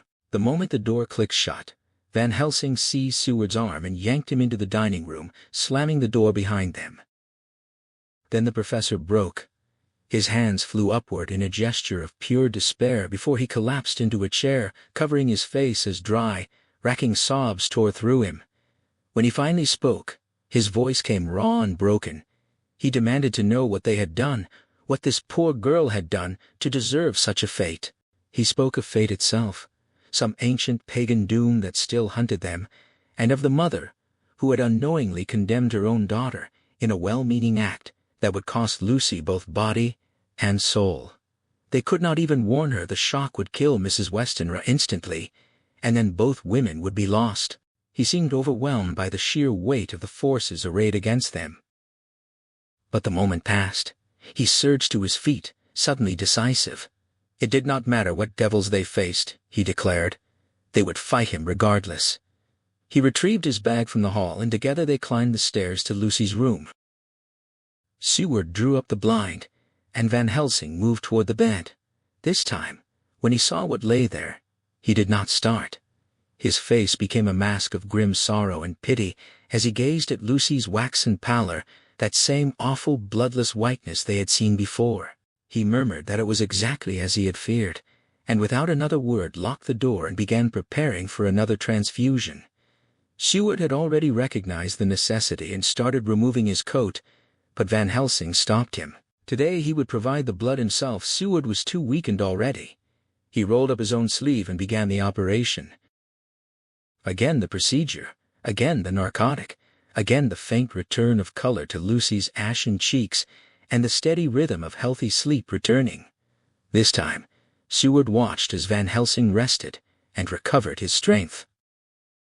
Later, the professor took Mrs. Westenra aside and carefully insisted that nothing must be removed from Lucy's room without his consent. The flowers, he explained, had genuine medicinal value, and breathing their scent was part of the treatment. He then took full charge of the case himself, announcing he would watch that night and the next, sending word to Seward when his presence would be needed. An hour afterward, Lucy woke from her sleep refreshed, bright, and seemingly no worse for her ordeal. Seward sat with the weight of these events pressing on him, and found himself wondering whether his long years working among the mad were finally taking their toll on his own mind. Seward watched the old man crumble, a sight he had never expected to see. Van Helsing's hands flew upward in mute despair, then beat together helplessly before he collapsed into a chair, burying his face and sobbing with a dry, wrenching grief that seemed to tear itself from the very depths of his chest. He raised his arms again, appealing to the heavens, his voice cracking with anguish. He demanded to know what they had done, what this innocent girl had done, to be so cruelly beset. Was fate itself some ancient pagan curse still hunting them across the centuries? This poor mother, acting only out of love and ignorance, had unwittingly doomed her own child, body and soul, and they could not even warn her, because the shock would kill her, and then both would be lost. How utterly surrounded they were, he cried, by the powers of darkness arrayed against them. Then, as suddenly as it had overtaken him, the collapse passed. He leaped to his feet, his voice sharp with renewed resolve. Devils or no devils, it did not matter, they would fight him all the same. He retrieved his medical bag from the hall, and together they climbed the stairs to Lucy's room. Seward drew up the blind while Van Helsing moved to the bedside. This time, confronting Lucy's terrible pallor, the professor did not flinch. His face settled into an expression of stern sorrow and deep pity. He murmured that it was what he had expected, that distinctive hiss of indrawn breath carrying all his unspoken meaning. Without a word, he locked the door and began laying out the instruments for another transfusion. Seward, already anticipating the need, started removing his coat, but Van Helsing stopped him with an upraised hand. "No," he said. Seward was already weakened. Today he would provide the blood himself, and he rolled up his sleeve as he spoke.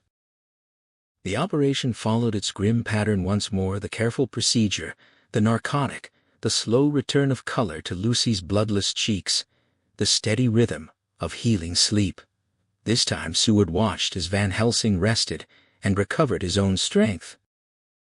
Later, the professor found an opportunity to impress upon Mrs. Westenra that she must not remove anything from Lucy's room without his knowledge. The flowers, he explained, had genuine medicinal value, and their scent was an essential part of the cure. Then he assumed full charge of the case, announcing he would keep watch that night and the next, sending word to Seward when to come. After another hour, Lucy woke from her sleep, fresh and bright, apparently little worse for her terrible ordeal. Seward sat with the weight of these events pressing on him, and a troubling question began to surface. Was his long habit of life among the mad finally beginning to affect his own reason? Lucy herself felt a surge of gratitude and relief. 4 days and nights of peace had transformed her. She barely recognized herself, as though she had emerged from a long, suffocating nightmare into sunlight and fresh air. She had dim memories of anxious waiting, of darkness without even hope to sharpen the pain, and then long oblivion, rising back to life like a diver breaking the surface. Since Van Helsing's arrival, all the old terrors had faded, the flapping at the windows, the distant voices that seemed so near, the harsh commands from nowhere, all of it had stopped. She went to bed now without fear, without even trying to stay awake. She had even grown fond of the garlic, with fresh boxes arriving daily from Haarlem. Van Helsing would be away tonight, visiting Amsterdam, but she no longer needed watching. She felt well enough to be left alone. She was grateful for her mother's sake, for Arthur's, for all their kind friends. She would barely notice his absence, since he had spent much of the previous night dozing in his chair. She had woken to find him asleep twice, yet she had not been afraid to drift off again, despite the angry flapping of bats or branches against the window panes. The newspaper account detailed an interview with a keeper at the Zoological Gardens, a man named Thomas Bilder, who had been reluctantly coaxed into telling his story over tea and a half-sovereign. The escaped wolf, called Berserker, had been a well-behaved animal until a strange visitor arrived, a tall, thin man with a hooked nose, a pointed beard, cold eyes, and an unsettling smile full of sharp white teeth. The man had approached the wolf's cage, and though the wolves seemed agitated, he had calmed them with a touch. The keeper had taken an instant dislike to him, but the stranger was polite enough, claiming he had made pets of several wolves before tipping his hat and walking away. That night, after moonrise, the wolves howled for no apparent reason, and just before midnight, the keeper found Berserker's cage broken open and empty. A gardener thought he had seen a large gray dog leaving the grounds, but hadn't mentioned it until after the escape was discovered. When pressed for a theory, Bilder offered a wry, reluctant explanation. The wolf had simply wanted out. The keeper launched into his theory with a wry grin. The wolf had escaped because it simply wanted to get out. The interviewer recognized the joke. It had clearly done service before, and the whole explanation was an elaborate tease. He couldn't match the man's banter, but he knew a surer route to cooperation, offering another half-sovereign for a serious answer about what might happen next. Bilder brightened and apologized for the jest, admitting his wife's wink had encouraged him. Then he laid out his real opinion. The wolf was hiding somewhere, likely terrified and confused. The gardeners claimed that it had galloped north faster than a horse was nonsense. Wolves didn't gallop at all, not built that way. They were impressive in stories, fierce in packs, but in reality, they were low creatures, less clever and bold than a good dog, with far less fight in them. This one wasn't used to providing for itself, so it was probably cowering somewhere in the park, wondering where its next meal would come from, or maybe it had fallen into a coal cellar. Some cook was going to get a shock when those green eyes gleamed out of the darkness. If it couldn't find food, it would have to hunt, and if some nursemaid left a baby unattended while walking with a soldier, well, the census might be down one infant. That was all he had to say. The interviewer was reaching for the half-sovereign when something bobbed against the window, and Builder's face stretched in astonishment. He exclaimed in disbelief. There was old Berserker, back on his own. The keeper went to the door and opened it, a move the interviewer found unnecessarily brave. He had always believed wild animals looked best when separated by something solid.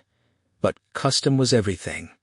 Neither Builder nor his wife treated the wolf with more concern than they would a dog. The animal itself was perfectly peaceful and well-behaved, as docile as the wolf from Red Riding Hood when it had masqueraded as the grandmother. The scene was a strange mix of comedy and pathos. The wolf that had terrorized London and sent children shivering was now penitent, received and petted like a prodigal son. Builder examined him with tender care, pointing out cuts and broken glass embedded in its head. He knew the poor old chap would get into trouble, he said. The creature had clearly been scaling some wall topped with broken bottles. A shame such hazards were allowed. He took the wolf, locked it in its cage with a generous piece of meat, and went off to report the recapture. That evening, Seward sat in his study catching up on neglected paperwork when his door burst open and Renfield rushed in, face contorted with rage. Seward was thunderstruck. A patient entering the superintendent's study of his own accord was almost unheard of. Renfield came straight at him, a dinner knife in hand. Seward tried to put the table between them, but his patient was too quick and too strong before he could get his balance. Renfield slashed his left wrist, drawing blood. Seward landed a blow with his right, sending Renfield sprawling. As he bound his wound, keeping a wary eye on the prostrate figure, attendants rushed in. When they turned their attention to Renfield, Seward felt sick. The man was lying on his stomach, licking the spilled blood from the carpet like a dog. He was subdued easily enough, and to Seward's surprise went placidly with the attendants, repeating the same phrase over and over: blood was life. Seward couldn't afford more blood loss.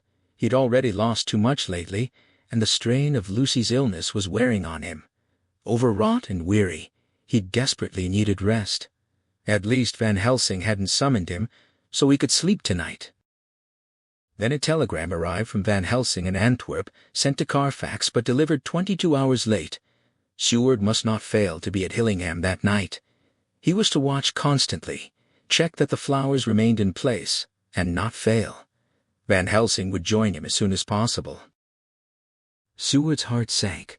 The whole night lost, and he knew from bitter experience what could happen in a single night. Perhaps all was well, but what if it wasn't? Some horrible doom seemed to hang over them, with every accident thwarting their efforts. He grabbed his phonograph cylinder to complete his entry on Lucy's case and headed for the train. Lucy's memorandum, written in desperate haste, recorded that night's horror. She had gone to bed as usual, ensuring the flowers were placed as Van Helsing directed, and soon fell asleep. The flapping at the window woke her the same sound that had troubled her since Whitby. She wasn't afraid, but she wished Seward was in the next room as promised, so she could call him. Sleep wouldn't come, and her old fear of sleeping returned, so she resolved to stay awake, though perversely. Sleep now seemed to beckon. Fearing solitude, she opened her door and called out. No answer. She dared not wake her mother, so she closed the door again. Outside in the shrubbery, she heard a deep, fierce howl like a dog's but more savage.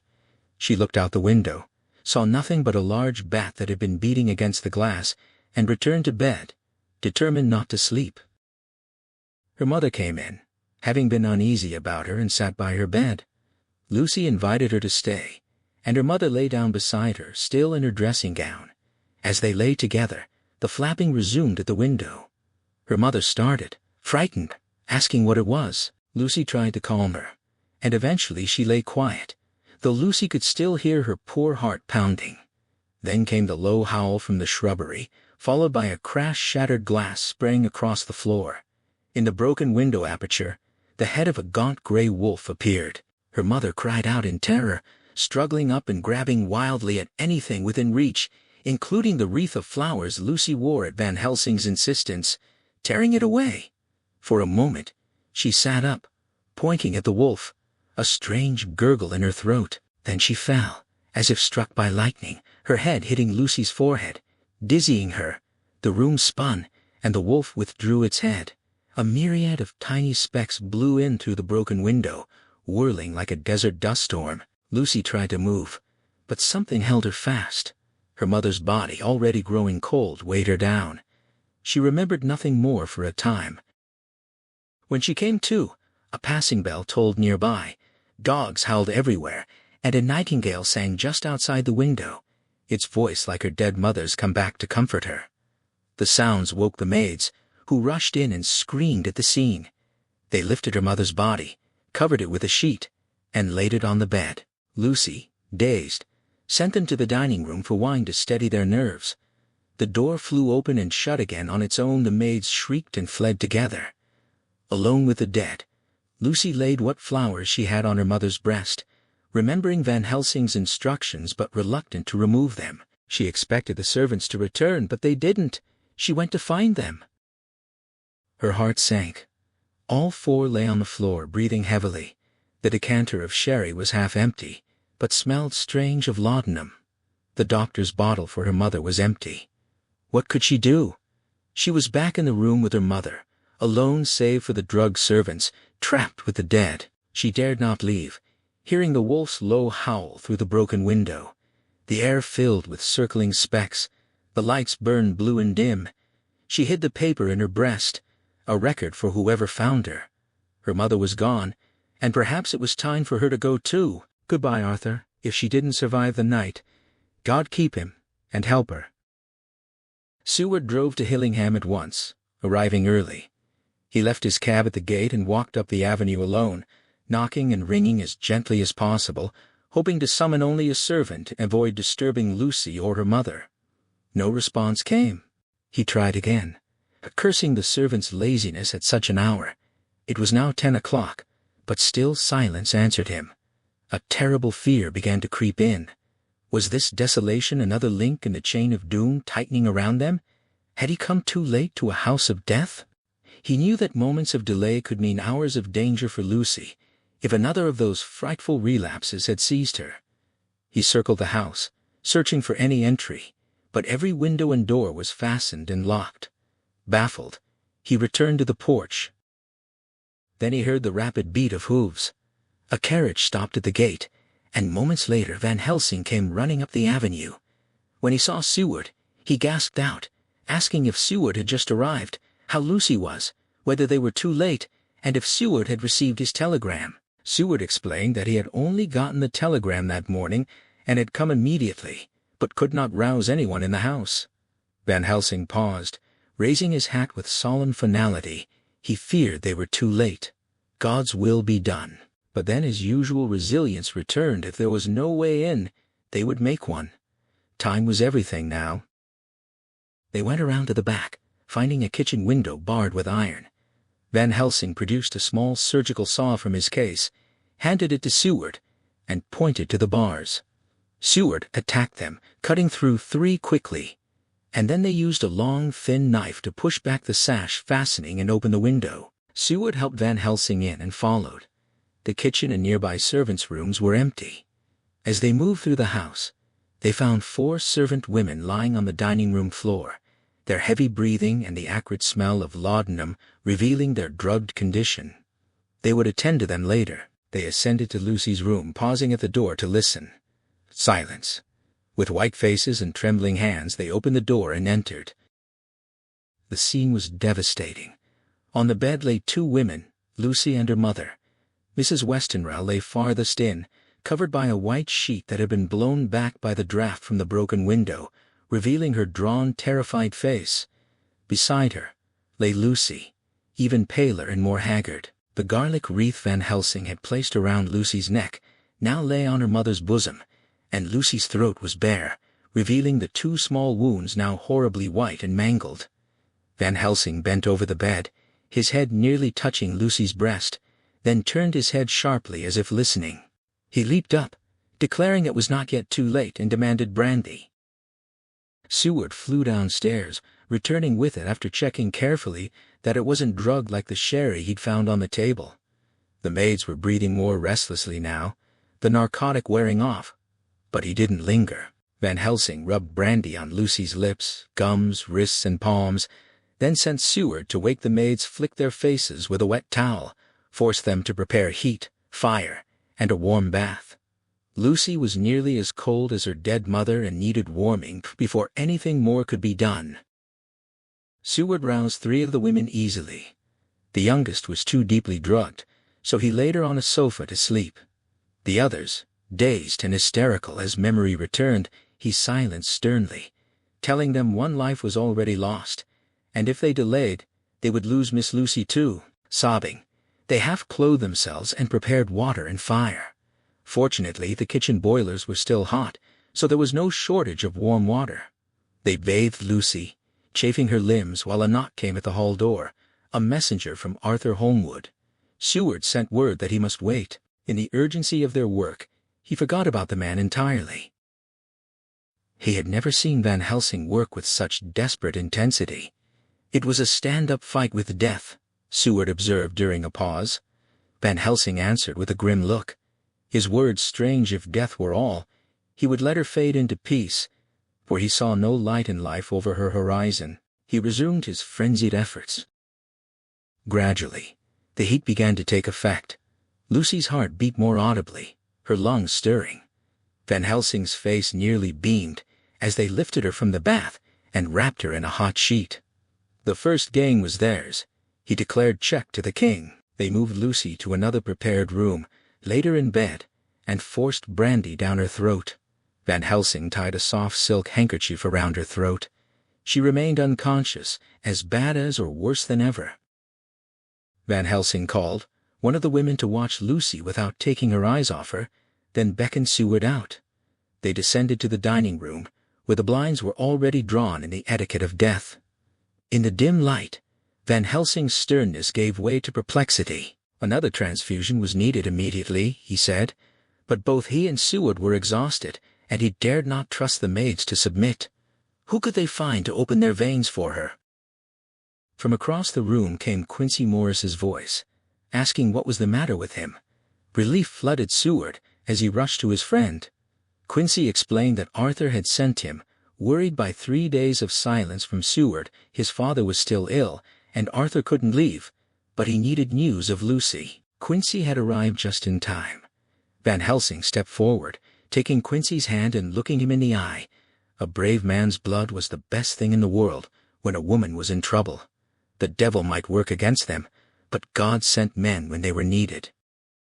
The ghastly operation was repeated, Lucy's shock making the struggle back to life even more frightful than before. Morphine sent her into deep slumber. Seward saw to the cab and left Quincy resting with a glass of wine, telling the cook to prepare breakfast. Then he returned to find Van Helsing holding a sheet of notepaper that had fallen from Lucy's breast when they carried her to the bath. The professor's face wore grim satisfaction, as if a doubt had been resolved. Seward read the paper, Lucy's terrified memorandum, and stood bewildered. He asked Van Helsing what it meant, whether Lucy was mad, what horrible danger threatened her. Van Helsing put the paper aside, telling him not to trouble about it now, he would understand in good time. Then Seward remembered the death certificate. They had to act carefully to avoid an inquest, which would surely kill Lucy if nothing else did. Mrs. Westenra had known heart disease, and they could certify that as the cause. They filled out the certificate, and Seward took it to the registrar and arranged for the undertaker. When he returned, Quincy was waiting. Seward went to see Lucy, first still sleeping, Van Helsing motioning for silence, and then joined Quincy in the breakfast room. Quincy spoke plainly. He didn't want to intrude, but this was no ordinary case. He had loved Lucy, and still felt anxious about her. He had heard Van Helsing say another transfusion was needed, and that both doctors were exhausted. He knew medical men kept private counsel, but he had done his part. Wasn't that so? Seward confirmed it. Quincy pressed further. Both Seward and Van Helsing had already done what he had done today, hadn't they? Seward confirmed that too. Quincy pressed further, asking if Arthur had been the first to give blood. Seward could see the man's agony, his love for Lucy, his ignorance of the mystery surrounding her, all of it twisting inside him. It took every ounce of his considerable manhood to keep from breaking down. Seward paused, weighing his duty to keep Van Helsing's secrets against Quincy's evident need for honesty. But the man already knew so much, guessed so much, that there seemed no reason to withhold the truth.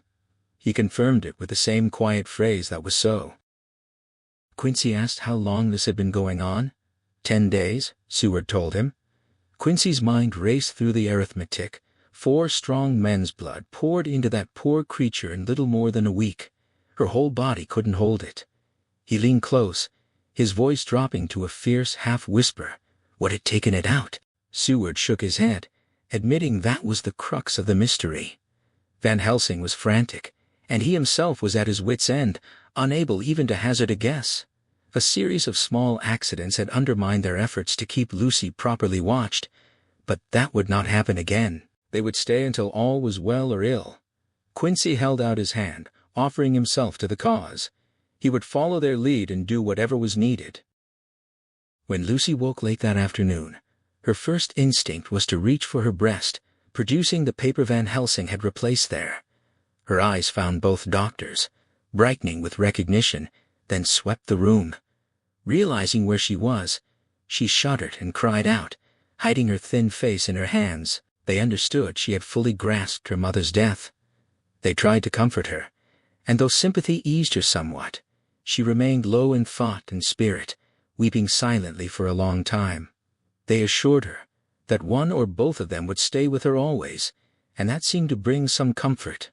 Toward dusk, she dozed. Then a strange thing happened still asleep. She took the paper from her breast and tore it in two. Van Helsing retrieved the pieces, but she continued the tearing motion, as though the paper were still in her hands, finally opening her palms, as if scattering fragments. Van Helsing's brows gathered in thought, but he said nothing. The night that followed was fitful. Lucy feared sleep, and each waking left her weaker. Seward and Van Helsing took turns watching, never leaving her unattended. Quincy said nothing of his intentions, but Seward knew he patrolled the house all night. Daylight revealed the ravages in Lucy's strength. She could barely turn her head. The little food she took seemed useless. In sleep, she looked stronger yet more haggard, her breathing softer, her open mouth showing pale gums drawn back from teeth that appeared longer and sharper. Waking, her eyes softened, and she became herself again, though a dying one. In the afternoon she asked for Arthur, and they telegraphed for him. Quincy went to meet him at the station. Arthur arrived near 6 o'clock, the setting sun streaming red through the window and lending color to Lucy's pale cheeks. He was choked with emotion, unable to speak. The hours had brought more frequent comatose spells, shortening the moments when conversation was possible. But Arthur's presence seemed to revive her. She rallied, speaking more brightly than she had since they arrived. He pulled himself together, responding with as much cheer as he could muster. It was nearly 1 o'clock now. Arthur and Van Helsing sat with her. Seward would relieve them in a quarter of an hour, and he was recording this on Lucy's phonograph. They would try to rest until 6. He feared that tomorrow would end their vigil. The shock had been too great, and the poor child could not rally. God help them all. A letter from Mina Harker to Lucy, unopened, lay among the papers. Mina wrote of her joy at being reunited with Jonathan, of their arrival at Exeter, and the warm welcome from Mr. Hawkins, who had made them his heirs. They were settled in his beautiful old house, with views of the cathedral elms and the constant chatter of rooks overhead. Jonathan was recovering, though still troubled by sudden starts from sleep that left him trembling. Mina was busy with housekeeping, and asked eagerly about Lucy's wedding plans. She sent Jonathan's love instead of his respectful duty, as befitted the junior partner of Hawkins and Harker. A report from Dr. Hennessy detailed another outbreak from Renfield. That afternoon, a carrier's cart with 2 men had stopped at the empty house next door. As one man passed Renfield's window, the patient unleashed a torrent of abuse. The man, decent enough, told him to shut up, which only provoked Renfield to accuse him of robbery and murder.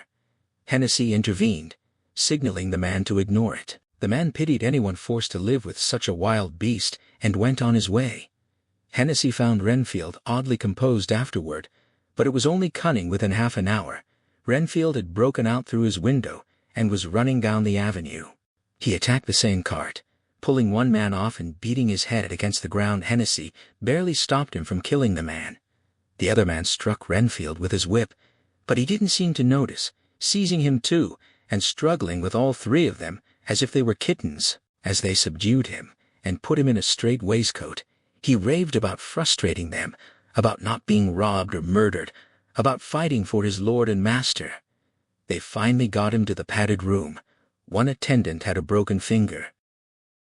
The two carriers had initially been loud with threats of legal action, vowing to rain down every penalty the law could offer. But their bluster mixed with a kind of backhanded apology for being bested by a single madman.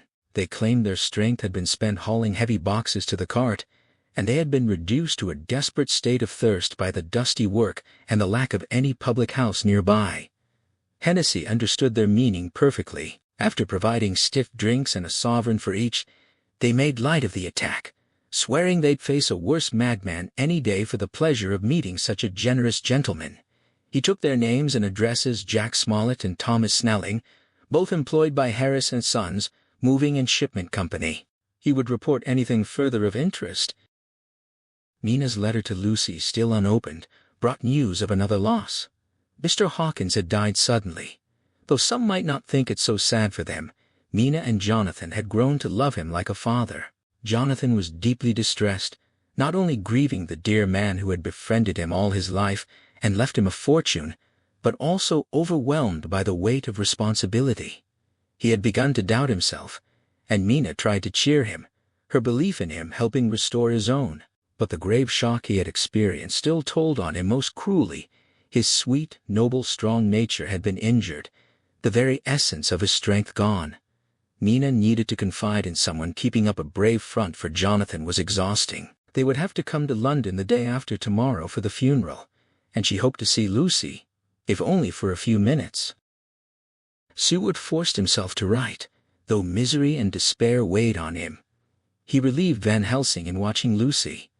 Arthur had refused to rest, but Seward persuaded him they would need his help during the day, and couldn't all break down. Van Helsing kindly led him to the drawing room, where a big fire burned and two sofas waited. He would not have to be alone with his fears.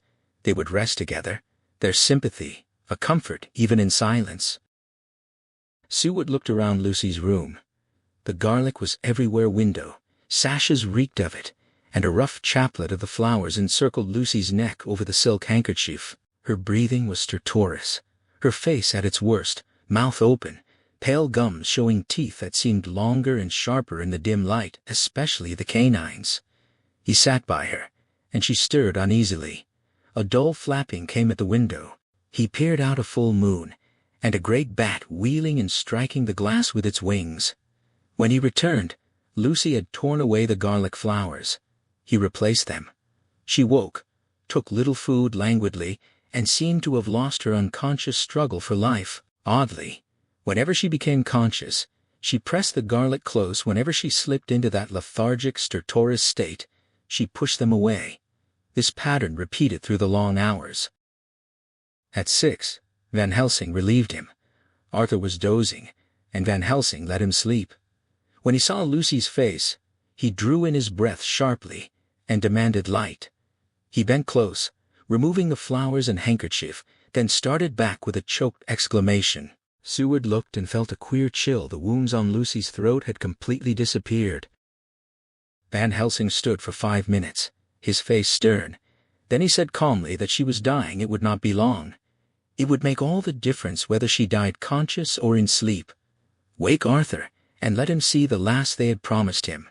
Seward went to the dining room and roused him. Arthur was dazed, then feared he was late. Seward gently told him the end was near. Arthur covered his face, sank to his knees by the sofa, and prayed, his shoulders shaking. Seward raised him, urging him to summon his fortitude for her sake. When they entered Lucy's room, Van Helsing had made everything as pleasing as possible, even brushing her hair. Lucy opened her eyes and whispered gladness at seeing Arthur. He stooped to kiss her, but Van Helsing held him back, whispering not yet hold her hand instead. It would comfort her more. Arthur knelt, taking her hand, and she looked her best, her soft features matching the angelic beauty of her eyes. Gradually her eyes closed, and she sank to sleep, her breast heaving softly like a tired child's. Then the strange change came again. Her breathing grew stertorous, her mouth opened, her gums drawn back, her teeth longer and sharper. In a sleep-waking, unconscious way, she opened dull, hard eyes and spoke in a soft, voluptuous voice Seward had never heard from her, calling Arthur to kiss her. Arthur bent eagerly, but Van Helsing seized him, dragging him back with unexpected fury, hurling him across the room. He shouted that it was not for his life or hers. Arthur stood stunned, then silent, realizing the gravity of the moment. A spasm of rage flickered over Lucy's face, her sharp teeth champed, her eyes closed, and she breathed heavily. Then she opened them in all their softness, took Van Helsing's hand and kissed it, calling him her true friend and asking him to guard Arthur and give her peace. Van Helsing swore it solemnly, then told Arthur to take her hand and kiss her forehead once. Their eyes met instead of their lips, and they parted. Lucy's eyes closed, her breathing grew stertorous, and then ceased. Van Helsing declared it was over. Seward led Arthur away, sobbing, and returned to find Van Helsing looking at Lucy's changed body with a sterner face than ever. Death had softened Lucy's features, restoring some of their flowing lines. Even her lips had lost their deadly pallor. It was as if the blood, no longer needed to sustain life, had been redirected to gentle the harshness of death itself. Seward stood beside Van Helsing, voicing his relief that the poor girl had found peace at last, that this was the end. But Van Helsing turned to him with grave solemnity, denying it. "No," he said, "it was only the beginning." When Seward pressed for meaning, he only shook his head and said they could do nothing, yet they must wait and see. The funeral was arranged for the following day so that Lucy and her mother could be buried together. Seward attended to the grim formalities. The undertaker's staff, blessed with his own obsequious suavity, handled everything with practiced grace. Even the woman who prepared the body remarked in a professional, almost confidential tone that Lucy made a very beautiful corpse. It was a privilege to attend to her, and she would do credit to their establishment. Van Helsing never strayed far. With no relatives at hand, and Arthur obliged to return for his father's funeral the next day, the two doctors took it upon themselves to examine the papers. Van Helsing insisted on going through Lucy's things himself. Seward worried that his foreign background might make him unaware of English legal requirements, but the professor reassured him he was both lawyer and doctor. He had more than the coroner to avoid. There might be papers like this one, and he produced from his pocket the memorandum Lucy had hidden in her breast and torn in her sleep. Seward found Mrs. Westenra's solicitor and wrote to him, sealing all her papers as instructed. Van Helsing, meanwhile, had gathered some letters, memoranda, and a newly begun diary. He would say nothing of them for the present, but intended to use them with Arthur's sanction. When they finished, Van Helsing suggested they rest. They both needed sleep and recuperation before the days ahead. Before turning in, they visited Lucy's room. The undertaker had transformed it into a small chapel of rest, a wilderness of white flowers, death made as gentle as possible. When Van Helsing gently turned back the winding sheet from her face, they both started at the beauty before them. All Lucy's loveliness had returned, as if death had not effaced but restored her. Seward could scarcely believe he was looking at a corpse. Van Helsing left and returned with a handful of wild garlic from the unopened box, then placing it among the other flowers, then removed a little gold crucifix from his neck and laid it over her mouth. He replaced the sheet, and they left. Later, Van Helsing tapped at Seward's door and made a startling request. By tomorrow night, he wanted post-mortem knives brought. Seward asked if they must perform an autopsy. Van Helsing explained yes and no. He wanted to operate, but not in the usual way. He intended to cut off her head and remove her heart. Seward recoiled at the thought of mutilating the body of the woman he had loved. What good could it serve? Van Helsing responded with infinite tenderness, acknowledging his grief and asking for trust. He had reasons, though he could not yet explain them. Would Seward have faith in him? Seward took his hand and promised. As Van Helsing left, Seward saw a maid slip quietly into Lucy's room, a poor girl putting aside her fear of death to keep watch alone by the body of the mistress she loved. The sight touched him deeply. He slept long and soundly. When he woke, Van Helsing was standing by his bed, telling him he needn't trouble about the knives, they would not do it. Why not? Seward asked. Because it was too late, or too early? Van Helsing held up the little golden crucifix. It had been stolen in the night, he explained, though he had recovered it. The thief was a woman, who had robbed both dead and living, but she had acted in ignorance. Now they must wait. He left Seward with a new mystery to ponder. The forenoon passed drearily. At noon, the solicitor arrived, Mr. Marquand, a genial man who appreciated their efforts and relieved them of all detailed concerns.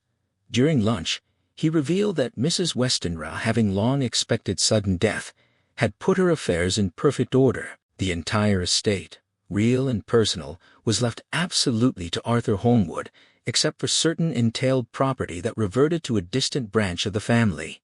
He admitted that he had advised against such a disposition, warning that it might leave Lucy financially vulnerable, but Mrs. Westenra had insisted, and in this case, he was rejoiced at the result. Had she predeceased her daughter by even 5 minutes without a will, the property would have gone to remote inheritors, and Arthur would have had no claim at all. Seward recognized the solicitor as a decent man, but his professional satisfaction at the legal outcome, the one detail that concerned his office, felt like a lesson in how narrow sympathy could be. Marquand didn't stay long, promising to return later to see Lord Godalming. His visit had at least been reassuring. They need not fear hostile scrutiny of their actions. Arthur was expected at 5. A little before that hour, Seward and Van Helsing visited the death chamber, where both mother and daughter now lay. The undertaker had done his best, but the mortuary display only deepened their gloom. Van Helsing insisted on restoring the previous arrangement, Lucy alone, so that Arthur would not be further harrowed. The undertaker hurried to comply. When Arthur arrived, he looked desperately sad and broken, his stalwart frame diminished by grief. The loss of his father at such a time had been a bitter blow. He was warm with Seward and courteous to Van Helsing, but some constraint hung over him. The professor noticed and signaled Seward to bring him upstairs. At Lucy's door, Seward left him, thinking he would want to be alone, but Arthur took his arm and led him in.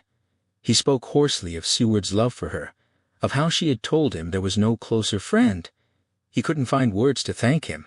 Then he broke down, throwing his arms around Seward and weeping against his chest, crying out that the whole of life seemed gone, with nothing left to live for. Seward held him in silence, offering the simple comfort of presence.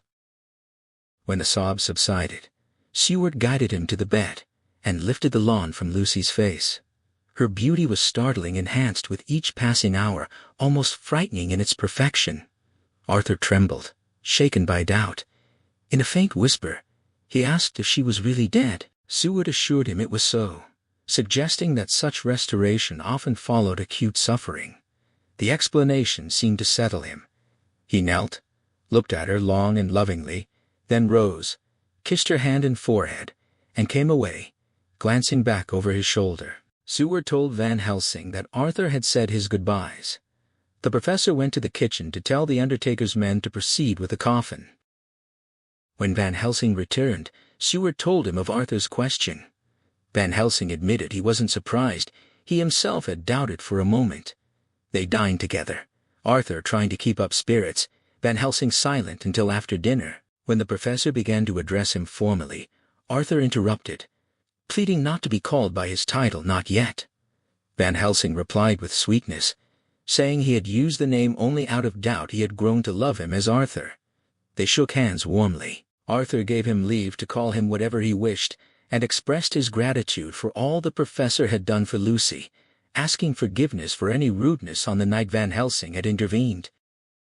Van Helsing answered gravely that he understood why Arthur couldn't fully trust him then or now, since he didn't yet understand. There might be more times when he would need trust without full understanding, but the time would come when trust would be complete, and then Arthur would bless him for everything. Arthur responded with warmth. He trusted Van Helsing entirely, knowing his noble heart, and gave him leave to do whatever he liked. The professor then asked if he might read all Lucy's papers and letters, not out of curiosity, but for a motive she would have approved. He had taken them before they knew the estate was Arthur's, to keep them from strange hands. He would keep them safe, and return them in time. Arthur agreed heartily, feeling it was what Lucy would have wished. Van Helsing rose, solemnly declaring that there would be paying for all of them, but not all paying. They would pass through bitter waters before reaching the sweet. They must be brave and do their duty. Seward slept on a sofa in Arthur's room that night. Van Helsing didn't sleep at all, pacing the house, never losing sight of the room where Lucy lay in her coffin, surrounded by wild garlic, whose heavy scent mingled with the odors of lily and rose. Mina wrote from the train to Exeter, Jonathan sleeping beside her. So much had changed since Whitby. Jonathan now a solicitor, a partner, rich and master of his business, while Mr. Hawkins was dead and buried. Jonathan had suffered another attack, and she worried. She was rusty in her shorthand. Prosperity had made her lazy. The funeral had been simple and solemn, just themselves, the servants, a few friends, and representatives. They stood hand in hand, feeling their dearest friend was gone. Afterward, they took a bus to Hyde Park Corner and sat in the row, but the empty chairs made them think of the empty chair at home, so they walked down Piccadilly. Jonathan held her arm as in the old days. She felt it improper after years of teaching etiquette, but he was her husband, and she didn't care who saw them. She was admiring a beautiful girl in a Victoria, when Jonathan clutched her arm painfully and gasped. He was pale, eyes bulging, staring at a tall, thin man with a beaky nose, black mustache, pointed beard, and hard, cruel face, red lips, and pointed white teeth like an animal's. He was watching the girl intently, not noticing them. Jonathan stared, until Mina feared he would be noticed. She asked what disturbed him. He answered as if she should already know it was the man himself. Mina could see Jonathan was terrified so deeply that without her to lean on, he might have collapsed. He kept staring, as a man emerged from the shop with a small parcel for the lady, who then drove away. The dark man's eyes never left her when her carriage moved up Piccadilly. He hailed a hansom and followed. Jonathan watched him go, murmuring to himself that he believed it was the Count, but grown young. His distress was so great that Mina feared to question him further, and stayed silent, quietly drawing him away. He came easily, holding her arm. They walked a little, then sat in the Green Park on a shady seat. After staring at nothing for a few minutes, Jonathan's eyes closed and he slept with his head on her shoulder. She let him rest. When he woke 20 minutes later, he was cheerful, apologizing for being rude and suggesting tea. He had evidently forgotten the dark stranger entirely, just as his illness had made him forget other things. Mina didn't like this forgetfulness. It might signal or worsen brain injury. She couldn't ask him directly, fearing harm, but she knew she must somehow learn the facts of his journey abroad. The time had come to open that parcel and read what was written inside. Jonathan would forgive her. She hoped it was for his own dear sake. Later came a sad homecoming, the house empty of the dear soul who had been so good to them, Jonathan still pale and dizzy from a relapse. Then a telegram from Van Helsing brought more grief. Mrs. Westenra had died 5 days ago. Lucy the day before yesterday. Both were buried today. Such a wealth of sorrow in a few words.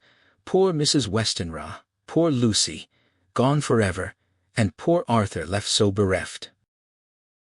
Seward recorded that it was all over. Arthur had returned to Ring, taking Quincy Morris with him. Quincy was a fine fellow. Seward believed he had suffered as much as any of them over Lucy's death, but he had borne it like a moral Viking. If America could breed such men, she would be a power indeed. Van Helsing was resting before his journey to Amsterdam. He would return tomorrow night, having personal arrangements to make. He would stay with Seward afterward, as he had work in London that might take some time. The strain of the past week, Seward feared, had broken even his iron strength. During the burial, Van Helsing had been under terrible restraint. When Arthur spoke afterward of his blood transfusion making Lucy truly his bride, Van Helsing's face went white and purple by turns. No one mentioned the other operations, and no one ever would. After Arthur and Quincy left for the station, Seward and Van Helsing rode back together. Alone in the carriage, Van Helsing broke down into a fit of hysterics, or so Seward thought, though the professor later insisted it was his sense of humor asserting itself under terrible conditions. He laughed until he cried, and Seward drew the blinds to prevent misjudgment. Then he cried until he laughed again, like a woman. Seward tried to be stern, but it had no effect. When Van Helsing's face grew grave again, Seward asked why he laughed at such a time. His answer was logical, forceful, and mysterious. He was sad even as he laughed, and laughed even as he cried. Laughter was a king that came when it pleased, asking no permission. He had grieved deeply for Lucy, given his blood, time, skill, sleep, and let other sufferers go without so she might have everything. Yet he could laugh at her grave, at the thud of clay on her coffin. His heart bled for Arthur, who was the age his own son would have been, with the same hair and eyes. That was why he loved him so.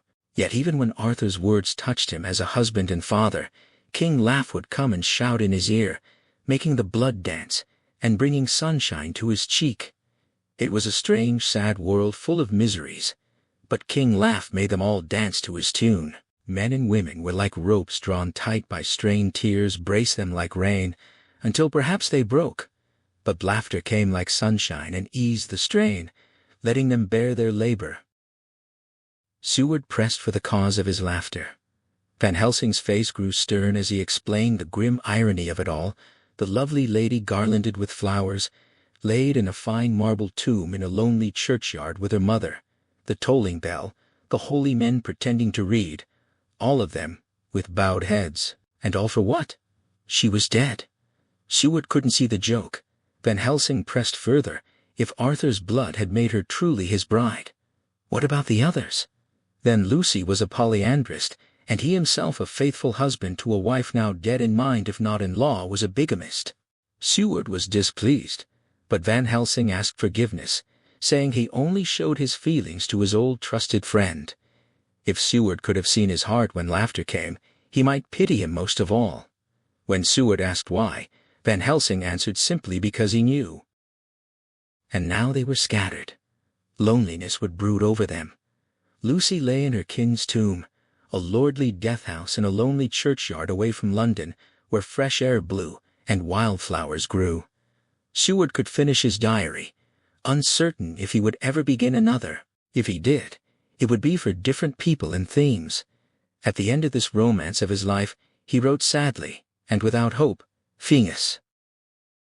The Westminster Gazette reported a Hampstead mystery. Several young children had strayed from home or failed to return from playing on the heath, all too young to give clear accounts. The common excuse was that they had been with a bloofer lady. They were missed late in the evening. Two had not been found until the following morning. The phrase had likely been picked up from the first child and repeated. The children's favorite game was luring each other away, and the bloofer lady had become the popular role. Some of the grubby-faced tots pretending to be her were supremely funny. But there was a serious side.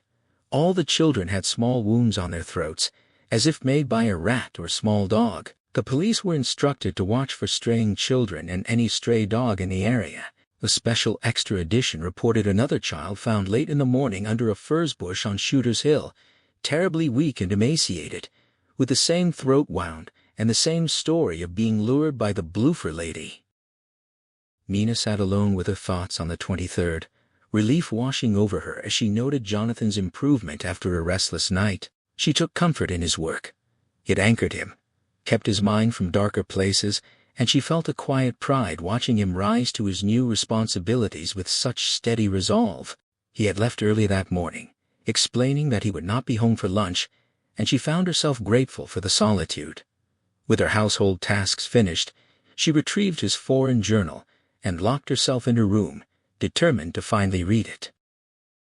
By the next day, she had not found the heart to write. The contents of that journal had unsettled her deeply, and she spent the hours turning over the impossible question. Had her husband truly suffered those horrors, or had fever conjured them from nothing? She caught herself wondering if there was any grain of truth woven through the madness, And then her mind flickered to the man they had seen in London, the one Jonathan had recognized with such certainty. Perhaps the funeral had simply reopened old wounds, she reasoned, sending his thoughts spiraling back to whatever trauma had broken him before. She recalled his words on their wedding day, that strange pledge about a solemn duty that might force him to revisit those bitter hours. A thread seemed to run through it all, connecting everything to that terrible count and his journey to London. If the threat was real, she would need to be ready. She resolved to fetch her typewriter that very hour and begin transcribing everything, so that if the moment came, she could speak for Jonathan and spare him further distress. When he was truly recovered, perhaps he would want to share the full story himself, and she would be there to listen and comfort. Then came the letter from a stranger, a Dr. Van Helsing, who wrote with careful courtesy and a weight of urgency. He had been entrusted with Lucy's papers, and had found Mina's letters among them. He asked for her help not for himself, but to redress a terrible wrong, and sought permission to visit her in Exeter. He mentioned Dr. Seward and Lord Godalming as his friends, and though he would not yet explain everything, he urged her to keep the matter from Jonathan for now, fearing it might harm him. Mina responded at once with a telegram, inviting him to come that very day. On the morning of the 25th, she found herself trembling with anticipation as the hour of his arrival drew near. She told herself the visit was about Lucy, about her sleepwalking, her final illness, and that the doctor could shed light on those matters. Yet part of her knew that was not quite the truth. The journal had infected her imagination, coloring every expectation with its dark hues. Still, she reasoned, of course it was about Lucy. The poor girl's troubled habits had returned at Whitby, and she must have told Van Helsing about the night on the cliff. He would want Mina to fill in the gaps, nothing more. She hoped she had done right by keeping silent with Mrs. Westenra. The weight of recent anxieties pressed on her, and she felt she could not bear more. When the knock finally came at 2:30, Mina steeled herself and answered the door. Mary announced the doctor, and Mina rose to meet him.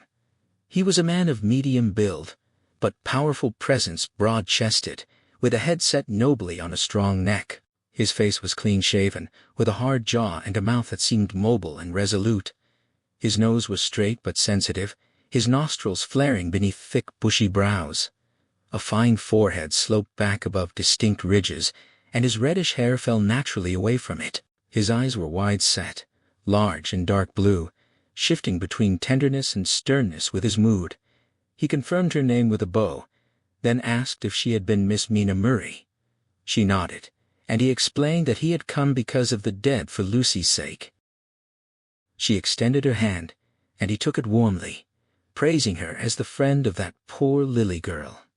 When she asked his purpose, he admitted he had read her letters to Lucy, and knew she had been with her at Whitby. Lucy had kept a diary of her own, he said, imitating Mina, and in it she had traced certain troubles back to a sleepwalking incident in which Mina had saved her. He asked if Mina could recall the details. She assured him she could. She had written everything down at the time. When she offered to show him the diary, he accepted eagerly, and she could not resist a small jest, handing him the shorthand version.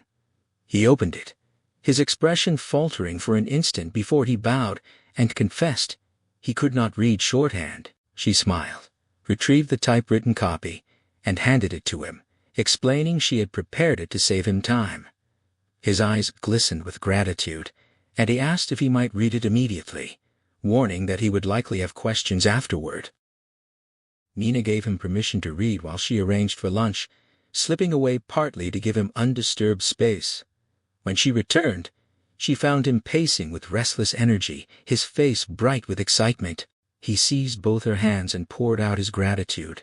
Her diary had opened a door for him, he said, though he admitted he was still dazzled by the flood of light it brought, even as shadows rolled in behind it.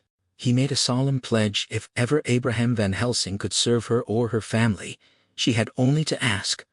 All his knowledge and skill would be hers, for she was one of the lights in a dark world, and her husband would be blessed by her.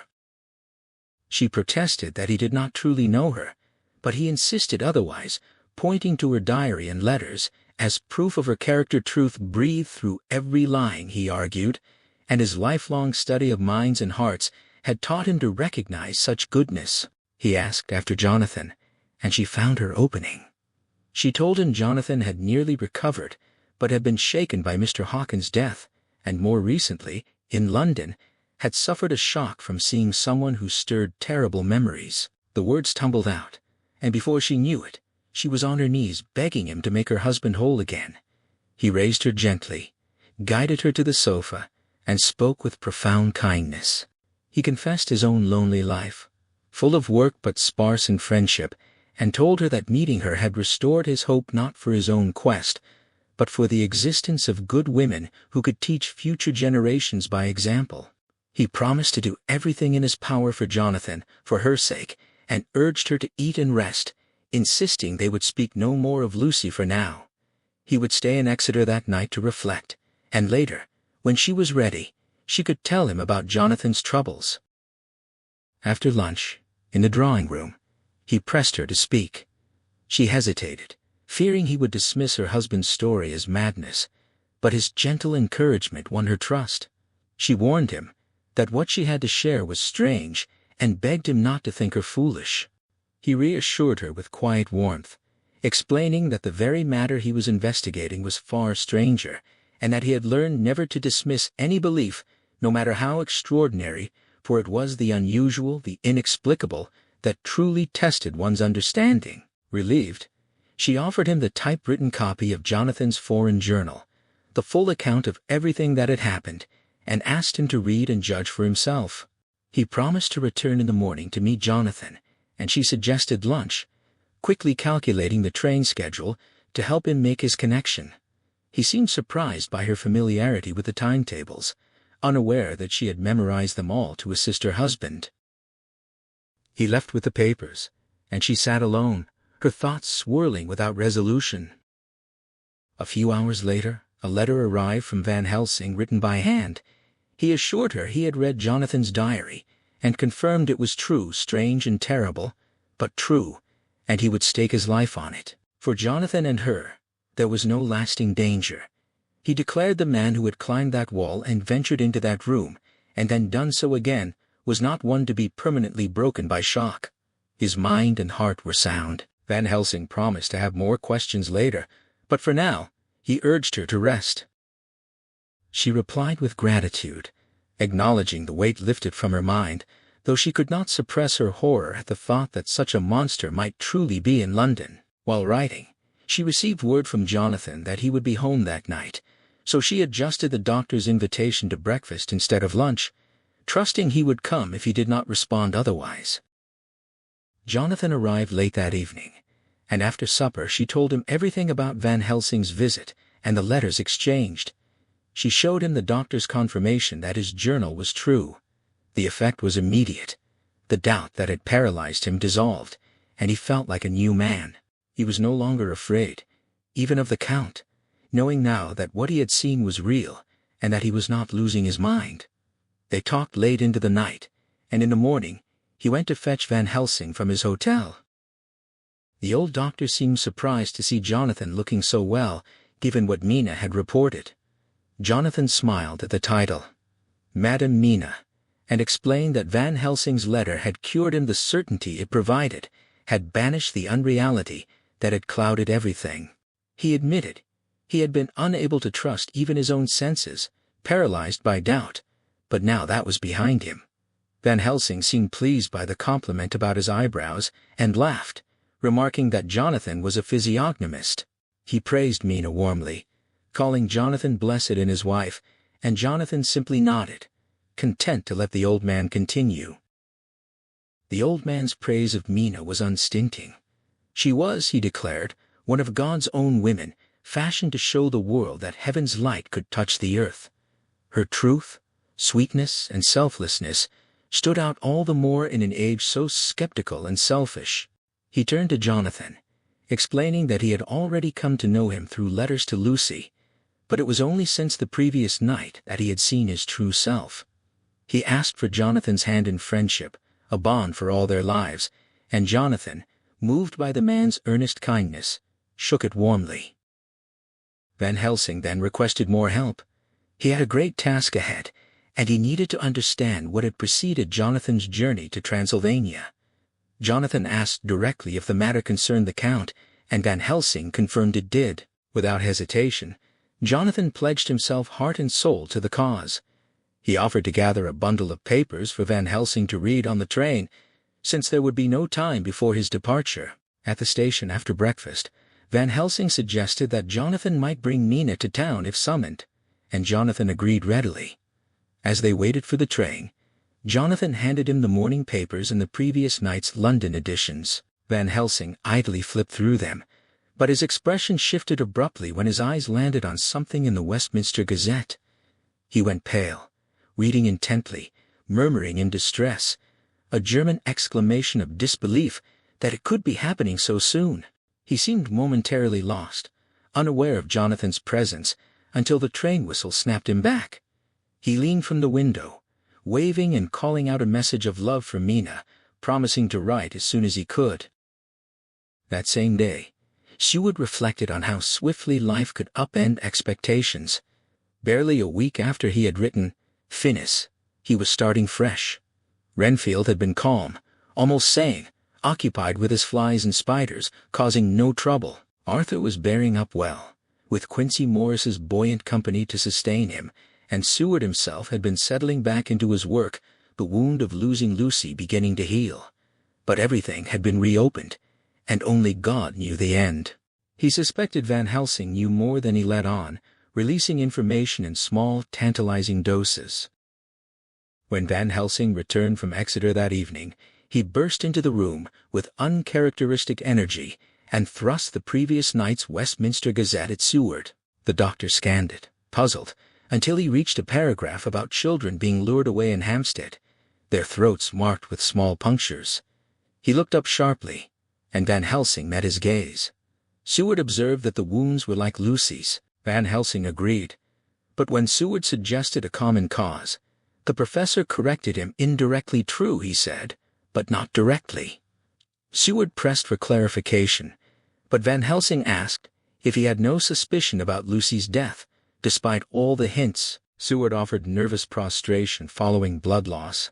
Van Helsing pressed further. How had the blood been lost? Seward had no answer. The professor sat beside him and accused him of prejudice of letting his eyes and ears close to what lay outside his daily experience.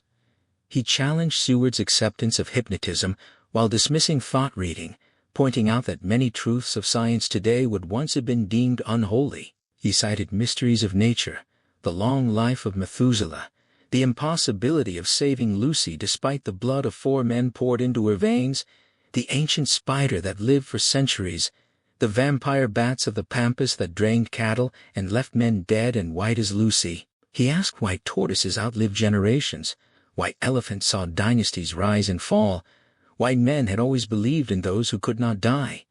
He spoke of toads sealed in rock for millennia, of Indian fakirs buried alive and rising again. Seward grew bewildered, struggling to follow the onslaught of wonders. He begged Van Helsing to state his thesis plainly, comparing himself to a novice stumbling through a bog. Van Helsing praised the image and revealed his aim. He wanted Seward to believe in things he could not. Faith, he said, was the faculty to accept what one knew to be untrue, or rather, to keep an open mind when a small truth threatened to block a larger one. Seward understood he was not to let prior convictions close his mind to strange possibilities. When Van Helsing asked if he thought the children's wounds were made by the same agent as Lucy's, Seward supposed so. But Van Helsing rose and declared him wrong. It was worse, far worse. Seward cried out in horror, demanding to know what he meant. Van Helsing collapsed into a chair, his face buried in his hands, and delivered the answer in a voice thick with despair. The wounds had been made by Lucy herself.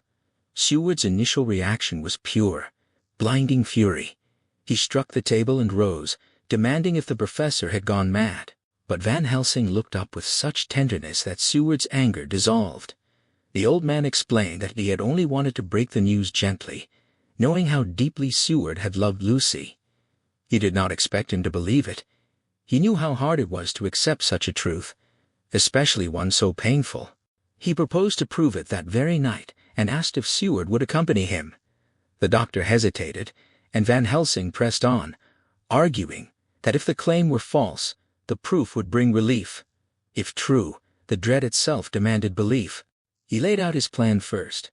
They would visit the wounded child in the hospital, and then they would spend the night in the churchyard where Lucy lay buried. He produced the key to the tomb, given to him by the undertaker for Arthur. Seward's heart sank, but he agreed, and they hurried off as the afternoon waned. At the hospital they found the child awake and recovering.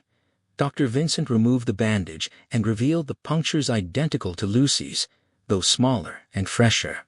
He attributed them to an animal bite, possibly a rat or a bat, and mentioned the recent escape of a wolf from the zoo, which had sparked a wave of Red Riding Hood games among the children until the Bloofer lady scare took over. The child himself had asked to go play with that same lady. Van Helsing urged Vincent to keep the child under observation and warned the parents. Then they left, as the sun dipped below the horizon. They dined at a bustling inn and set out around 10 o'clock into the deepening dark. The scattered lamps only made the shadows thicker beyond their glow. Van Helsing led the way with unerring purpose, while Seward felt utterly lost. The streets grew emptier until they reached the churchyard wall, which they climbed. In the pitch black, they found the Westenra tomb, and Van Helsing unlocked the creaking door, politely motioning Seward to enter first, a grim courtesy that struck Seward as bitterly ironic. Inside, the decay was total wilted flowers, creeping insects, tarnished brass, and the feeble candlelight revealing a place where even life itself seemed to have abandoned hope. Van Helsing worked methodically, reading the coffin plates by the dripping candle, then producing a turnscrew. Seward asked what he intended, and the professor answered plainly to open the coffin. He began unscrewing the lid, revealing the lead casing beneath. Seward recoiled, nearly grasping his hand to stop him, but Van Helsing insisted he would see. He pierced the lead with a small fret saw, and Seward braced for the foul gases of decay, but there was none. Van Helsing sawed open the lead, bent back the flange, and held the candle up, motioning Seward to look. The coffin was empty. Seward felt a shock, but his stubborn logic reasserted itself. He admitted only that Lucy's body was not there, nothing more. Van Helsing pressed him for an explanation, and Seward lamely suggested a body snatcher, though he knew it was absurd. The professor sighed and said they needed more proof. He closed the coffin, gathered his things, and locked the tomb behind them. He offered Seward the key, but Seward refused with a hollow laugh, pointing out that keys could be duplicated or locks picked. Van Helsing pocketed it without comment and assigned Seward to one side of the churchyard while he took the other. Seward took his post behind a yew tree, watching the professor's dark form disappear among the headstones. The vigil was long and miserable. The hours dragged past midnight, and Seward grew cold, sleepy, and resentful of Van Helsing for dragging him here, and of himself for coming. Then, as he turned, he caught a glimpse of a white shape moving between distant yews, and a dark figure. Van Helsing rushed toward it. Seward followed, stumbling over graves and around monuments, until he found the professor holding a tiny child in his arms. Van Helsing asked if he was satisfied now. Seward, stubbornly aggressive, said no.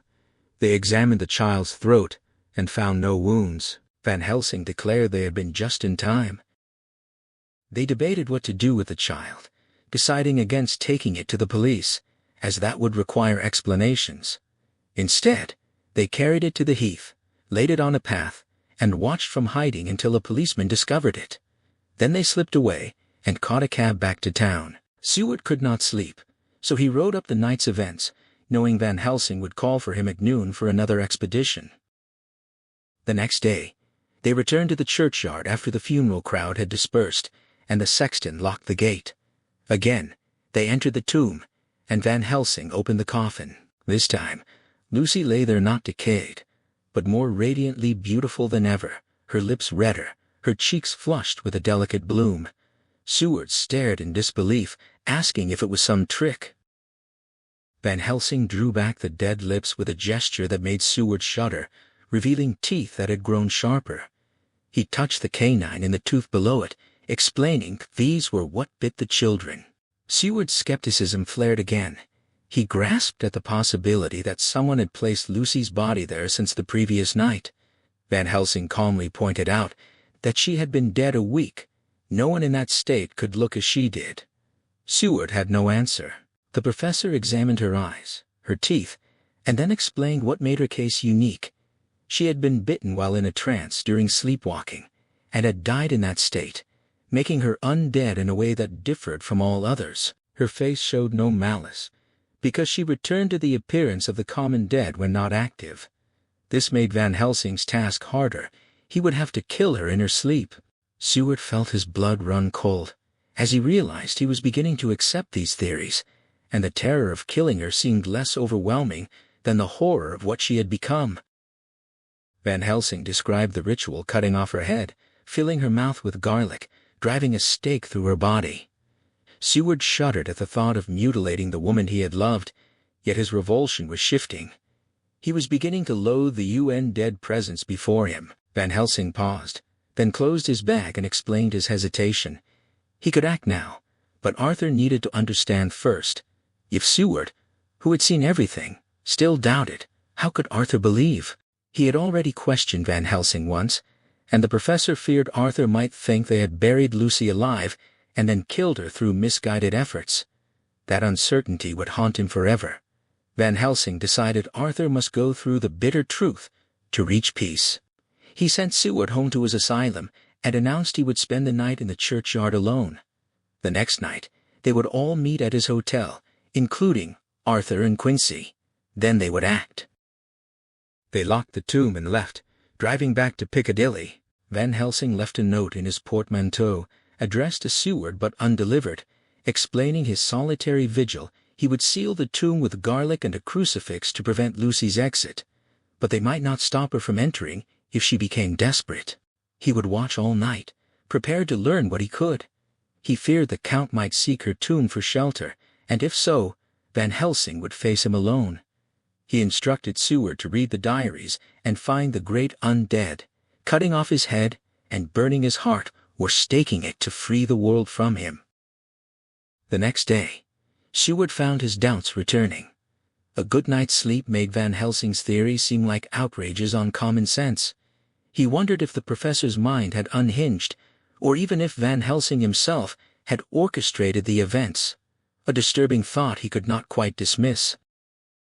On the night of the 29th, Arthur and Quincy joined them in Van Helsing's room. The professor spoke gravely of a duty to be done, asking for their trust in advance.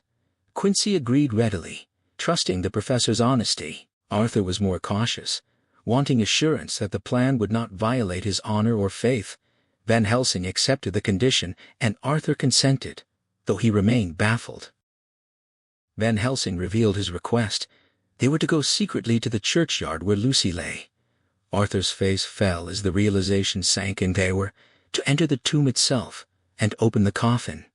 He rose in outrage, refusing to allow such desecration of the grave. Van Helsing met his anger with grave patience, explaining he had a duty to others, to Arthur, and to the dead.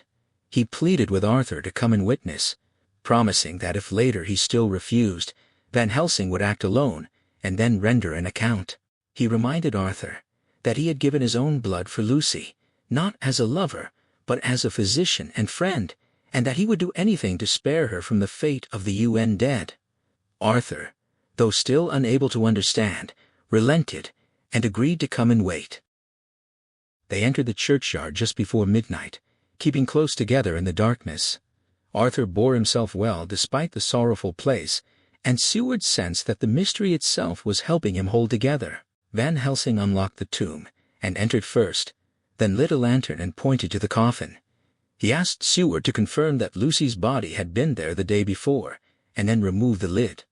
When Arthur saw the rent in the lid, his face went pale, but he remained silent. Van Helsing forced back the flange, and they all looked, and the coffin was empty. Quincy broke the stunned silence, asking if this was Van Helsing's doing. The professor swore it was not, recounting the events of the previous nights, the empty coffin, the white figure in the trees, the child found unharmed, and the garlic he had placed to prevent the undead from leaving. He had removed the garlic tonight to see what would happen. Now, they would wait outside, hidden for stranger things to come. They filed out into the night air, and Seward felt an overwhelming relief after the terror of the vault.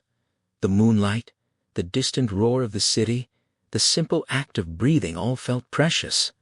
Arthur was silent, struggling to grasp the purpose of it all. Seward himself found doubt slipping away, leaning again toward Van Helsing's conclusions.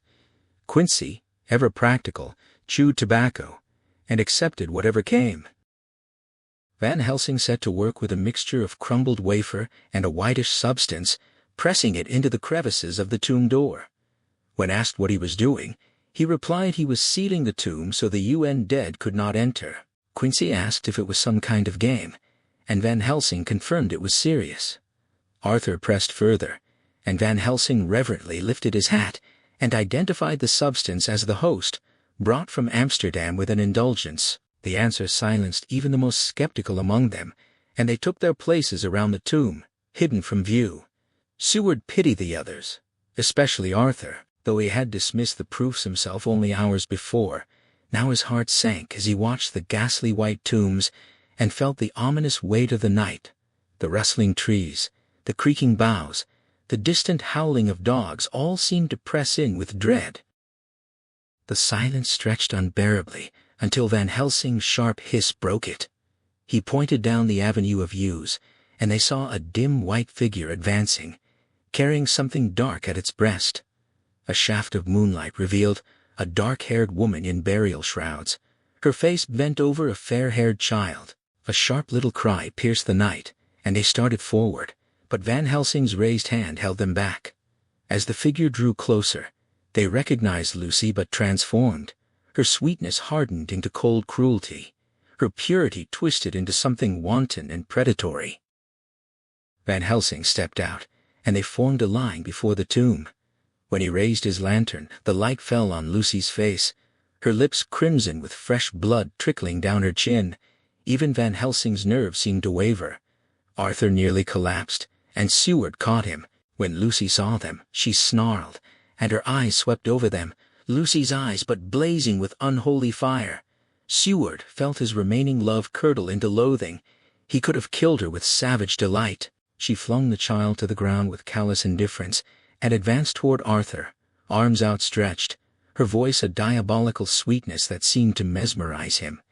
He opened his arms to her, but Van Helsing sprang between them with a golden crucifix. She recoiled, then tried to dash past into the tomb, but stopped as if struck by an invisible wall. Her face contorted with baffled fury, livid, eyes sparking with hellfire, mouth twisted into a square of rage. For an eternity of half a minute, she stood trapped between the crucifix and the sealed door. Van Helsing asked Arthur if he should proceed. Arthur fell to his knees, hiding his face, and gave his consent. There could be no greater horror, he groaned. Van Helsing removed some of the sacred seal from the door, and they watched in horrified amazement as Lucy's solid body passed through the narrow gap. He restored the seal, lifted the child, and announced they could do no more until the next day. He assured them the child would recover, and they left it for the police to find. Arthur, he said, was in bitter waters now, but by tomorrow night he would have passed through them. The next night, just before midnight, they gathered again. Arthur, Quincy, and Seward, all dressed in black by instinct. They waited until the gravediggers and sexton had gone, then followed Van Helsing to the tomb. He lit a lantern and candles, then opened the coffin. Lucy lay there in death beauty, but Seward felt only loathing for the foul thing that wore her shape. Arthur asked if it was truly her body or a demon. Van Helsing said it was her body, yet not it soon they would see her as she was. He began laying out his tools, a soldering iron, a small oil lamp with a fierce blue flame, operating knives, and a sharpened wooden stake with a heavy hammer. The preparations chilled Arthur and Quincy, but they held their courage. Van Helsing explained the curse of the UN dead immortality that forced them to prey on the living, creating more of their kind. If Arthur had kissed her before her death, or embraced her the previous night, he would have become Nosferatu himself. But if they ended her in death, her soul would be freed, and the children she had bitten would heal. It would be a blessed hand that struck the blow, and Van Helsing asked if any among them had a better right than Arthur. Arthur stepped forward, trembling but resolute, and asked what he must do. Van Helsing instructed him to take the stake in his left hand and the hammer in his right, and strike when they began the prayer for the dead. Arthur took the stake and hammer, his hand steady once his mind was fixed. Van Helsing opened his missal and began the prayer for the dead, with Quincy and Seward joining as best they could. Arthur placed the point over Lucy's heart, and Seward saw its impression in the white flesh. He struck with all his might. The thing in the coffin writhed, unleashing a hideous screech from its bloody lips. The body twisted and contorted, sharp teeth champing until foam mixed with blood, but Arthur never wavered. His arm rose and fell like a figure of 4, driving the stake deeper as blood welled up around it. His face was set with high purpose, and the sight gave them all courage. Their voices seemed to ring through the vault.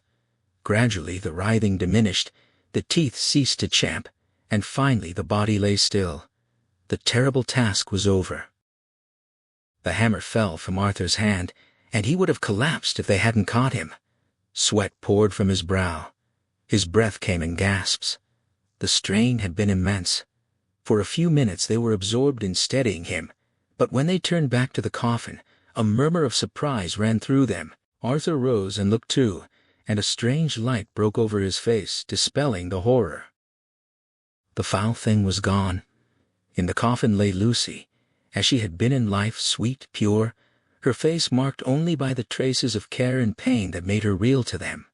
A holy calm seemed to rest over her, a token of eternal peace. Van Helsing laid his hand on Arthur's shoulder and asked if he was forgiven. Arthur took the old man's hand, raised it to his lips, and granted forgiveness, his voice breaking with gratitude.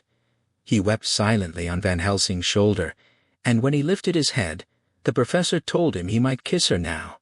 She was no longer a grinning devil, but God's true dead, her soul with him. Arthur kissed her, then left with Quincy while Van Helsing and Seward sawed off the top of the stake, leaving the point in the body, cut off the head, filled the mouth with garlic, and soldered the leaden coffin shut. Van Helsing gave the key to Arthur. Outside, the air was sweet, the sun shone, and birds sang. Nature itself seemed tuned to a different pitch. They felt a tempered joy, the relief of one step completed. Van Helsing reminded them that a greater task remained, to find the author of their sorrow and stamp him out. He had clues, but it would be long and dangerous. They each took his hand and promised to see it through. He arranged to meet again in 2 nights, and left for Amsterdam, giving Seward the typewritten diaries of Jonathan and Mina Harker to study in his absence. Seward went to Paddington Station to meet Mina Harker. He spotted her by her sweet face, and she recognized him from Lucy's descriptions. They shared a knowing blush, and he escorted her to his asylum, where she would stay. She knew the place was a lunatic asylum and shuddered despite herself. She said she would come to his study soon, as she had much to say. Seward waited, the papers Van Helsing had left lying open before him, aware of the precious time and the task ahead. Mina entered Seward's study and paused at the door, having heard him talking to someone, yet when she entered, he was alone. She spotted the phonograph on the table and, intrigued, asked about it. Seward explained he kept his diary in it, and Mina, excited, asked to hear it. He hesitated, awkwardly admitting the diary was about his cases, and he couldn't easily find a particular part. Mina saw an opening and offered to type it out for him, but he recoiled, his face pale, refusing to let her hear that terrible story. She pointed to the typewritten papers on his table, her own diary, and Jonathan's, and assured him she had held nothing back in this cause. He relented, offering her the cylinders to hear, trusting her now that he knew her better. He carried the phonograph to her room and left her to listen. Later, Seward became absorbed in the diaries and lost track of time. When Mina came down, her eyes red from crying, he feared he had distressed her. She assured him she was touched, not distressed by his grief, and had already typed out the words from the phonograph, so no one else need hear his pain. But she insisted that the record must be shared. It was part of the terrible story, and they needed all knowledge to fight the monster. Seward agreed, and they dined together, resolved to keep one another strong. After dinner, Mina listened to the rest of the cylinders. The horror of Lucy's death and its aftermath left her reeling, but she was steadied by the knowledge that Lucy was finally at peace. She set to work typing out the entire record, using manifold paper to create 3 copies. Seward tended to his patients and then sat with her reading, so she wouldn't feel alone. She borrowed his newspapers, remembering Jonathan's note about Van Helsing's reaction to an evening paper, hoping to find new insights. Jonathan arrived at 9 the next morning, having received Mina's wire. Seward noted his clever, energetic face, and, judging by his experiences, his great nerve. The man who had gone down to the vault a second time was remarkable. He was quiet and businesslike, which Seward hadn't quite expected. After lunch, the Harkers retreated to their room, and Seward, passing by, caught the familiar clatter of Mina's typewriter through the door. They were clearly deep in their work, assembling every piece of evidence into a chronological whole. Mina had explained they were knitting everything together in order. Harker, meanwhile, had secured the correspondence between the Whitby consignee and the London carriers, and was now reading through the typed copy of Seward's own diary. Seward found himself wondering what they were making of it all. A sudden, belated realization struck him with the force of a physical blow. The house next door, his own neighbor, could very well be the Count's hiding place. The clues had been there all along, in Renfield's erratic behavior, in the bundle of purchase letters that now lay with the typescript. If only they'd had them sooner. Poor Lucy might have been saved. He forced himself to stop that line of thought, recognizing it as a path to madness. Harker had returned to his collation, promising a complete connected narrative by dinner, and suggested Seward visit Renfield in the meantime. The patient had proven a strange barometer for the Count's movements. Seward wasn't entirely convinced, but supposed the dates would make it clear. He silently thanked Mina for the typewritten transcript of his cylinders. Without it, locating those dates would have been nearly impossible. He found Renfield in his room, sitting with folded hands and a placid, almost benevolent smile. At that moment, the man appeared as sane as anyone Seward had ever encountered. They talked on various subjects, Renfield responding with natural ease. Then, unprompted, the patient brought up the subject of going home, something he'd never once mentioned during his entire stay. He spoke with confidence about an immediate discharge. Seward admitted to himself that, without the recent conversation with Harker and the damning evidence of the letters and dates, he might have been ready to sign the release papers, after only a short observation. As it was, deep suspicion clouded his judgment. Every one of Renfield's violent episodes had coincided with the Count's proximity. What, then, did this sudden, absolute contentment signify? Perhaps the man's instincts were simply satisfied, believing in the vampire's ultimate triumph. Then another, darker thought surfaced. Renfield himself was a life-eater, and in his raving fits near the deserted chapel, he'd always spoken of a master. It all seemed to confirm their darkest theories. Seward left the room, deciding Renfield's current state of calm was too calculated to probe safely. Pressing him might trigger a violent reaction, or, worse, make him too aware. He distrusted these quiet moods profoundly, and quietly instructed the attendant to keep the man under close watch and to have a straitjacket ready at a moment's notice. Jonathan Harker, traveling by train to London on the 29th, had received a courteous note from Mr. Billington offering any available information. His immediate goal was to trace the Count's vile cargo to its London destination. Upon arriving in Whitby, young Billington met him at the station and brought him to the family home, where they insisted he stay the night.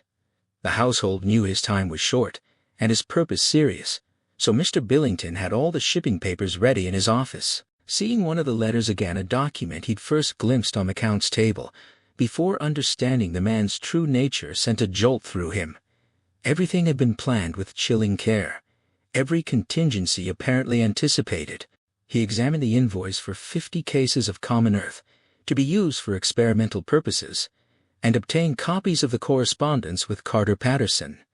That was the extent of Billington's knowledge.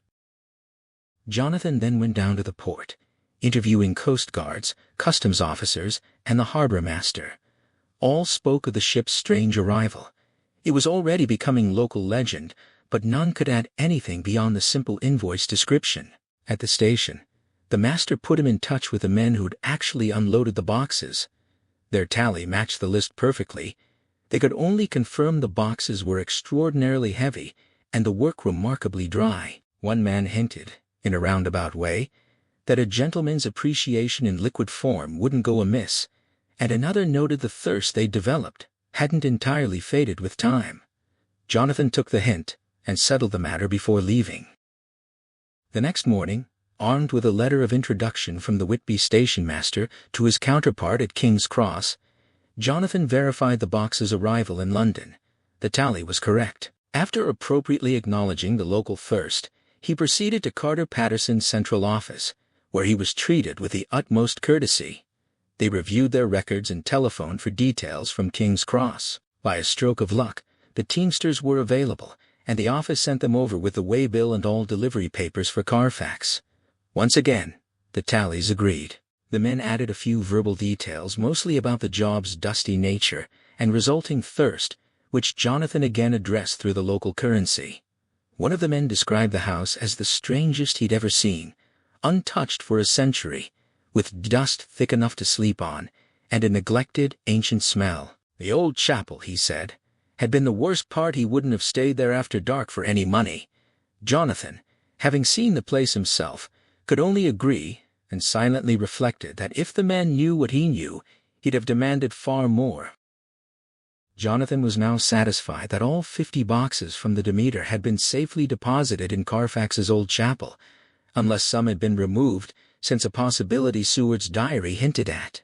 He resolved to find the carter who'd taken boxes away during Renfield's attack, believing that trail might yield valuable information. Later that day, he noted that he and Mina had worked tirelessly, organizing all the papers into proper order. Mina's journal that same day overflowed with relief. The fear that this nightmare might reopen Jonathan's old wounds had haunted her, but watching him leave for Whitby with such determination had been agonizing. The effort, however, seemed to have done him good. She'd never seen him so resolute or full of energy. Van Helsing had been right. Jonathan was made of true grit, strengthening under pressure that would break a lesser man. He'd returned full of life and purpose. Everything was now in order for the night ahead. She felt almost wild with excitement. Yet, despite it all, a part of her knew she should pity the Count as a hunted thing. But that was the crux of it. He was no longer human, not even a beast.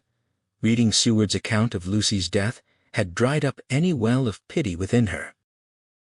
Later that day, Lord Godalming and Mr. Morris arrived earlier than expected. Seward had taken Jonathan out on business, leaving Mina to receive them alone. It was a painful meeting, resurrecting Lucy's hopeful plans from just months before. They'd heard Lucy speak of her, and Van Helsing had apparently been singing her praises. Neither man knew she was fully aware of their past proposals to Lucy, and they seemed uncertain how to behave, sticking to neutral topics. Mina decided to bring them up to speed immediately. Knowing from Seward's diary that they'd witnessed Lucy's true death, she felt no need to hold back secrets. She explained that she'd read everything, and with Jonathan had typed and organized all the papers, giving each man a copy to read in the library. When Lord Godalming received his thick stack, he asked with wonder if she'd written it all. She nodded.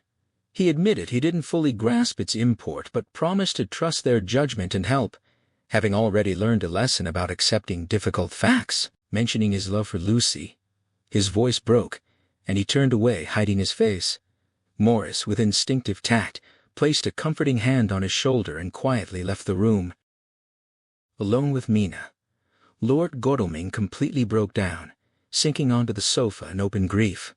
She sat beside him, taking his hand, and offered herself as a sister in his sorrow for Lucy's sake, and because she understood the depth of his loss. Her sympathy gave him permission to let the anguish pour out. He admitted he'd had no one to speak to, no woman who could understand the terrible circumstances surrounding his grief. He thanked her with profound sincerity, asking to be like a brother to her for all their lives. She agreed, and he promised that if she ever needed a man's help, she would never call in vain. She gave her word to let him know if such a time ever came. The full weight of Lord Godalming's grief, which he'd been carrying in grim silence for days, finally broke through all its barriers. He became almost hysterical, his open hands beating together in a raw, anguished rhythm as tears streamed down his face. He stood, then sank back down, utterly consumed. Mina felt a profound motherly pity rise within her, and without thinking, she opened her arms.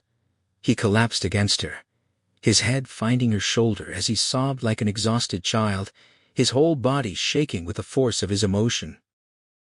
In that moment, Mina recognized something fundamental in herself, that deep, instinctive well of nurturing that allows a woman to transcend trivial concerns. She felt the weight of this grieving man's head against her, as natural as if it were the child she might one day hold, and she stroked his hair with a tenderness that felt entirely unremarkable in the moment, though later she might wonder at its strangeness.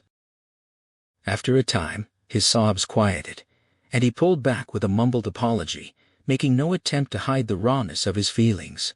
He explained that for weary days and sleepless nights he'd had no one he could truly speak to, no woman whose sympathy he could claim, no one who could understand the terrible circumstances surrounding his loss. He confessed he'd only just begun to grasp the depth of his own suffering, and that no one else could ever truly measure how much her compassion had meant to him that day.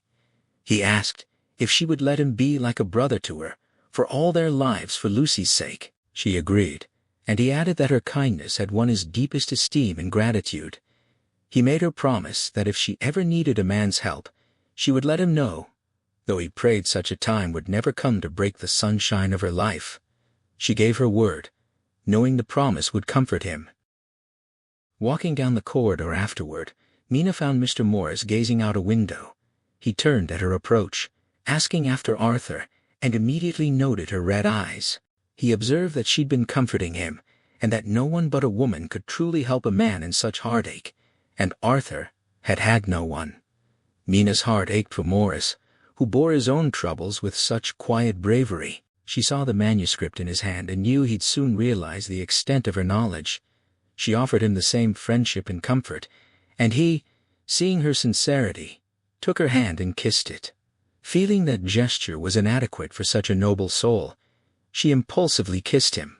Tears welled in his eyes.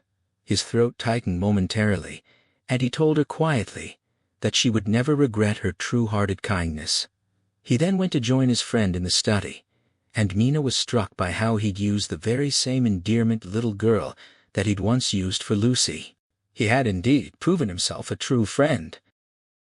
Later that afternoon, Dr. Seward returned home to find that Godalming and Morris had already arrived and studied the transcripts the Harkers had so meticulously compiled and arranged.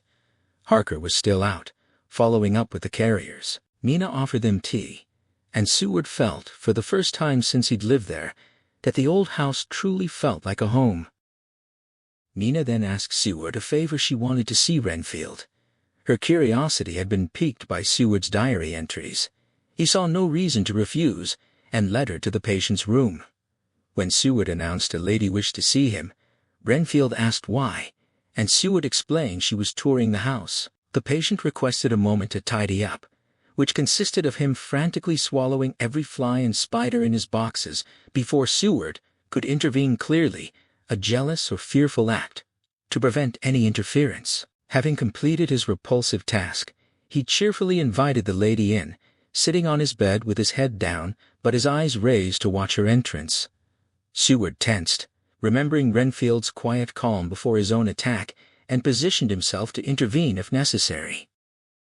Mina entered with an easy grace that Seward knew would command any lunatic's respect. She smiled, and offered her hand, introducing herself by name and explaining that Seward had told her about him. Renfield studied her intently, his frown shifting to wonder, then doubt. Astonishingly, he asked if she was the girl Seward had wanted to marry, noting that couldn't be since that girl was dead. Mina explained she was married to someone else and was merely visiting. When Renfield bluntly told her not to stay, Seward interjected, asking how Renfield knew about his marriage intentions.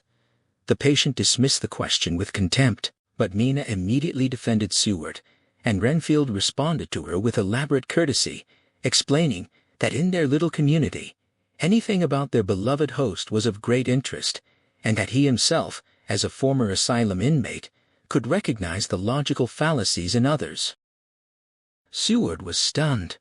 His most pronounced lunatic was suddenly speaking polished philosophy. He wondered if Mina's presence had unlocked something in Renfield's mind, and if so, she must possess a rare power. Mina, seeing Renfield's reasonableness, gently steered the conversation toward his favorite topic. He spoke with complete sanity, even using himself as an example of a man with a strange belief that consuming life could prolong one's own.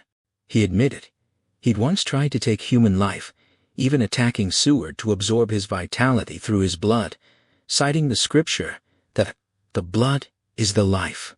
Seward could only nod in amazement, finding it hard to reconcile this lucid speech with the man who just devoured insects moments before. Realizing he needed to meet Van Helsing at the station, Seward signaled it was time to leave. Mina bid Renfield a pleasant farewell, hoping to see him again under better circumstances. To Seward's astonishment, Renfield replied that he prayed he'd never see her sweet face again, and wished God's blessing upon her. At the station, Seward found Van Helsing alighting from the train with boyish energy. The professor was eager for news, confirming that Mina and Jonathan were there, and that Arthur and Quincy had also joined them. As they drove back, Seward recounted the day's events, including how Mina's suggestion had made his diary useful. Van Helsing praised Mina as a woman with a man's brilliant brain and a woman's tender heart, believing God had fashioned her for a purpose.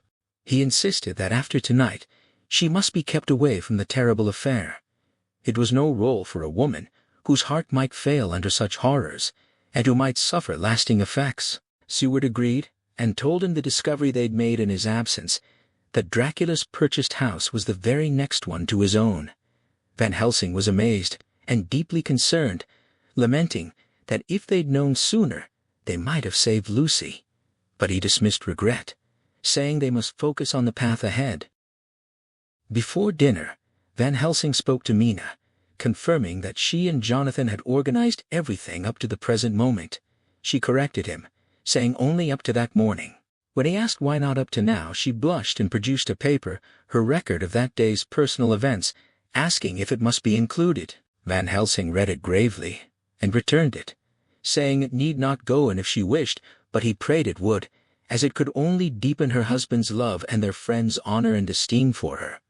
She took it back with a blush and a smile. All their records were now complete, and in order.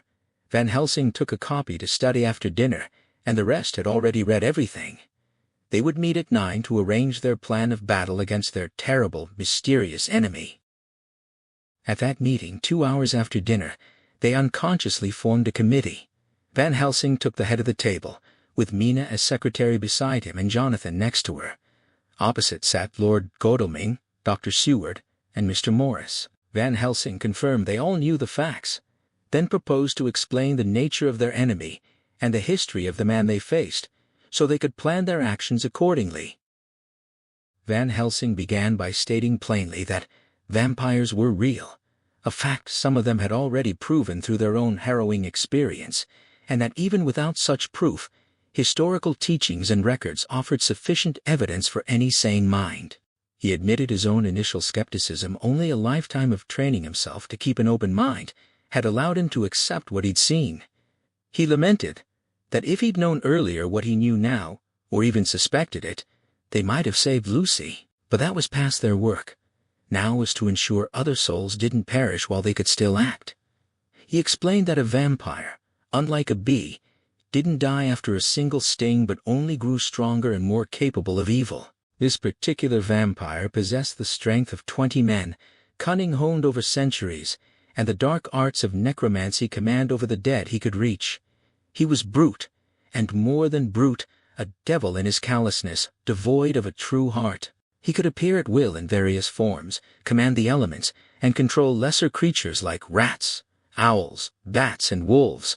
He could change size, vanish, and move unseen. Van Helsing then posed the central question: how could they begin to destroy him? How find his lair, and once found, how destroy him? The task was immense, with consequences that would make even the brave shudder. If they failed, he would win, and the stakes weren't merely life and death. They would become like him, foul creatures of the night, preying on the bodies and souls of their loved ones, forever shut out from heaven. But they were face to face with duty, and he asked if they would shrink from it. He was old, and had little to lose, but the others were young with fair days ahead. What did they say? As he spoke, Jonathan's hand found Mina's. She'd feared the horror of their situation might overcome him, but the touch of his strong, resolute hand revived her. A brave man's hand spoke for itself. When Van Helsing finished, Jonathan looked into her eyes, she into his, and no words were needed. He answered for both of them. Quincey Morris, in his usual laconic way, counted himself in. Lord Godalming joined for Lucy's sake.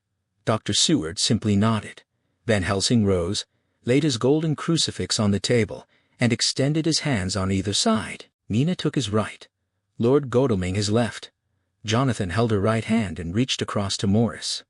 As they all clasped hands, their solemn compact was sealed. Mina felt her heart ice cold, but never considered pulling back.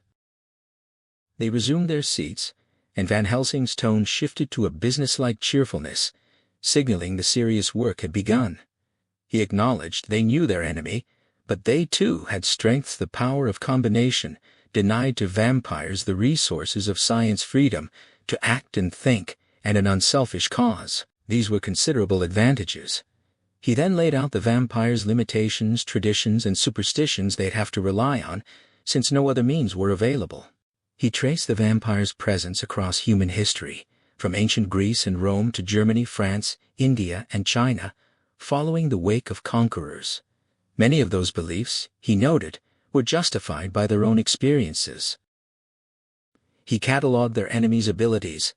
Vampires lived on, and couldn't die from time alone.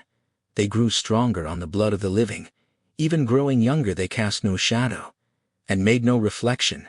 They possessed immense strength, could transform into wolves or bats, create mist around themselves, appear as elemental dust on moonbeams, and shrink to slip through hair-breadth gaps. But they were also bound by laws. They couldn't enter a home without invitation. Their power ceased at daybreak. They could only change form at certain times. Noon, sunrise, or sunset. They couldn't cross running water except at slack or flood tide.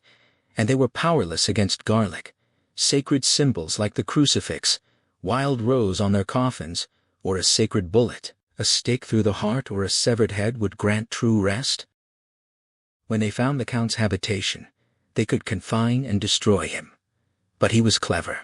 Van Helsing's friend Arminius had researched the Count's history. He was likely the voivode Dracula, a man of extraordinary cunning and bravery, whose powerful brain and iron will had followed him to the grave. The Dracula bloodline was noble, but had produced scions who dealt with the evil one. In the Scholomance, the devil claimed the 10th scholar, and records mentioned witches, Satan, and hell, and this very Dracula was called Wampire. But even this evil was rooted in good and soil barren of holy memories. It couldn't rest. During this discourse, Mr. Morris had been staring fixedly at the window. He rose silently and left the room. The others barely noticed the pause. Van Helsing continued, proposing they settle their plan of action. They knew 50 boxes of earth had arrived at Carfax, and at least some had been removed. Their first step should be to determine if the rest remained or if more had been taken. If the latter, they'd have to trace them. He was interrupted by a pistol shot from outside. A bullet shattered the window, ricocheted off the embrasure, and struck the far wall. Mina shrieked. The men leaped to their feet, and Lord Godalming threw up the sash to hear Morris's voice from outside, apologizing for alarming them and saying he'd come in and explain. Minutes later, he entered. Morris apologized for his reckless shot, especially to Mrs. Harker, admitting he'd acted on impulse when a large bat landed on the windowsill during Van Helsing's speech. Recent events had given him a deep horror of the creatures, and he'd taken to shooting at them whenever he spotted one, a habit Arthur used to laugh at. When Van Helsing asked if he'd hit it, Morris confessed he didn't think so. The bat had flown off into the woods. He took his seat, and the professor resumed his plan. They'd need to trace every box, then either capture or kill the monster in his lair, or sterilize the earth so he could no longer use it for refuge. Eventually, they might find him in human form between noon and sunset, when he was weakest. Van Helsing then turned to Mina, telling her that tonight would be her last involvement until all was resolved. She was too precious to risk from now on. She must ask no questions. They would tell her everything in due time. They were men, and could bear the burden, but she must be their star and hope, and they would act more freely knowing she wasn't in danger. All the men, even Jonathan, seemed relieved. Mina felt it was wrong that they should risk lessening their own safety, their greatest strength, by protecting her, but their minds were made up. Though it was a bitter pill, she accepted their chivalrous care. Morris then urged immediate action. They should inspect the Count's house without delay. Time was critical. Swift action might save another victim. Mina's heart began to fail as the moment of action approached, but she stayed silent, fearing that if she appeared a hindrance, they might exclude her from their councils entirely. The men departed for Carfax, equipped to enter the house. They'd told her, with typical male logic, to go to bed and sleep, as if a woman could rest while those she loved were in danger. She resolved to lie down and pretend to sleep, so Jonathan wouldn't worry about her when he returned. At 4 a.m, just as the group was about to leave, an urgent message arrived from Renfield, insisting he had something of utmost importance to say. Seward told the messenger he'd attend to it in the morning, but the attendant warned that Renfield was unusually eager and might have a violent fit if ignored. Seward agreed to see him immediately, asking the others to wait. Van Helsing wanted to come, intrigued by Renfield's case and its bearing on their own. Lord Godalming, Quincy Morris, and Harker all asked to join as well, and Seward led the entire group down the corridor. They found Renfield in considerable excitement, yet more rational in speech and manner than Seward had ever seen him. He displayed an unusual self-awareness, unlike any lunatic Seward had encountered, and assumed his reasons would sway entirely sane men. His request was immediate release from the asylum. He argued his complete recovery and his existing sanity, appealing to Seward's friends as witnesses, and even noted they hadn't been introduced. Seward, astonished, made the introductions: Lord Godalming, Professor Van Helsing, Mr. Quincy Morris, and Mr. Renfield. Renfield shook hands with each, offering elaborate courtly remarks. He recalled seconding Godalming's father, praised Morris's great state of Texas, and addressed Van Helsing without formal prefixes, acknowledging his revolutionary work. He appealed to Seward, as a humanitarian and medico-jurist, to recognize his exceptional circumstances. They were all staggered. Seward felt, despite knowing the man's history, that his reason had been restored, and nearly promised to arrange his release in the morning. But he knew the patient's sudden changes too well, and merely said Renfield appeared to be improving rapidly. They'd talk more in the morning. Renfield pressed harder, insisting he must go at once. That time was of the essence. When Seward refused, Renfield shifted his plea, asking not for personal reasons, but for the sake of others. He couldn't reveal his full reasons, but swore they were sound and unselfish, born of the highest duty. Van Helsing, studying Renfield with intense concentration, asked if he could frankly state his real reason for wanting freedom that night, offering that if he satisfied even a stranger like himself, Seward would grant the request. Renfield shook his head sadly, saying he couldn't. He wasn't his own master in the matter, and could only ask them to trust him. Seward, seeing the scene becoming too serious, announced they had work to do, and moved toward the door. Suddenly, Renfield lunged toward him, but only to raise his hands in desperate supplication. He became more frantic as he sensed his efforts failing, dropping to his knees with tears streaming, wringing his hands, and pouring out a torrent of pleas. He begged Seward to let him out, to send him anywhere with keepers and chains, even to prison, anything to escape. He spoke from his very soul, claiming Seward didn't know whom he wronged or how, and that he couldn't reveal it. He invoked everything Seward held sacred, his lost love, his living hope, and pleaded to be saved from guilt. He insisted he was sane and earnest, fighting for his soul. Seward, fearing a full fit, took him by the hand and sternly ordered him to bed, telling him to behave more discreetly. Renfield stopped abruptly, stared at him intently for long moments, then rose without a word and sat on the edge of his bed. The expected collapse had come. As Seward was leaving last of the party, Renfield called after him in a quiet, well-bred voice, asking him to remember that he'd done what he could to convince them. Jonathan Harker went with the search party feeling remarkably at ease, having never seen Mina so strong and well. He was relieved she'd agreed to step back and let the men handle the work. The thought of her being embroiled in this nightmare had been a constant dread. Now that her contribution organizing every piece of evidence with her energy and intelligence was complete, she could rightfully feel her part was finished. The scene with Renfield had unsettled them all, and they walked in silence back to the study. Morris remarked that if Renfield wasn't bluffing, he was the sanest lunatic he'd ever seen, and suspected he had some serious purpose. If so, it was rough luck he hadn't been given a chance. Van Helsing admitted he might have released him before that final outburst, but in their current task they couldn't take chances.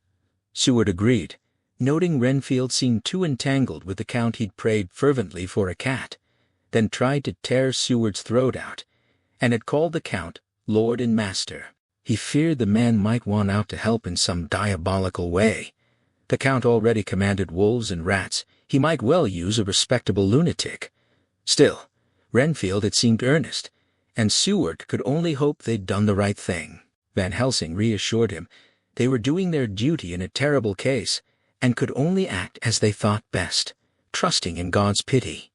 Godalming, who'd slipped away, returned with a small silver whistle, noting the old house might be full of rats, and he had an antidote ready. They crossed the wall and approached the house, staying in the shadows of the trees when moonlight broke through. At the porch, Van Helsing opened his bag and sorted items into 4 groups. He explained, they faced terrible danger and needed many kinds of arms. Their enemy wasn't merely spiritual, with the strength of 20 men. They could be hurt, but he couldn't be hurt by mere strength.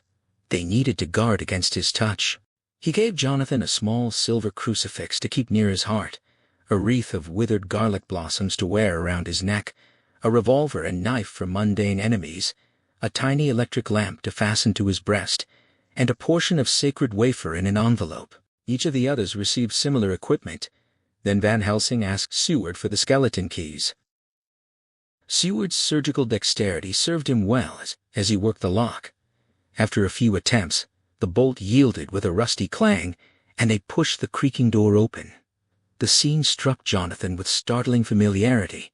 It was exactly like Seward's description of opening Lucy's tomb. The other seemed to feel it too, shrinking back as one. Van Helsing crossed himself and stepped forward first, invoking a prayer as he passed the threshold. They closed the door behind them to avoid drawing attention, and Van Helsing checked the lock to ensure they could escape quickly. Then they lit their lamps and began their search. The tiny lights cast odd, shifting shadows, and Jonathan couldn't shake the feeling that someone else was among them, the grim surroundings recalling his terrible Transylvanian experience.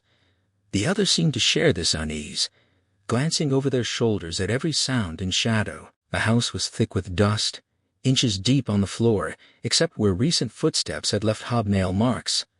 The walls were fluffy with dust in corners. Spiderwebs had gathered so much that they hung like tattered rags. On a hall table lay a bunch of keys with yellowed labels. The dust showed they'd been used several times. Van Helsing asked Jonathan to lead them to the chapel, as he knew the place from copied maps. Jonathan had a general idea, and after a few wrong turns, they found a low, arched oak door reinforced with iron bands.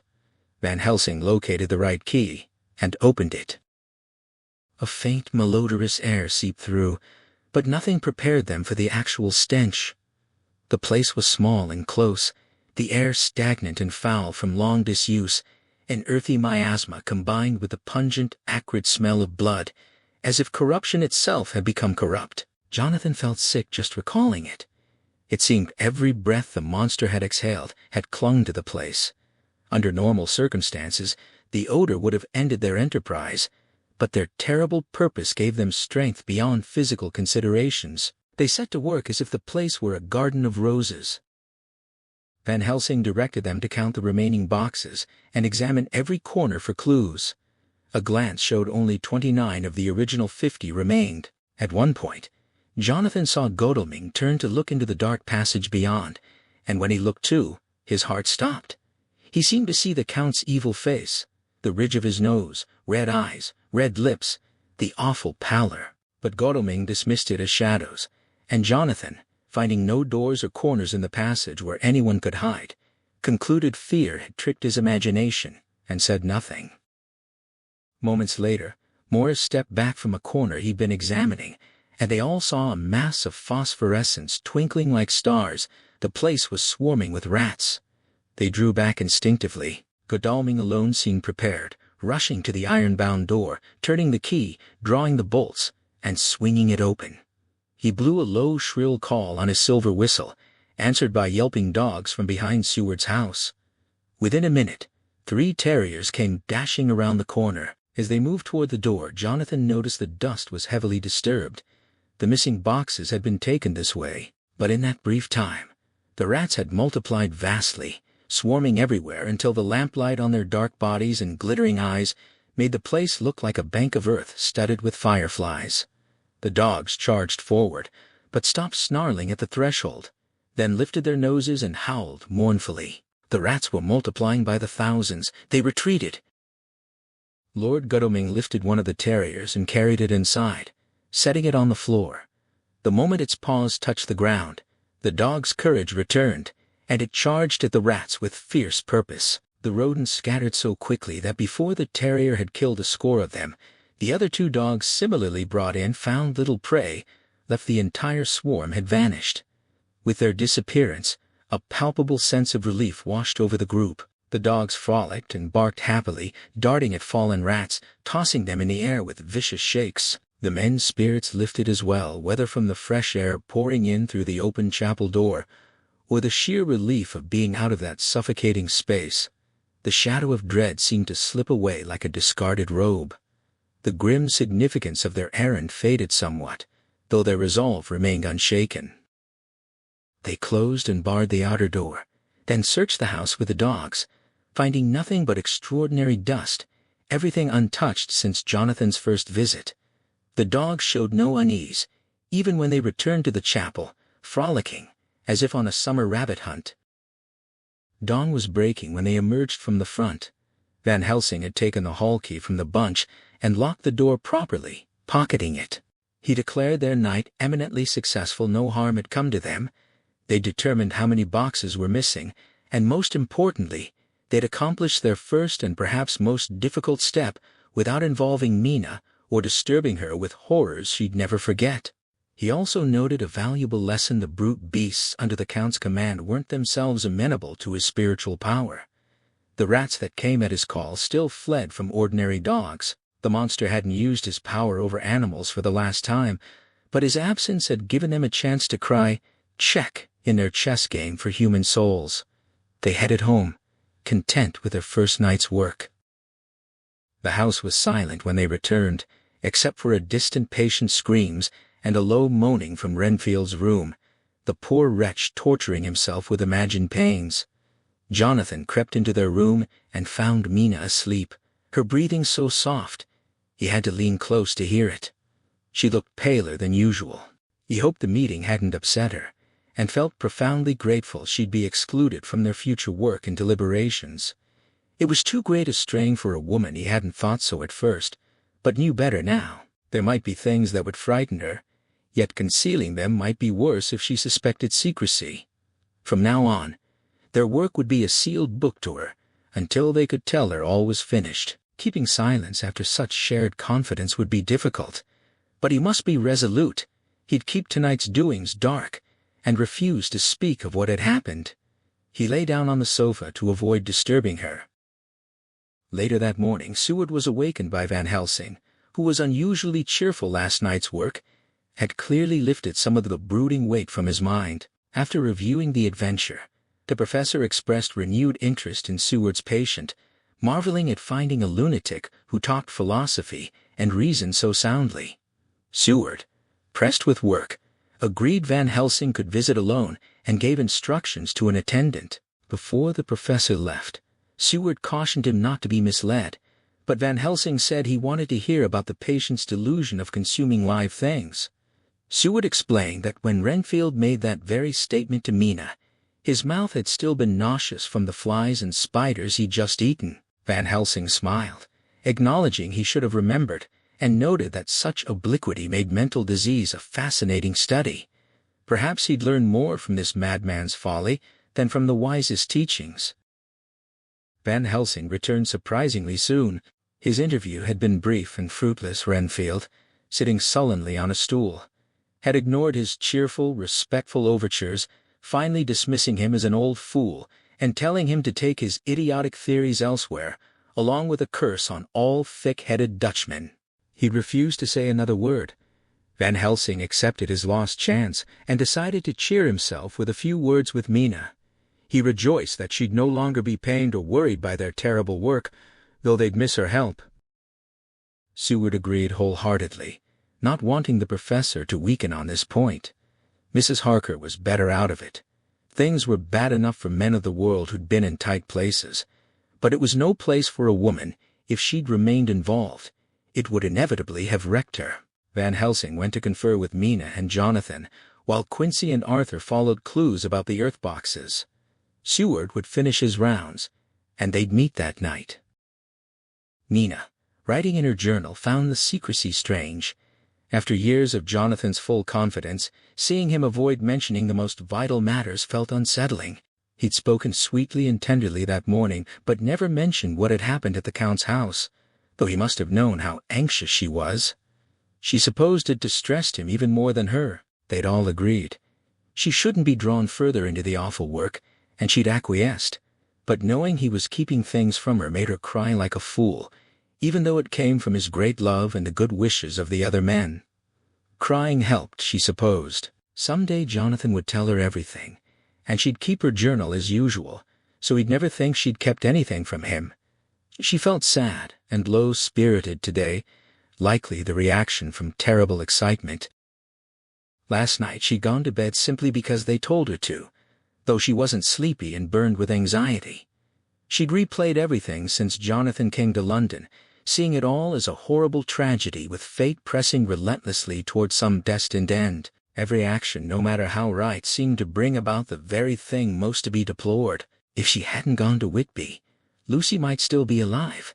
She hadn't started visiting the churchyard until Mina came, and if she hadn't gone there in daylight with her, she wouldn't have walked there in her sleep, and that monster couldn't have destroyed her. She cried again at the thought, wondering what had come over her.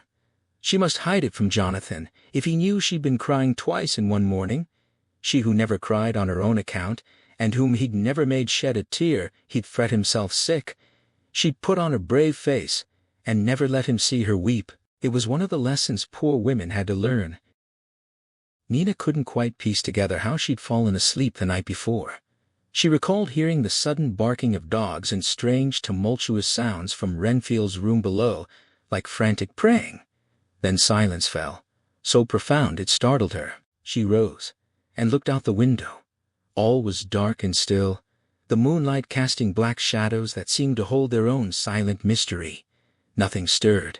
Everything felt grim and fixed as death or fate. A thin streak of white mist crept across the grass toward the house with almost imperceptible slowness, seeming to possess a sentience and vitality of its own.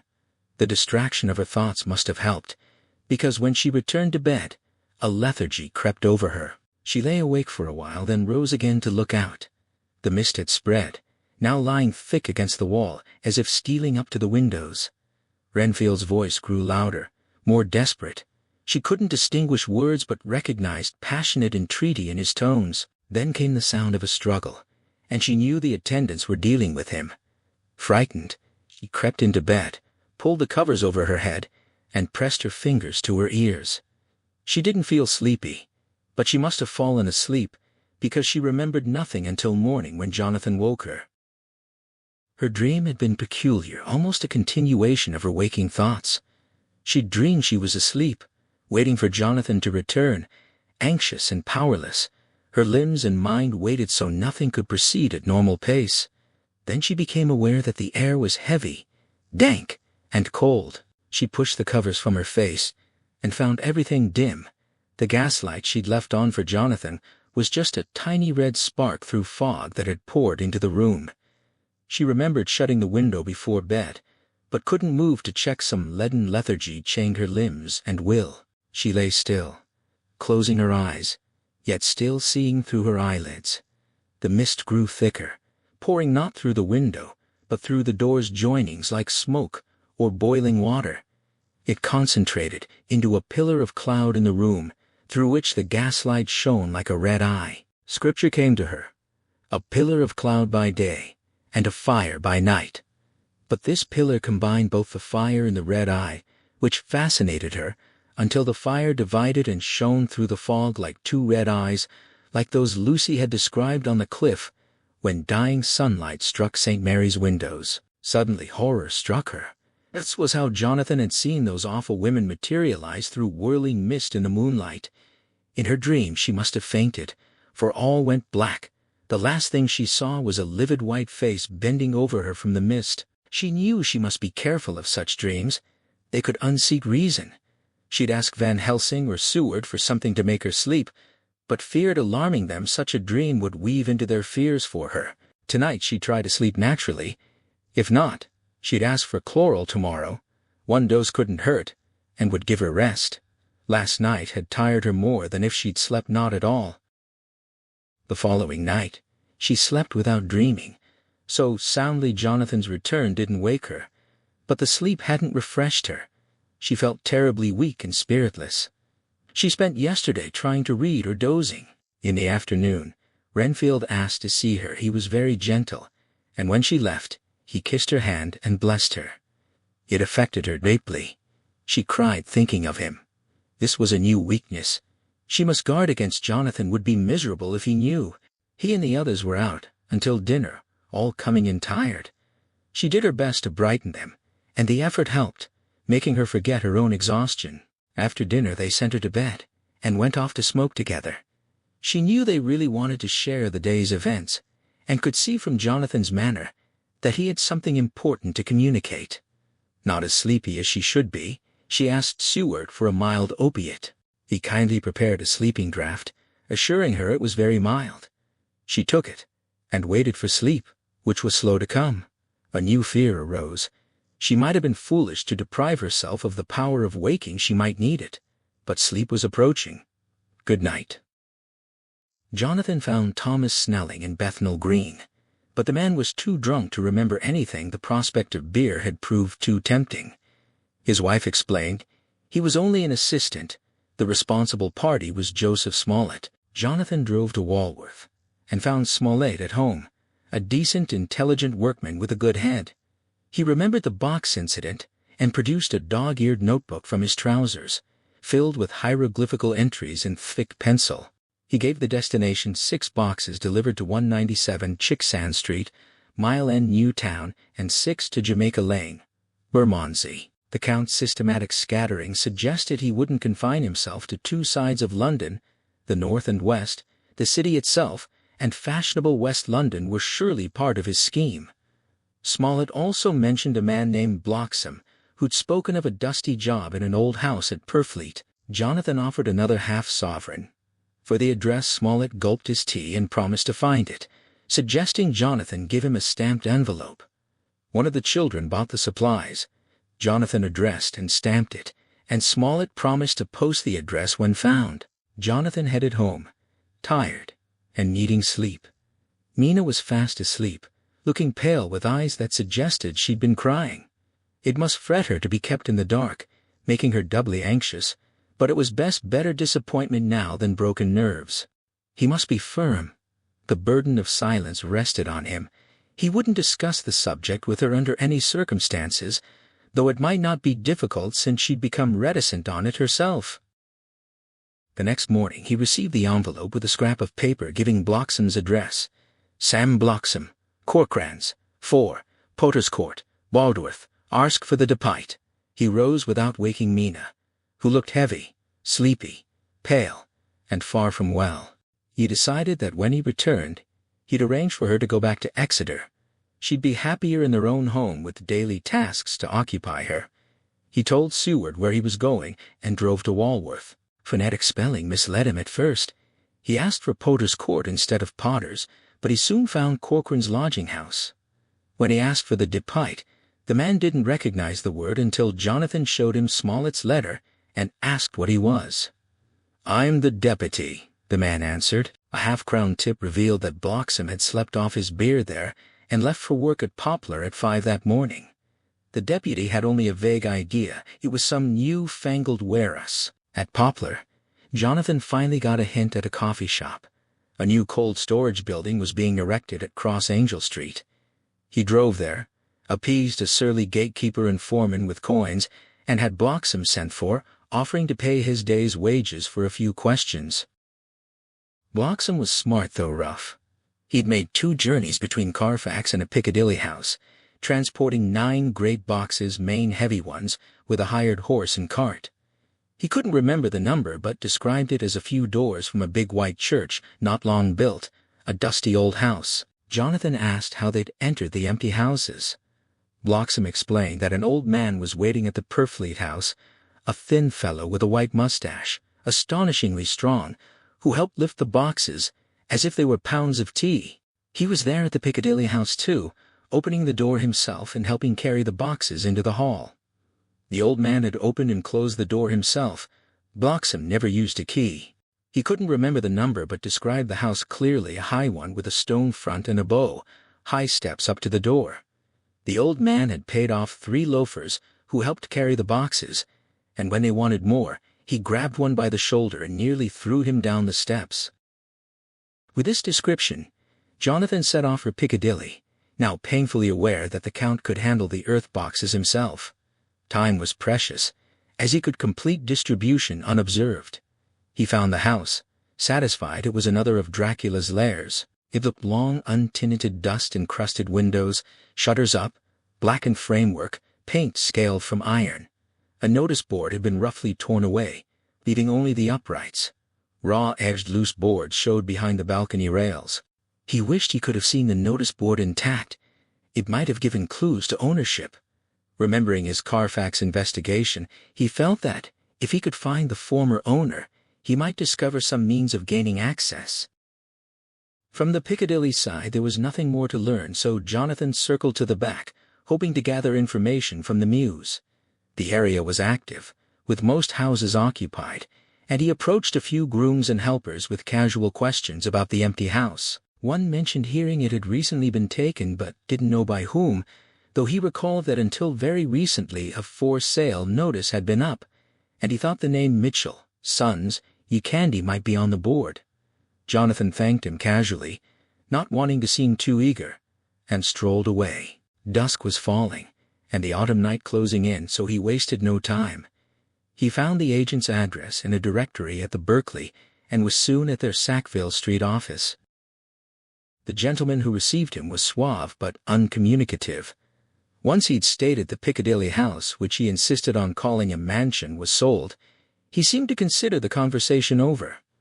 Jonathan pressed politely, asking who had purchased it, but received only the same terse reply. The agent's guardedness made it clear there was no point arguing directly, so Jonathan shifted tactics, identifying himself as a professional acting on behalf of Lord Godalming, who had a legitimate interest in the property. This changed the agent's demeanor. He recognized Lord Godalming's name from a previous transaction and offered to consult the firm, promising to communicate with his lordship by post that night if Jonathan could provide the address. Jonathan gave the address at Seward's and left, securing a friend rather than making an enemy. Exhausted and hungry, he had tea at a cafe and caught the next train back to Purfleet. Everyone was home. Mina looked tired and pale, but made a brave effort to appear cheerful. It pained Jonathan to know his secrecy was causing her distress, but he was grateful. This would be the last night of her looking on at their conferences, feeling the sting of being excluded. She seemed more reconciled. Or perhaps the subject had become repugnant to her, since she shuddered at any accidental allusion. He was glad they'd made their resolution in time with such sensitivity, Growing knowledge would have been torture to her. After dinner, and some music to maintain appearances, he took Mina to her room and left her to bed. She was more affectionate than ever, clinging to him as if to detain him, but he needed to confer with the others, and came away. Thank God, the cessation of sharing had made no difference between them. Downstairs, the others were gathered around the study fire. Jonathan read them the diary he'd written on the train, bringing them up to date on his discoveries. Van Helsing declared it a great day's work. They were on the track of the missing boxes. If they found them all in that house, their work was near its end. If some were missing, they'd have to search further. Then Morris raised the practical question. How were they going to get into that house? Godalming pointed out they'd broken into Carfax, but Morris countered that this was different. Carfax had offered night cover, and a walled park burglary in Piccadilly was another matter entirely. He doubted they'd manage without a key, and suggested they might have to rely on the estate agent. Godalming paced, finally conceding Morris had a point. The burglary business was getting serious, and unless they found the Count's key basket, they faced a rare challenge. Since nothing could be done before morning, and they should wait for Mitchell's letter, they agreed to take no active step until after breakfast. They sat smoking and discussing the matter from all angles. Jonathan brought his diary up to date, then went to bed checking on Mina. She slept soundly with regular breathing, her forehead puckered, as if thinking even in sleep. She was still too pale but less haggard than that morning. He hoped tomorrow would improve things. She'd be herself at home in Exeter. Sleep was overwhelming him. Seward, however, was puzzled anew by Renfield. His mood shifted so rapidly it was hard to keep track, and they always signified something beyond his own well-being. That morning, after repulsing Van Helsing, Renfield had exhibited the manner of a man commanding destiny, subjectively at least. He seemed above earthly concerns, looking down on mortal weaknesses. Seward tried to probe, asking about the flies. Renfield responded with lofty metaphor about wings and psychic faculties, likening the soul to a butterfly. Seward pushed the analogy, asking if he was after souls now. Renfield's madness foiled his reason. He looked puzzled, and insisted he wanted no souls. Life was all he wanted. He brightened, claiming life was fine and he had all he needed, suggesting Seward find a new patient if he wished to study zoophagy. Seward pressed further, asking if he commanded life like a god. Renfield smiled with benign superiority, denying any divine attributes, but comparing his terrestrial position to Enoch's spiritual one, because Enoch walked with God. Seward couldn't see the analogy but asked why Enoch. Then he circled back to Renfield's denials. If he didn't care about life and didn't want souls, why not? The question disconcerted Renfield for an instant. He slipped into old servility, fawning as he insisted he couldn't use souls even if he had them. He couldn't eat them, then stopped abruptly, the cunning look returning. He claimed he'd never lacked the means of life with friends like Seward. Recognizing antagonism in Seward, Renfield retreated into sullen silence, and Seward left him. Later, Renfield sent for him. Seward found him sitting on his stool in the middle of the floor, a pose indicating mental energy. Renfield immediately asked about souls, confirming Seward's suspicion that unconscious cerebration was working even in the lunatic. Seward determined to get to the bottom of it. Seward pressed him on the matter of souls, and Renfield looked around helplessly, as if searching for an answer. He finally responded in a feeble, apologetic tone that he didn't want any souls. The subject was clearly preying on his mind, so Seward decided to be cruel only to be kind, pressing the logic. Renfield liked life and wanted it, but how could one have life without the soul as well? He painted a vivid picture of Renfield flying about one day, surrounded by the souls of all the flies, spiders, birds, and cats he'd consumed, buzzing, twittering, mewing around him. If he'd taken their lives, he'd have to endure their souls. The image seemed to strike his imagination. He clamped his hands over his ears and squeezed his eyes shut like a child being soaped. There was something pathetic about it. He seemed less a madman than a worn, white-stubbled child undergoing mental disturbance. Seward tried to restore confidence by asking if he'd like some sugar to attract flies again. Renfield woke up, shook his head, and laughed, dismissing flies as poor things, though he still didn't want their souls buzzing around him. When Seward mentioned spiders, Renfield dismissed them too, nearly saying there was nothing in them to eat or drink before catching himself. This was the second time he'd stopped at the word drink. Renfield hurried on, trying to distract, dismissing smaller creatures as beneath his interest now that he knew what lay before him. Seward asked if he wanted big things he could sink his teeth into. How about breakfasting on elephant? Renfield called it nonsense, so Seward pressed further, wondering aloud what an elephant's soul might be like. The effect was immediate. Renfield fell from his lofty position and became childlike again, insisting he didn't want any soul at all.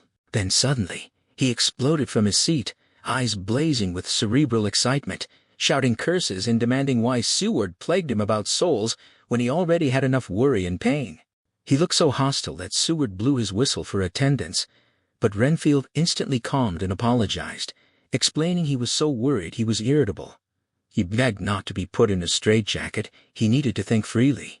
When the attendants came, Seward dismissed them. Renfield thanked him with dignity and sweetness for being so considerate. Seward left him, pondering the contradictions. Renfield wouldn't mention drinking, feared being burdened with souls, had no dread of wanting life, yet despised lesser life forms while dreading their souls. Logically, it pointed to one conclusion: he had assurance of acquiring some higher life, but dreaded the burden of a soul, which meant he looked to human life. And the assurance? The Count must have been to him. There was some new scheme of terror afoot. Later, Seward told Van Helsing his suspicions. The professor grew grave and asked to see Renfield. They heard him singing gaily as they approached, and found him spreading out sugar as before, with lethargic autumn flies beginning to buzz in. He ignored their attempts to discuss the previous conversation, continuing his singing as if they weren't there, folding a scrap of paper into a notebook. They left as ignorant as they'd come. It was a curious case. They'd have to watch him that night. A letter arrived from Mitchell, Sons and Candy to Lord Godalming, providing the information he'd requested. The Piccadilly house at number 347 had been sold by the executors of the late Archibald Winter Suffield to a foreign nobleman, Count de Ville, who'd paid in notes over the counter. Beyond that, they knew nothing. Seward placed a man in the corridor that night to listen for any sounds from Renfield's room, with instructions to call if anything strange occurred. After dinner, they gathered around the fire, Mrs. Harker having gone to bed to discuss the day's discoveries. Only Harker had yielded results, and they hoped his clue would prove important. Before bed, Seward checked on Renfield through the observation trap. He was sleeping soundly with regular breathing. The next morning, the attendant reported that Renfield had been restless after midnight, saying his prayers somewhat loudly. When Seward pressed, the man admitted to having dozed. Seward was frustrated that men couldn't be trusted without watching. Harker was out following his clue. Arthur and Quincy were arranging horses, believing they should always be ready. Time would be critical once they had the information they sought. They needed to sterilize all the imported earth between sunrise and sunset, catching the Count at his weakest, with no refuge. Van Helsing was at the British Museum researching ancient medicine and witch cures. Seward sometimes thought they must all be mad, bound to wake in straitjackets. They met again later, feeling they were finally on the track. Tomorrow's work might be the beginning of the end. Seward wondered if Renfield's quiet had any connection. His moods had so followed the Count's doings that the monster's coming destruction might be communicated to him subtly. If only they could get a hint of what had passed in his mind between the argument and his resumption of fly-catching. Then, a wild yell from Renfield's room. An attendant burst in, reporting Renfield had met with some accident. He'd heard him yell, and found him lying face down on the floor, covered in blood. Seward had to go at once. Dr. Seward forced himself to record every detail with clinical precision, though his hand trembled as he wrote. The scene in Renfield's room had been seared into his memory. The man lying crumpled on his left side, surrounded by a spreading, glistening pool of blood that caught the lamplight like scattered rubies. As he knelt to examine the body, the damage became horrifyingly clear. The limbs lay at unnatural angles, disconnected, as if the principle of coordinated movement had abandoned the flesh entirely. When they turned him over, Renfield's face emerged from the shadows, a ruin of purple bruising, the skin split and swollen, clearly the source of the blood that had pooled beneath him. The attendant, still crouched beside the body, voiced his confusion in a low, bewildered murmur. The man's back appeared broken, his right side paralyzed, yet the facial wounds suggested he had beaten his own head against the floor. The two injuries seemed mutually exclusive. If his back were fractured, he could not have delivered such punishment to himself. If the face had been damaged before the fall, there would have been marks to prove it. The attendant's reasoning stumbled in circles, unable to reconcile the contradictions. Seward sent the man to fetch Van Helsing without a moment's delay. When the professor appeared in his dressing gown, he took in the scene with a single penetrating glance, then caught Seward's eye. Something passed between them. Van Helsing recognized the unspoken understanding in his friend's face. He murmured something about a sad accident, careful to keep his voice neutral for the attendant's ears, and withdrew to dress properly, promising to return within minutes. Renfield's breathing had become a harsh, rattling struggle, each exhale a labored effort that spoke of catastrophic injury. Van Helsing returned with impossible speed, a surgical case already in hand, his mind clearly made up before he even looked at the patient. In a hurried whisper, he told Seward to dismiss the attendant. They needed to be alone. When Renfield regained consciousness after the operation, Seward obeyed, sending the man away with instructions to report anything unusual elsewhere, closing the door on the last witness to what was about to happen. They examined Renfield with methodical thoroughness. The facial wounds, terrible as they appeared, proved superficial. The true horror lay beneath a depressed fracture of the skull that ran straight through the motor area. Van Helsing's assessment came quickly. They had to relieve the pressure before the brain swelled beyond recovery. The hemorrhage was accelerating. He would need to trephine immediately. As he spoke, a soft tap came at the door. Seward opened it to find Arthur and Quincy in their nightclothes, drawn from their restless beds by the commotion. Arthur explained that the summons to Van Helsing had roused them. None of them could sleep soundly these days, and the sense of impending crisis hung too thickly in the air. They slipped inside, and Quincy's quiet exclamation at the sight of the bloodied floor and the broken man on the bed was all the confirmation Seward needed that the horror had spread to all of them. They waited in terrible stillness while Van Helsing determined the precise spot for trephining. The minutes stretched into agonizing length. Seward felt his heart hammering against his ribs, his pulse a dull roar in his ears. The silence pressed down on them like a physical weight, broken only by Renfield's erratic, gasping breaths. Each time the man seemed on the verge of consciousness, Seward braced himself, only to watch him sink back into the depths of insensibility. He looked at his companions. Their flushed faces and damp brows told him they shared his torment. The suspense became unbearable, as if some dread bell might toll at any moment, shattering the fragile quiet. Then came the moment when it became clear Renfield was failing fast, slipping toward death. Seward met Van Helsing's eyes, and the professor's grim expression confirmed what he already knew. Time had run out. Van Helsing declared that Renfield's words might prove vital. There was a soul at stake, and prepared to operate just above the ear. He worked swiftly, without hesitation. For a few agonizing moments, the stertorous breathing continued. Then came a breath so deep and prolonged it seemed to tear through Renfield's chest, and his eyes flew open, wild, helpless, unfocused. The stare held, then softened into something like surprise, and a long sigh of relief escaped his lips. He stirred convulsively and asked to have the straight waistcoat removed, complaining of weakness and pain in his face. When Van Helsing gently asked about his dream, Renfield's battered face brightened with recognition. He knew the professor's voice, and gratitude flickered through his ruined features. Seward sent Quincy for brandy to wet the dying man's lips, and as Renfield revived, the truth began to surface. Renfield looked at Seward with an agonized clarity that would haunt him forever. He admitted, it had been no dream. Every terrible moment had been real. His eyes moved to Arthur and Quincy, and he seemed to draw confirmation from their presence. He asked for more brandy, then began his confession with desperate urgency. That night, after Seward had refused his plea to be released, Renfield had lain in an agony of despair for what felt like hours. Then a strange peace had settled over him, and he had heard the dogs barking behind the house but not where he was. Van Helsing's hand found Seward's and gripped hard, but the professor betrayed nothing, only nodding for Renfield to continue. Renfield described the figure that had come to his window, and the mist saw it, not a ghost, with fierce eyes and a laughing red mouth, white teeth glinting in the moonlight. He had resisted at first, refused to invite the presence in, though he knew it wanted entry. Then the promises began, not spoken aloud but demonstrated.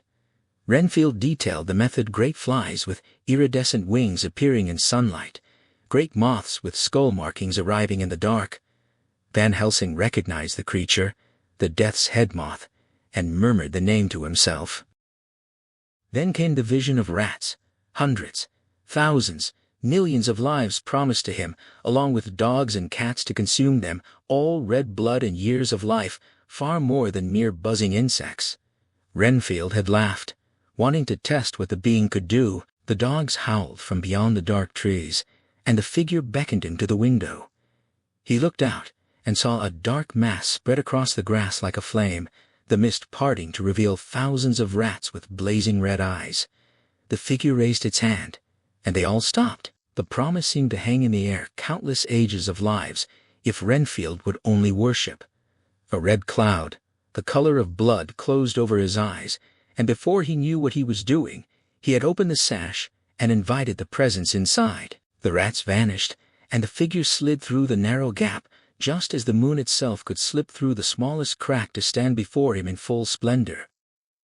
Renfield's voice faltered, and Seward wet his lips again with brandy. The man's broken memory seemed to race ahead, and Van Helsing cautioned against interruption. Once the thread was lost, the confession might end entirely. Renfield continued, his tone shifting to frustration. All day he had waited for some sign, but nothing came, not even a fly. By moonrise, anger had taken hold. When the figure slid through the closed window without knocking, Renfield's rage flared. He caught the sneer on that white face, the red eyes gleaming from the mist, the arrogant assumption of ownership. The being didn't even smell the same as it passed him by. Renfield couldn't hold it, but then he thought he sensed Mrs. Harker had somehow entered the room. The two men on the bed rose and moved behind him, listening intently. Van Helsing started, his face growing grimmer, but Renfield noticed nothing. He spoke of Mrs. Harker's visit that afternoon, how she hadn't seemed the same, how her blood seemed to have drained away. The realization that he had been taking life from her had kindled a furious resolve in Renfield's shattered mind. When the mist came that night, he was ready. He grabbed it, drawing on the unnatural strength of madness, determined to prevent any more of her life from being stolen. For a moment, he thought he was winning, but then he saw the creature's eyes. They burned into him, and his strength dissolved like water. The being slipped free, and when Renfield tried to cling to him, he was lifted and flung down. A red cloud obscured his vision. There was a sound like thunder, and the mist seeped away beneath the door. As Renfield's voice faded, and his breathing grew more labored, Van Helsing rose with instinctive urgency. The worst was confirmed. He was here, and his purpose was clear. They had to move, and move now, arming themselves as they had on the night they entered the Count's house. There wasn't an instant to spare. Van Helsing led the way, his voice breaking as he lamented the suffering that awaited Mina, and Seward followed, his heart a churning mix of rage and terror, uncertain which held the greater sway. Seward paused with the others at the Harkers' threshold, a moment of hesitation hanging in the air. Quincy voiced the question they all felt: should they intrude on her privacy at such an hour? Van Helsing's answer came without mercy. They must, even if it meant breaking down the door. Arthur's concern for the terror such an intrusion might cause was brushed aside. The professor declared this was a matter of life and death, and all chambers were equal to a doctor's duty. He gave the order Seward was to shoulder the door if the handle failed, and the others would follow. He turned the latch it held. They threw their weight against the wood, and with a splintering crash the door burst inward, sending them stumbling across the threshold. Van Helsing actually fell, and as Seward watched him scramble back to his feet, The scene beyond froze the blood in his veins. The moonlight streamed through the yellow blind, bright enough to reveal every detail. Jonathan lay on the bed by the window, his face flushed, breathing deep and oblivious as if drugged. Kneeling before him, facing outward, was Mina in her white nightdress, and beside her stood a tall, gaunt figure in black. Seward recognized the Count instantly, the aquiline profile, the red scar across the forehead, the unmistakable menace of his presence. He held both Mina's hands in one of his, stretching her arms taut, while his other hand gripped the back of her neck, forcing her face down against his bare chest. Blood smeared her white gown, a thin trickle running down the Count's exposed torso. The posture was grotesquely intimate, like a child forcing a kitten's nose into a bowl of milk. As they burst in, the Count turned and his face transformed into something hellish, eyes blazing with red fire, nostrils flared wide, sharp teeth champing behind blood-wet lips. He wrenched Mina back onto the bed, as if throwing her from a height, then sprang toward them, but Van Helsing had already risen, holding out the envelope with the sacred wafer. The Count recoiled, cowering back just as Lucy had done at her tomb. They advanced with their crucifixes, driving him further into the shadows. Then the moonlight vanished behind a cloud. Quincy struck a match, and in the sudden gaslight they saw only a wisp of vapor trailing under the door, which had swung shut again. They rushed to Mina. She drew a breath, and released a scream so piercing, so utterly desolate, that Seward knew he would hear it forever. For a moment she lay helpless, her face a mask of ghastly pallor. Blood smeared across her lips and chin, a thin stream still trickling from her throat, her eyes wild with terror. Then she raised her bruised hands marked with red impressions from the Count's grip, to cover her face, and from behind them came a low, keening wail that made her earlier scream seem merely the first outburst of an endless grief. Van Helsing drew the coverlet gently over her, while Arthur fled the room after one despairing look at her face. Van Helsing whispered to Seward that Jonathan lay in a vampire-induced stupor. They could do nothing for Mina until she recovered herself, but he had to wake her husband. He dipped a towel in cold water and flicked it across Jonathan's face. Seward raised the blind and glanced out and saw Quincy Morris dart across the lawn to hide beneath a great yew tree. The sight puzzled him, but before he could wonder further, Jonathan stirred, his eyes open with wild amazement, dazed at first, then sharpening into full consciousness as he sat bolt upright. Mina turned to him with outstretched arms, but immediately recoiled, clutching her hands before her face and shuddering violently. Jonathan's voice cracked with anguish as he demanded to know what had happened, what the blood meant. He rose to his knees, beating his hands together in frantic prayer for help. Then he was on his feet, pulling on his clothes, every instinct in him surging toward action. He cried out for Van Helsing to save Mina while he went after the Count, but Mina, seeing the danger he courted, forgot her own horror and seized him, pleading with him not to leave her. She had suffered enough tonight without the fear of him being harmed. He must stay. Let their friends protect them both. Her frantic words broke through his resolve, and he yielded, sinking onto the bedside as she clung to him. Van Helsing raised his golden crucifix and spoke with remarkable calm, assuring them that as long as it was near, no evil could approach. They were safe for tonight, and they must be calm and take counsel together. Mina shuddered and bowed her head against Jonathan's chest, but when she lifted it, she saw blood on his white night robe where her lips had touched, where the wound in her neck had left its mark. She drew back with a low wail, whispering through her sobs that she was unclean, that she could never touch or kiss him again, that she had become his worst enemy. Jonathan refused to hear it, declaring that no act or will of his would ever come between them, and he folded her in his arms.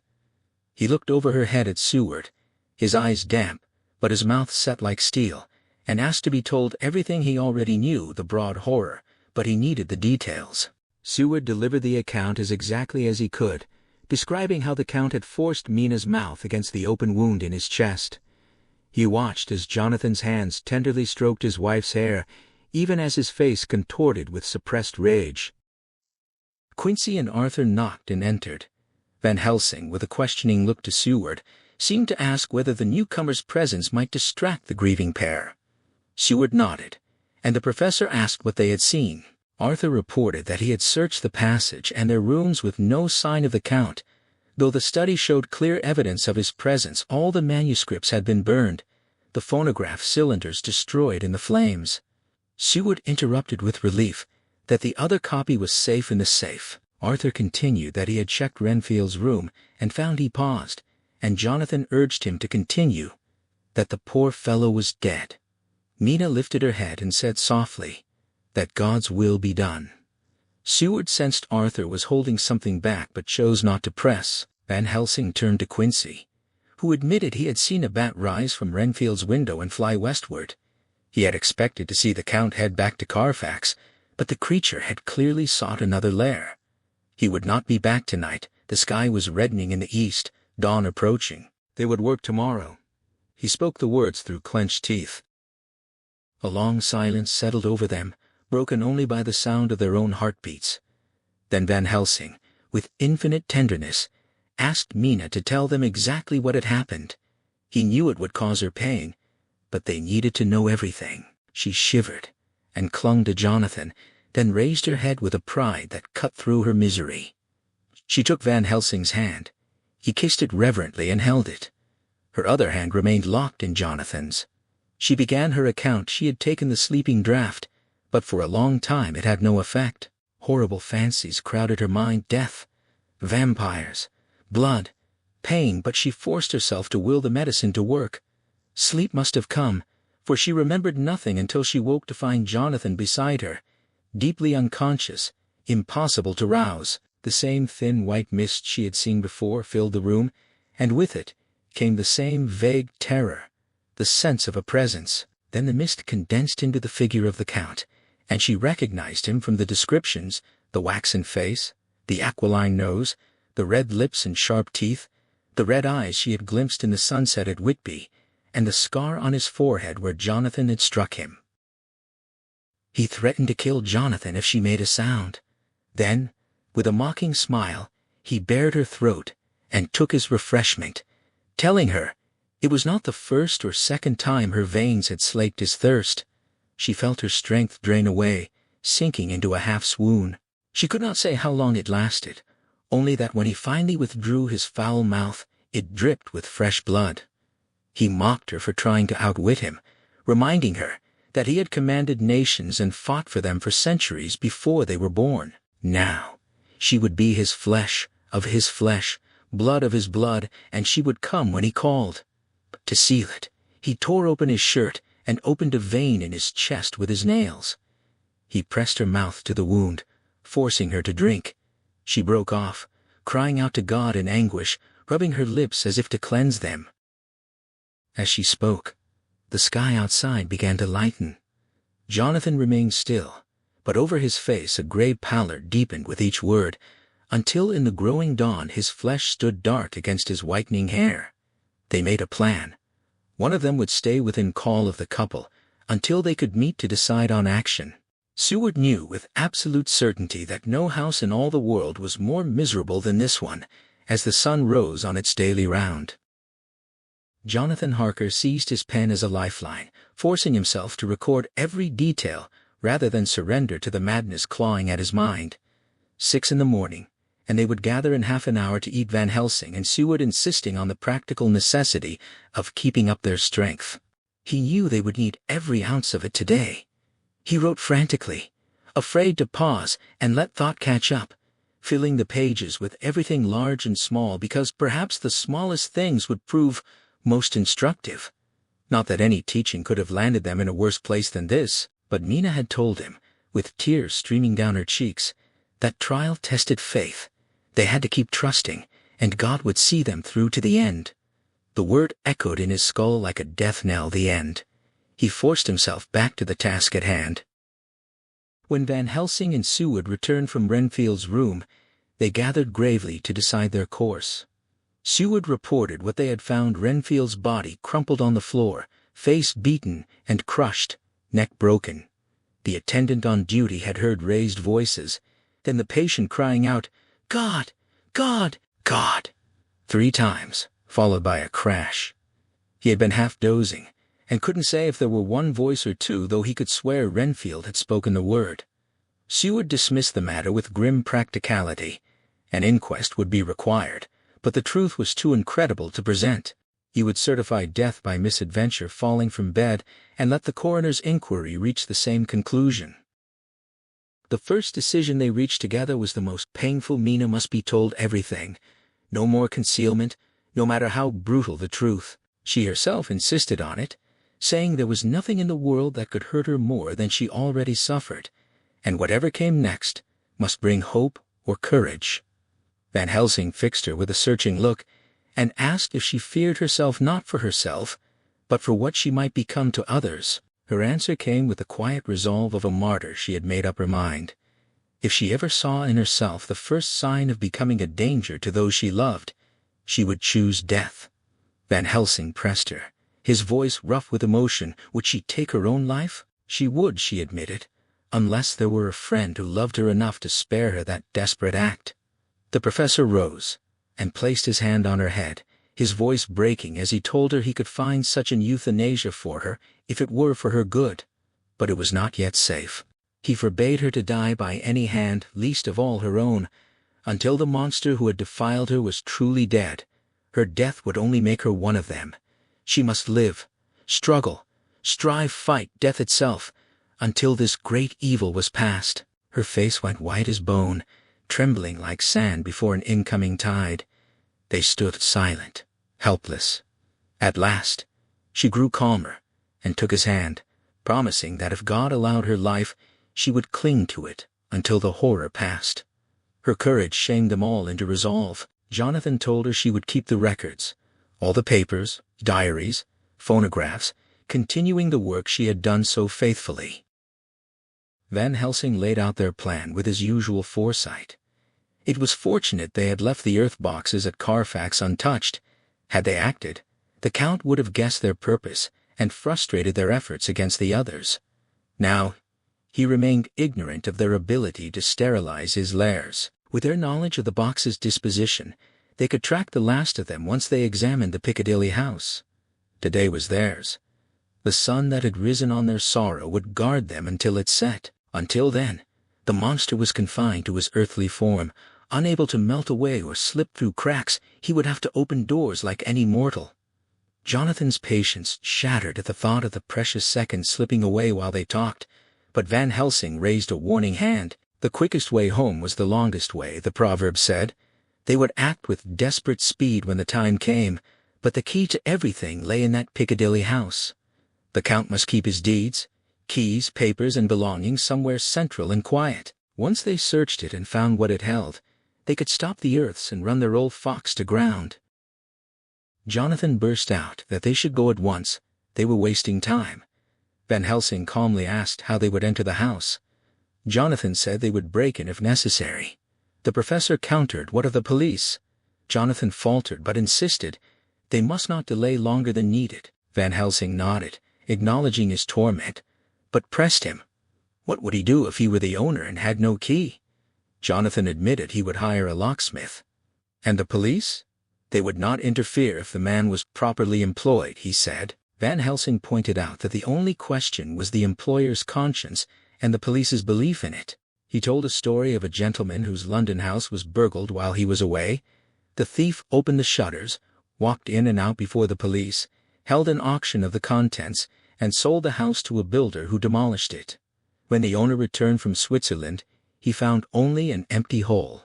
It had all been done properly in regal, and they would proceed the same way. They would wait until after 10 o'clock when the streets were busy, and such activities would attract no notice, and act as if they were the rightful owners. Jonathan recognized the wisdom in Van Helsing's reasoning, and saw the faintest easing in Mina's desperate expression, hope flickering where there had been only despair. The professor continued, laying out the next phase. Once inside the Piccadilly house, they might find more clues, and some of them could remain there while the others dealt with the remaining earth boxes at Bermondsey and Mile End. Lord Godalming offered to have horses and carriages made ready, but Quincey Morris countered with practical caution. A grand carriage with heraldic devices would draw unwanted attention in the working-class districts. Cabs would serve them better. They could leave them at a distance and approach on foot. Van Helsing agreed Quincy's head was level, and they wanted no eyes on them during this difficult work.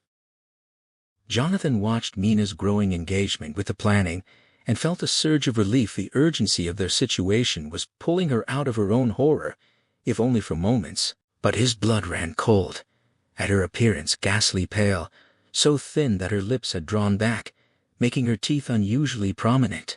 He said nothing, afraid to wound her, but the memory of Lucy's transformation haunted him. The sharpening had not yet begun, but there was time for fear. Discussion turned to the sequence of their efforts. They agreed to destroy the Count's nearby lair first, Carfax, so that even if he discovered their intentions, they would remain ahead. The professor proposed that, after Carfax, they should all enter the Piccadilly house. Then the two doctors and Jonathan would remain there while Arthur and Quincy went to destroy the Walworth and Mile End lairs. There was a chance, not certain, but possible, that the Count might appear at Piccadilly during the day, and they could confront him there. Jonathan objected violently. He intended to stay and protect Mina, but Mina overruled him, insisting he might be needed for legal matters or to decipher clues from the Count's papers, given his Transylvanian experience. All their strength was required against the Count's power, and she had no fear. Things could not get worse, she said. Whatever happened next must contain some hope or comfort. God could guard her alone as well as with anyone present. Jonathan gave in, though his heart raged against it, and urged they leave at once. They were losing time. Van Helsing held up his hand, reminding him that the Count had feasted heavily the night before and would sleep late. The words hit Mina like a blow. She covered her face and shuddered, and Van Helsing, horrified at his thoughtlessness, begged her forgiveness. She took his hand and said through her tears that she would not forget. It was good that she remembered, but she held so many sweet memories of him that she would take it all together. Breakfast was ready. They must eat to be strong. The meal was strange, each of them forcing cheerfulness, Mina the brightest of all. When it ended, Van Helsing asked if they were all armed against both ghostly and carnal attack. They assured him they were. He declared Mina safe until sunset, and before they left, he would arm her against personal assault. He had already prepared her room with protective items so the Count could not enter. Then he reached out to place a piece of the sacred wafer on her forehead, beginning the invocation, and a terrible scream tore through the room. The wafer had seared her flesh like white-hot metal. The significance of the burn struck her mind as quickly as the pain, and she sank to her knees, pulling her hair over her face like a leper's mantle, wailing that she was unclean, that even the Almighty shunned her polluted flesh, that she must bear this mark of shame until Judgment Day. Jonathan threw himself beside her, holding her tight, their hearts beating together in shared anguish, while the others turned away with silent tears. Then Van Helsing spoke with a gravity that seemed almost inspired. She might bear that mark until God himself chose to remove it on the Judgment Day, but they who loved her would be there to see the red scar, the sign of God's knowledge, pass away, leaving her forehead as pure as her heart. Until then, they bore their cross as Christ had done, chosen instruments of God's will, ascending through stripes and shame, tears and blood, doubts and fears. His words brought hope and resignation. Mina and Jonathan each took one of his hands and kissed it. Then they all knelt together, holding hands, swearing to be true to each other, pledging to lift the veil of sorrow from her head, and praying for guidance in the terrible task ahead. The farewell to Mina was one neither would ever forget. Jonathan made a private resolve: if Mina must become a vampire, in the end, she would not face that unknown and terrible land alone. That was how one vampire multiplied. The holiest love became the recruiting sergeant for their ghastly ranks. They entered Carfax without trouble, finding everything as before, the dust and decay almost mocking the fear they carried. No papers or signs of recent use, only the great boxes in the old chapel. Van Helsing declared their duty. They must sterilize this earth, chosen by the Count for its holiness, and defeat him with his own weapon by making it more holy still. He opened the first case, the musty earth filling the air, and reverently placed a piece of the sacred wafer inside before screwing the lid back down. One by one they treated each box the same, leaving them apparently untouched, but each now containing a portion of the host. As they left, the professor expressed his hope if they could be as successful with the others, the sunset might shine on Nina's forehead white and stainless. Crossing the lawn, Jonathan looked up and saw Mina at the window of his room. He waved, nodding to confirm their work was done. She nodded back, understanding. Her final wave farewell followed them to the station, where they caught the train by moments. Jonathan wrote these words as the carriage carried them away, his heart heavy with all that lay ahead. In the cab approaching Piccadilly, Lord Godalming suggested that he and Quincy handle the locksmith alone. Jonathan's profession as a solicitor might complicate matters. If there were any trouble, the Incorporated Law Society would hardly approve of him breaking into an empty house. Jonathan objected to being shielded from any share of the risk, but Arthur pressed his point. Fewer of them would attract less attention, and his title would smooth things over with both the locksmith and any passing policeman. Better for Jonathan to wait in Green Park with Seward and Van Helsing, watching the house from a distance, and cross over once the door was opened and the workmen gone. Van Helsing agreed, and the plan was set. They split into two cabs. Jonathan's heart hammered as he saw the grim, silent Piccadilly house looming among its livelier neighbors, the place where so much of their hope now rested. They took a bench in the park with a clear view, lighting cigars to appear casual. The minutes crawled. At last, a four-wheeler pulled up. Arthur and Quincy descended, followed by a thick-set workman carrying a rush basket of tools. The man spoke briefly to a passing policeman who nodded, then knelt and laid out his implements in orderly rows. He studied the keyhole, blew into it, and tried one key after another, first, second, third, until the door swung open under a slight push. The three of them disappeared inside. Jonathan's cigar burned furiously. Van Helsing's went cold. They watched the workman emerge, retrieve his bag, then hold the door ajar while he fitted a new key to the lock, which he finally handed to Arthur. Payment changed hands. The man touched his hat and departed, and not a single person on the street had taken any notice. They crossed and knocked. Quincy opened immediately. Arthur stood beside him, lighting a cigar and remarking on the vile smell, just like the old chapel at Carfax. The Count had clearly been using the place freely.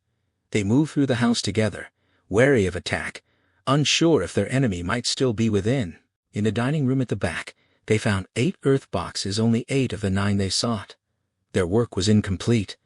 They opened the shutters, revealing a narrow yard and a blank stable wall with no windows, ensuring privacy. With their tools, they opened each box in turn and treated them as they had at Carfax, placing the sacred wafer inside. Satisfied that the Count was not present, they searched for his effects. The dining room table held a spread of possessions in orderly disorder: title deeds for the Piccadilly house and the Mile End and Bermondsey properties, notepaper and envelopes, pens and ink, all wrapped against dust, a clothes brush, comb, and a basin of reddish water that looked like blood-stained washwater. Finally, a heap of keys of all sizes. Arthur and Quincy took careful notes of the addresses and pocketed the keys, then set out to destroy the remaining boxes, leaving the others to wait in agonized patience. Seward recorded the waiting as a terrible ordeal. Van Helsing kept their minds occupied, casting side glances at Harker, whose transformation over a single night was appalling from a youthful, energetic man to a drawn, white-haired figure with hollow, burning eyes. His energy remained, a living flame that might yet carry him through despair. The professor began to speak of what he had learned from studying the Count's papers, the knowledge passed on by his friend Arminius of Budapest. In life, Dracula had been a soldier, statesman, and alchemist, a man of mighty brain, immense learning, and a heart without fear or remorse. His intellectual powers had survived death. Though not perfectly, in some ways he remained a child, but he was growing, experimenting. If they had not crossed his path, he might have become the father of a new order of beings whose road led through death, not life. Harker pressed for more. How was the Count experimenting, and could that knowledge help them defeat him? Van Helsing explained since his arrival, the monster had been testing his powers slowly, his child brain growing. He at first needed others to move his earth boxes, then began to help, and finally moved them alone, scattering his graves, so that none but he knew where they were hidden. But this knowledge had come too late. All but one of his lairs had been sterilized, and before sunset the last would be. The Count would have nowhere to hide. Van Helsing had delayed that morning to be certain now. They had only to wait for Arthur and Quincy to return. A telegraph boy's double knock interrupted them. Van Helsing opened the door and read the message aloud. Nina warned that the Count had left Carfax hurriedly at 12:45, heading south, going the round, possibly wanting to see her. Harker's voice broke with gratitude that they would soon meet their enemy. But Van Helsing cautioned him.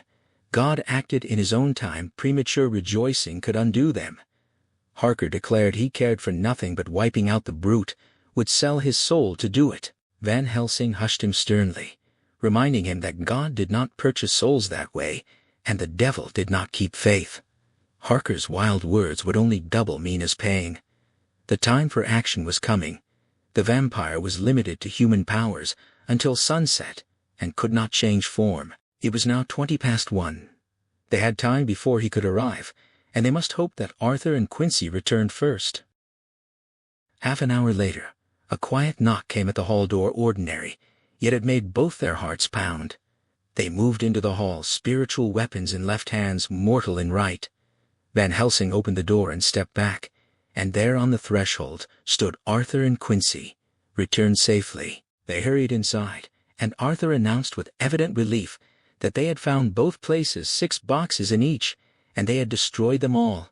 Van Helsing pressed for confirmation. Destroyed? Arthur assured him they were, and the professor's face betrayed a grim satisfaction as the weight of their progress settled over the room. The word hung in the air, destroyed, for him. A moment of silence passed before Quincy voiced what they all knew. Nothing remained but to wait. If the Count hadn't appeared by 5, they would have to leave. They couldn't risk leaving Mina alone after sunset. Van Helsing consulted his pocketbook and reasoned aloud.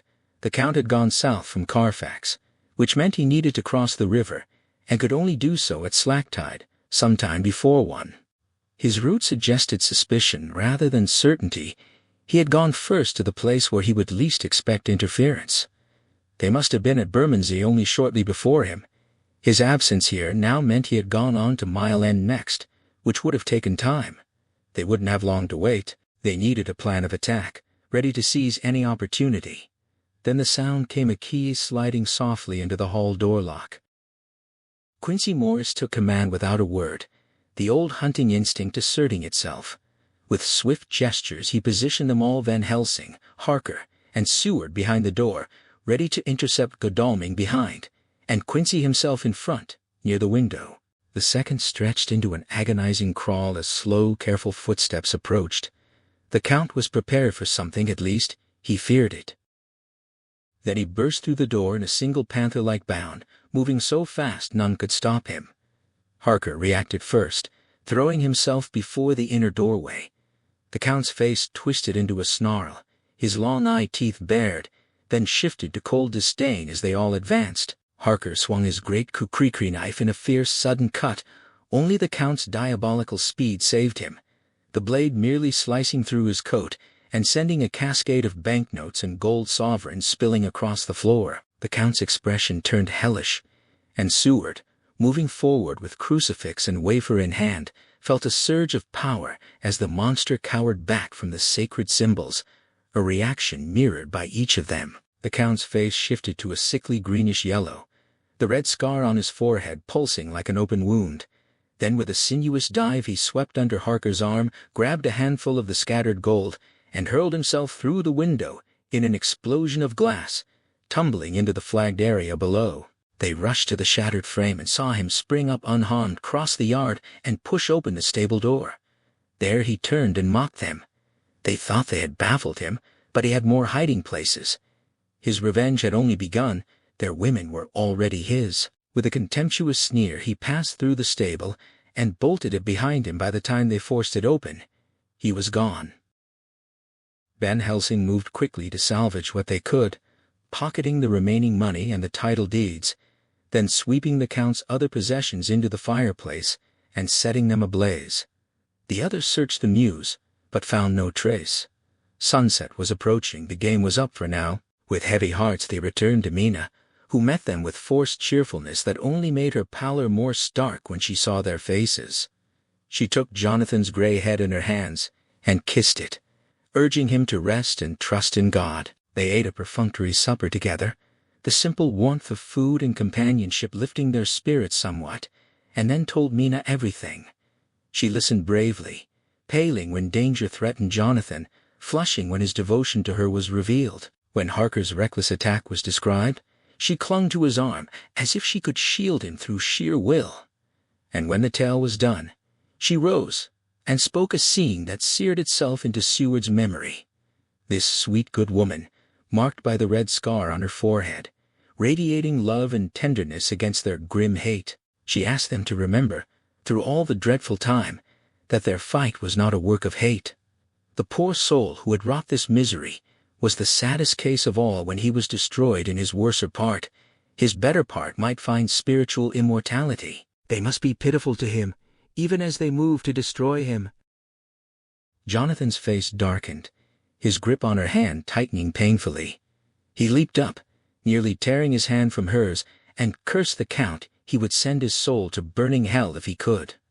Mina hushed him in the name of God, begging him not to crush her with fear. She might someday need such pity herself. Some other man with equal cause for anger might deny it to her.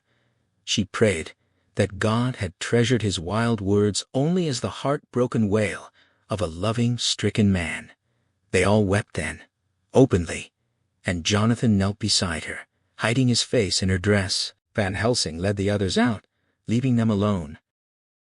Before they retired, the professor secured the room against the vampire's approach and placed a bell at hand for emergencies. The men arranged to keep watch through the night, Quincy taking the first shift. Harker's journal entry near midnight recorded his desperate yearning for sleep, a blind hope that waking would bring change for the better. They had discussed their next step but reached no conclusion. Only one earth box remained, and only the Count knew where it was. He could baffle them for years. Yet Harker found a strange comfort in Mina's sweetness, which made his own hatred seem despicable. She was sleeping without dreams, her face peaceful in a way that felt like spring after winter's blasts, a calm he thought might hold deeper meaning. He was too weary to sleep, but he must try. Later, Mina woke him with a start, whispering that someone was in the corridor. He opened the door to find Quincy stretched on a mattress outside, wide awake, signaling silence. One of them would be there all night. They were taking no chances. Mina sighed, a shadow of a smile crossing her face, and whispered her thanks for good brave men before sinking back to sleep. In the gray light of early morning, Mina woke him again, this time with urgency. She needed to see the professor at once. When Jonathan asked why, she gave no explanation, only that it was important, and time was pressing. Mina's idea came to her fully formed, as if it had matured in the night without her conscious knowledge. She needed Van Helsing to hypnotize her before dawn so she could speak freely. The time was close, and she urged Jonathan to hurry. He found Seward resting on a mattress in the corridor. The doctor sprang up in alarm at his appearance, but Jonathan assured him nothing was wrong, just that Mina needed the professor at once. Seward hurried to fetch him, and within minutes Van Helsing arrived in his dressing gown, with Morris and Godalming close behind, their faces full of questions. When the professor saw Mina smile a real smile, his own anxiety lifted. He rubbed his hands and remarked on the change, as if the old Mina had returned to them. She asked him to hypnotize her before dawn, and he motioned her to sit up. He fixed his gaze on her, making passes with each hand from above her head downward. She stared back, and Jonathan's heart pounded as the seconds stretched into a tense silence. Gradually her eyes closed. She sat rigid and still, only the gentle rise of her chest betraying life. The professor made a few more passes, then stopped, his forehead beaded with sweat. Mina opened her eyes, but they held a distant, dreamy look, and her voice carried a sad quality Jonathan had never heard before. Van Helsing signaled for the others to enter. They crept in on tiptoe, standing at the foot of the bed. Mina seemed unaware of them. In a low-level tone that wouldn't break her trance, Van Helsing asked where she was. Her answer came flat and neutral. She didn't know sleep had no place it could call its own. Silence stretched again. As the room grew lighter, the professor motioned for Jonathan to raise the blind. A red streak shot across the sky, and a rosy light filled the room. Van Helsing pressed on. Where was she now? She answered dreamily, but with intention, as if interpreting something she didn't know. It was all strange to her. What did she see? Nothing, all dark. What did she hear? The lapping of water gurgling by, little waves leaping on the outside. She was on a ship. Men stamped overhead, a chain creaked. The capstan check fell into the ratchet with a loud tinkle. What was she doing? She was still, so still, like death. Her voice faded into a deep breath, and her eyes closed. The sun had risen, and they were all in full daylight. Van Helsing laid her head gently on the pillow. She slept like a child for a few moments, then woke with a long sigh, staring in wonder at them all. She asked if she had been talking in her sleep. She knew the situation without being told, but was eager to learn what she had revealed. The professor repeated the conversation, and Mina declared there was not a moment to lose. Morris and Godalming started for the door, but Van Helsing called them back. The ship had been weighing anchor while she spoke, but which of the many ships in the port of London was it? They had a clue, thank God, though they knew not where it might lead. The Count had meant escape all along with but one earth box left, and a pack of men on his trail. London was no place for him. He had taken his last box aboard a ship and was leaving the land. They would follow him, but for now, they could rest. There were waters between them that the Count did not want to cross and could not unless the ship touched land at full or slack tide. The sun had just risen. They had all day until sunset. They should bathe, dress, and eat a proper breakfast, since he was no longer in the same country. Mina asked, with a note of appeal in her voice, why they needed to seek him further when he had gone away. Van Helsing took her hand and patted it, putting off the answer until after breakfast. When she pressed again, he looked at her gravely, and spoke with sorrow. Now more than ever they must find him, even to the jaws of hell. Her face went paler as she asked why. Because, he answered solemnly, the Count could live for centuries, and she was mortal. Time was now to be dreaded, since once he put that mark upon her throat. Jonathan caught her as she fell forward in a faint. Van Helsing's phonograph message to Jonathan was direct. He was to stay with Mina. The others would go to search, or rather, to confirm what they already knew. The enemy had gone back to his castle in Transylvania.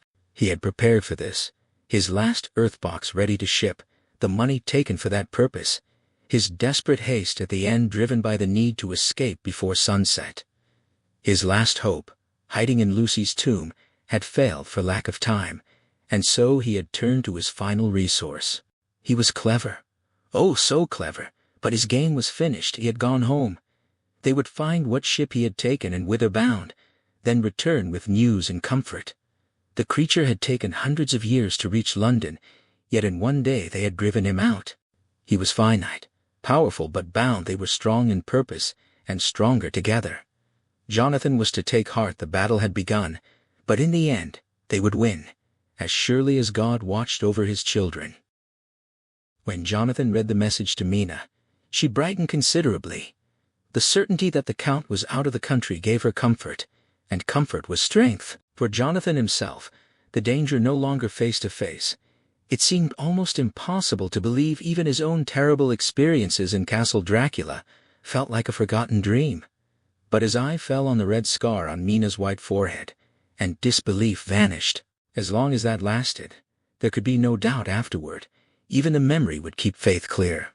They kept busy going over the diaries again and again. Somehow the pain and fear seemed less each time, and a guiding purpose appeared throughout the record, comforting them. Mina suggested, perhaps they were instruments of ultimate good. Jonathan resolved to think as she did. They had not yet spoken of the future. It was better to wait. The day passed more quickly than he thought possible. It was now 3 o'clock. The group gathered in the late afternoon for their report. Van Helsing, Lord Godalming, Seward, Quincy Morris, Jonathan, and Mina herself. The professor detailed their day's work tracking the Count's escape. Knowing Dracula's destination had to be Transylvania, Van Helsing had reasoned he would head for the Danube mouth or somewhere in the Black Sea, the way he had come. They faced a dreary blank until Lord Godalming suggested Lloyd's, where all ships were recorded no matter how small. There they found only one Black Sea-bound vessel that had gone out with the tide, the Tsarina Catherine, sailing from Doolittle's Wharf to Varna, and then up the Danube. The professor had declared it their ship. They went to the wharf, and found a small red-faced man in a cramped wooden office. He swore freely, but softened when Quincy produced a crackling gift from his pocket, becoming a humble servant. He led them to other rough men equally amenable once their thirst was addressed, who filled in the story. The previous afternoon around 5 o'clock, a tall, thin, pale man had appeared in a hurry, with a high nose, white teeth, burning eyes, and a straw hat that didn't suit him. He scattered money asking which ships sailed for the Black Sea. Directed to the Tsarina Catherine, he refused to board, but summoned the captain to the gangplank. The captain swore, but agreed when promised good payment. The thin man then hired a horse and cart, returned driving it himself with a great box, which he lifted down alone despite requiring several men to truck it aboard. He instructed the captain precisely where to place it, but when told he could see for himself, he declined. He had much to do. The captain warned him to be quick, swearing the ship would leave before the tide turned. The thin man smiled, and said he would be surprised if it left quite so soon. More curses followed, but the thin man bowed, thanked him, and promised to come aboard before sailing, then left, after asking where he might purchase ship forms nearby. No one knew where he went, nor did they care, for the Tsarina Catherine soon became shrouded in a dense fog that crept up from the river. The captain raged in polyglot fury, but could do nothing as the tide rose. He feared he would lose it entirely. Just at full tide, the thin man reappeared and asked to see where his box was stowed. The captain wished him and his box in hell, but the thin man took no offense, inspected the stowage with the mate, then stood a while on deck in the fog. He must have slipped off unnoticed, for when the fog melted away, he was gone. The captain, interrogating other mariners, found that few had seen any fog at all except around the wharf. The ship sailed on the ebb tide and was well out to sea by morning. Van Helsing concluded they would rest for a time while their enemy sailed toward the Danube mouth. A ship took time, but they could travel faster overland and meet him there. Their best hope was to catch him in his box between sunrise and sunset, when he could offer no struggle. They had days to prepare. They had seen the ship's owner and all the invoices. The box was to be landed in Varna, delivered to an agent named Ristix. When asked if there was any problem, they said no. What was to be done was not for police or customs, but for them alone. Nina asked if he was certain the Count remained aboard. Van Helsing cited her own hypnotic trance that morning as the best proof. She pressed further. Was it really necessary to pursue him? She dreaded Jonathan leaving her, knowing he would go if the others did. The professor's answer grew in passion. Yes, necessary for her sake first, and then for humanity. The monster had done immense harm already, and they had sworn to stop him. Dracula's journey from his barren homeland to a teeming new land had been the work of centuries. The occult forces of his native soil, geological and chemical strangeness, caverns and fissures, volcanic waters and gases had worked together in some wondrous way, amplifying his already great qualities. His iron nerve, subtle brain and brave heart had persisted beyond death, his mind growing even as his body thrived. And he had infected Mina, even if he did no more. She had only to live her old sweet life, and in time death would make her like him.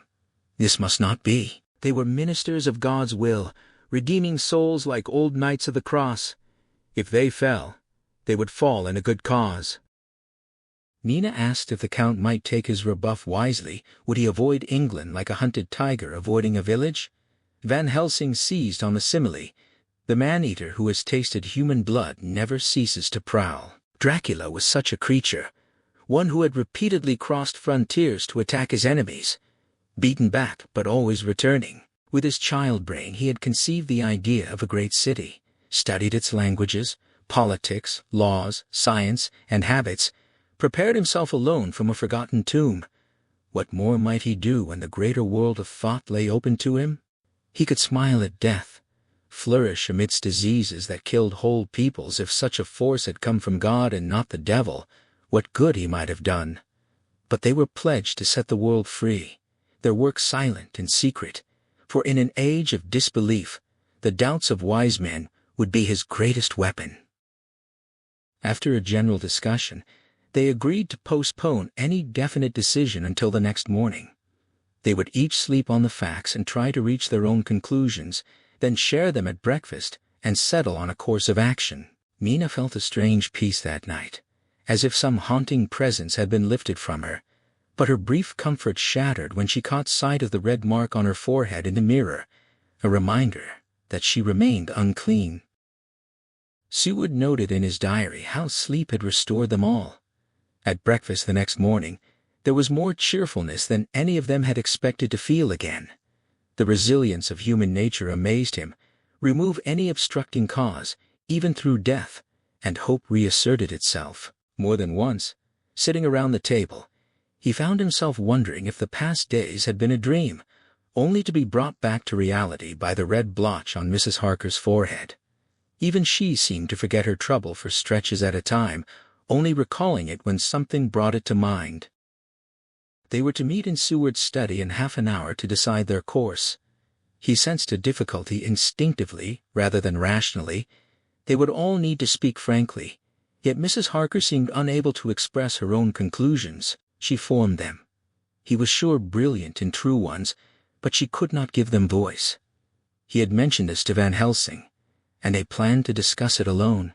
Seward suspected it was the poison in her veins beginning to work, the vampire's baptism of blood the Count had forced upon her. If his instinct was correct, the same power that compelled her silence might one day compel her speech. He dared not think further, for to do so would dishonor her.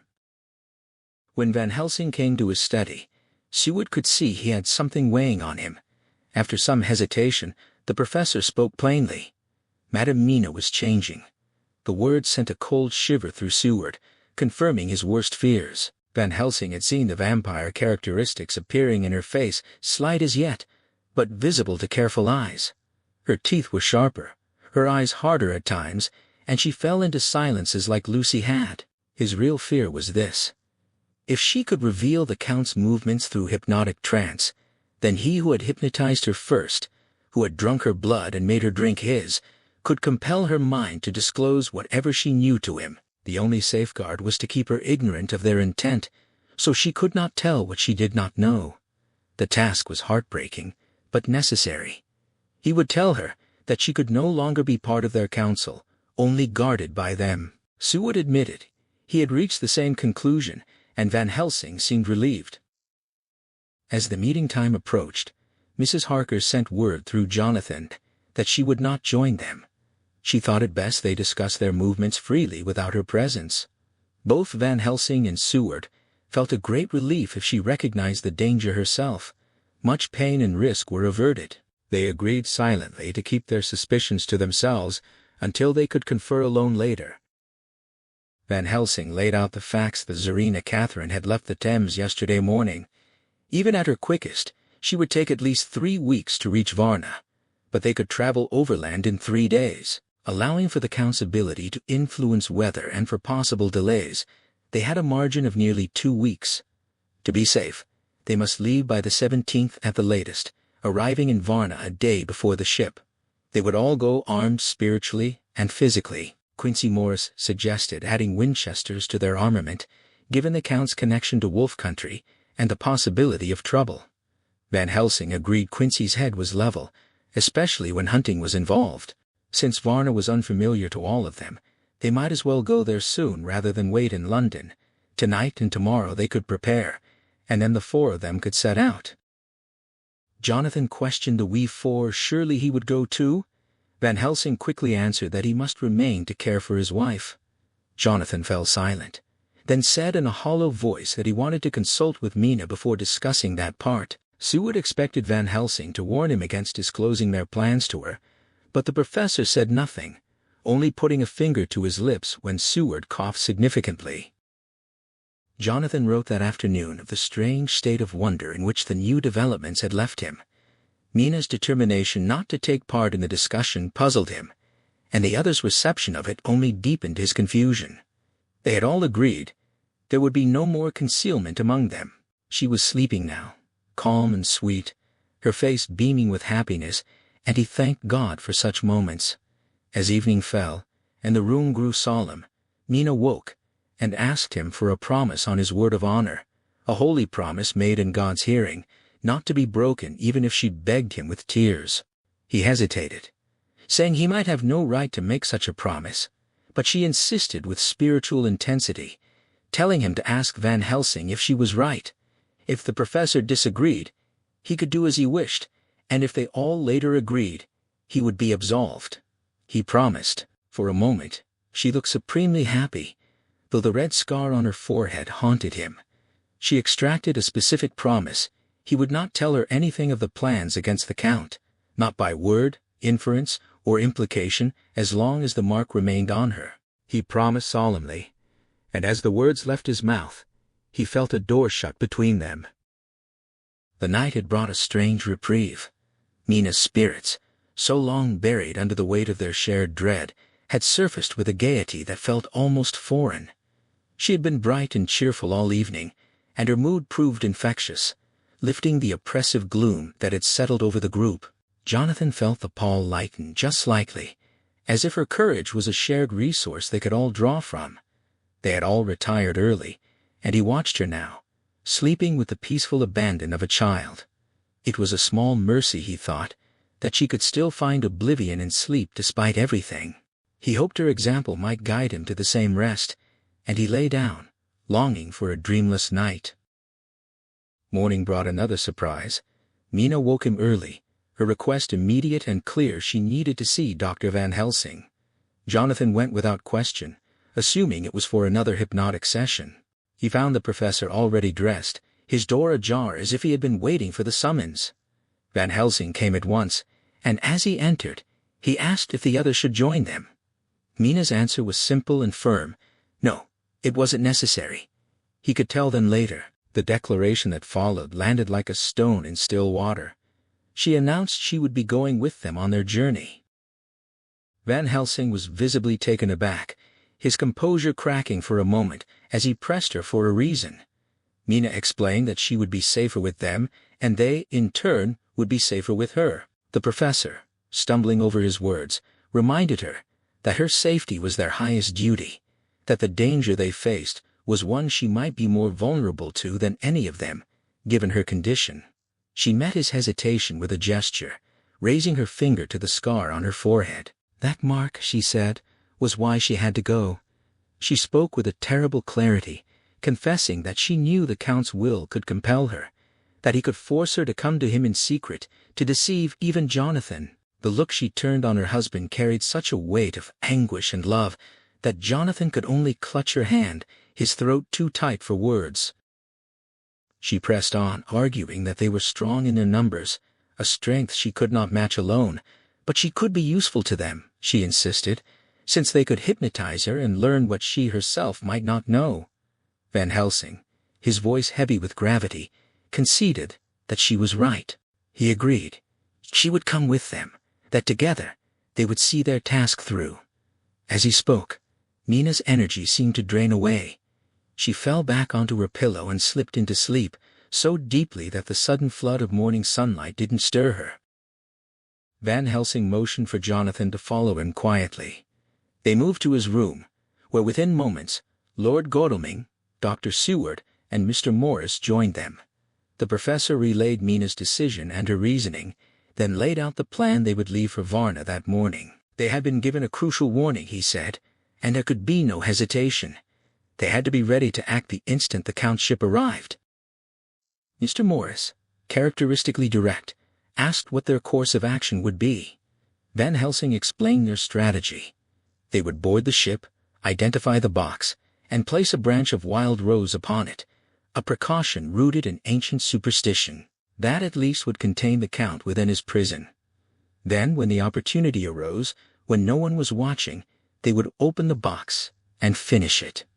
Morris cut through the careful planning with a blunt declaration: he wouldn't wait for an opportunity. The moment he saw the box, he would open it and destroy the monster, consequences be damned. Jonathan gripped his hand, feeling the iron resolve in his grip, and hoped Morris understood the gratitude in that silent gesture. Van Helsing praised Morris's courage, calling him a true man. He assured them all that no one would lag behind, though he cautioned that their exact actions would depend on circumstances.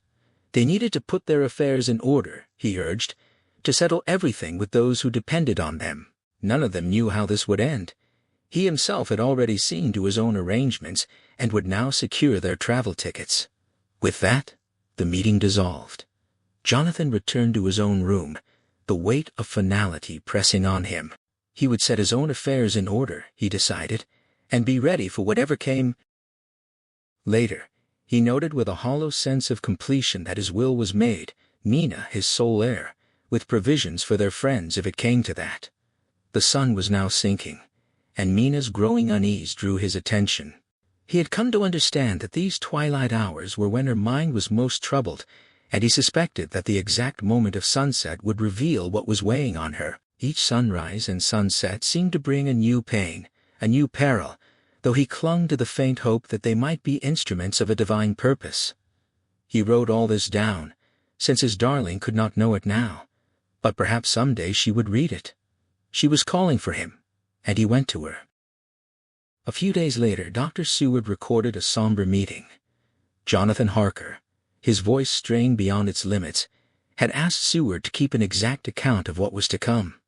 It was no surprise to any of them that Mina had called them together just before sunset. They had come to understand that these moments of transition were when her will was most her own, when the hold on her loosened and her true self could surface. It was a brief and precious freedom, preceded by a tense silence. That evening Mina was clearly struggling, her composure a fragile mask. But soon she found her strength, motioning for her husband to sit beside her and gathering the others close. She took Jonathan's hand, her voice steady as she declared they were all together for perhaps the last time. She knew they would be with her until the end, and she asked them to take her with them on their journey. She acknowledged their bravery, their willingness to risk everything for her, but reminded them that she was not like them. There was a poison in her blood and soul that would destroy her unless they found a way to stop it. Her soul was at stake, and though she knew of one way out, neither she nor they could take it. Van Helsing, his voice rough with emotion, asked what that way was. Mina answered with a terrible calm she could die now by her own hand or another's before the evil was fully wrought. She knew they could free her spirit then, as they had freed Lucy's. But death was not the only consideration. She could not believe that dying, when there was still hope and a grim task to be done, was God's will. So she was choosing to forgo the certainty of rest and walk into whatever darkness lay ahead. Her words hung in the air, a prelude to something more. She then turned the question to them, asking what each would give her. Their lives, she knew, they would offer freely. But what else could they give? Quincy Morris seemed to understand, and Mina's face brightened with relief. She told them plainly what she needed a promise from all of them, including her husband, that when the time came, they would kill her. Quincy was the first to move, kneeling before her and swearing he would not flinch from the duty, that if he had any doubt, he would take it as proof that the time had come. Van Helsing and Lord Godalming followed, each kneeling to make the same vow. Then Jonathan, his face ashen, his hand trembling, asked if he too must make such a promise. Mina insisted he must, her voice filled with a desperate tenderness. She spoke of brave men who had killed their wives to spare them a worse fate, and she begged him to let it be his hand that freed her, if it came to that. Van Helsing, she reminded him, had granted that mercy to Lucy's beloved. She wanted it to be a memory he could bear. The professor swore once more, and Mina smiled, a genuine smile of relief as she leaned back. She left them with a final warning. The time, if it came, might be sudden, and they must not hesitate. At such a moment, she herself might be allied with their enemy against them. The weight of that understanding settled over the room, heavy and absolute. One final request hung in the air, heavy with solemnity. Mina, her voice dropping to a grave intensity, asked them to perform one more act for her. Not vital like the others, but something she desperately wanted. They all signaled their assent without a word. She wanted them to read the burial service over her, she said, someday. A deep groan escaped her husband, but she took his hand and pressed it to her heart, explaining that whatever came of this horror, it would be a comfort to know his voice would be the one reading it, a memory she could carry forever. Jonathan pleaded with her, insisting that death was still far from her. She raised a warning hand, her words cutting through his protests. She was deeper in death at that moment, she said, than if an actual grave lay upon her. He asked again, his voice breaking, if he truly had to read it. Her simple answer, that it would comfort her, was all it took. He opened the book she had prepared and began. The scene that followed defied easy description. The solemnity, the gloom, the sadness, the horror, and yet, threaded through it all, a strange sweetness. Even a hardened skeptic, had they witnessed that small circle of devoted friends kneeling around her, would have been moved. Jonathan's voice, fractured by emotion, often faltered as he read the simple, beautiful words from the burial service. The sheer weight of the moment was overwhelming, and the narrator found himself unable to continue the account. Yet Mina's instinct had been right. Bizarre and strange as the scene was, it brought them all a measure of comfort. The silence that followed, signaling Mina's relapse from her brief freedom, no longer felt as despairing as they had feared. The journey to Varna was a blur of motion and singular purpose. They had left London and traveled relentlessly, night and day, arriving at their destination. Lord Godalming immediately went to the consulate for any telegrams, while the others settled into the hotel. For Jonathan, there was no thought for anything else until the Tsarina Catherine arrived. He found some relief in Mina's condition. She was well, her strength returning, her color improving. She slept most of the time, a habit that seemed to restore her, though she remained alert and wakeful during the liminal hours of sunrise and sunset. Van Helsing had made a ritual of hypnotizing her at these times, and now it required almost no effort. He would will it, and her thoughts would obey. Her reports were consistent darkness, the sounds of the sea, the straining of a ship's canvas and cordage, the rush of water. The Tsarina Catherine was still hastening towards them. Godalming returned with telegrams, one for each day since their departure, all delivering the same news. The ship had not been reported to Lloyd's anywhere. They had prepared for this, ensuring a watch was kept, and the silence itself was a form of confirmation. They dined and retired early, their plans taking shape for the next day. They would see the vice-consul and arrange to board the ship the moment she arrived. Van Helsing had outlined their strategy. Their opportunity lay between sunrise and sunset. The Count, even in his bat form, could not cross running water of his own will, and thus was confined to the ship. Suspicions would prevent him from taking human form, so he would remain trapped in his box. Boarding after sunrise would leave him at their mercy, vulnerable and helpless before he could stir. They were confident they could navigate the local authorities and seamen. This was a land where money could smooth any obstacle, and they were well supplied. Their only concern was ensuring the ship did not slip into port unnoticed between sunset and sunrise. With that security, they felt their plan was sound. The days that followed were a test of patience.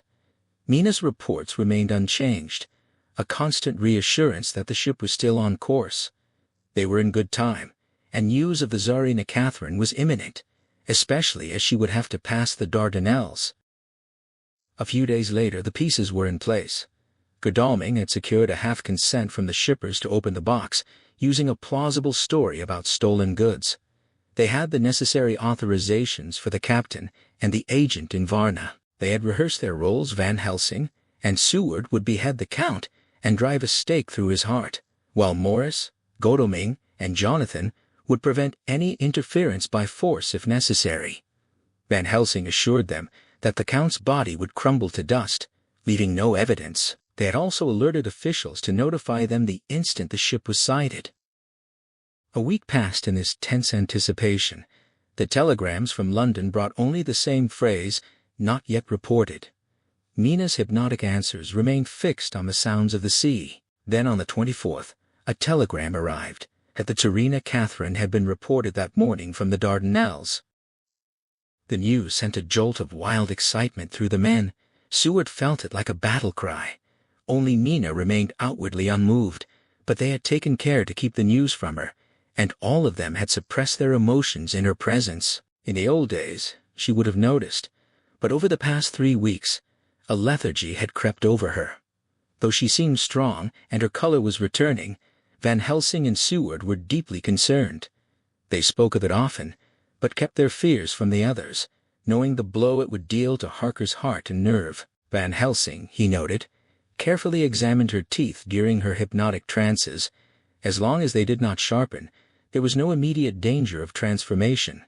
If that change began, they knew what steps would be necessary. It was an awful thought, but neither would shrink from it.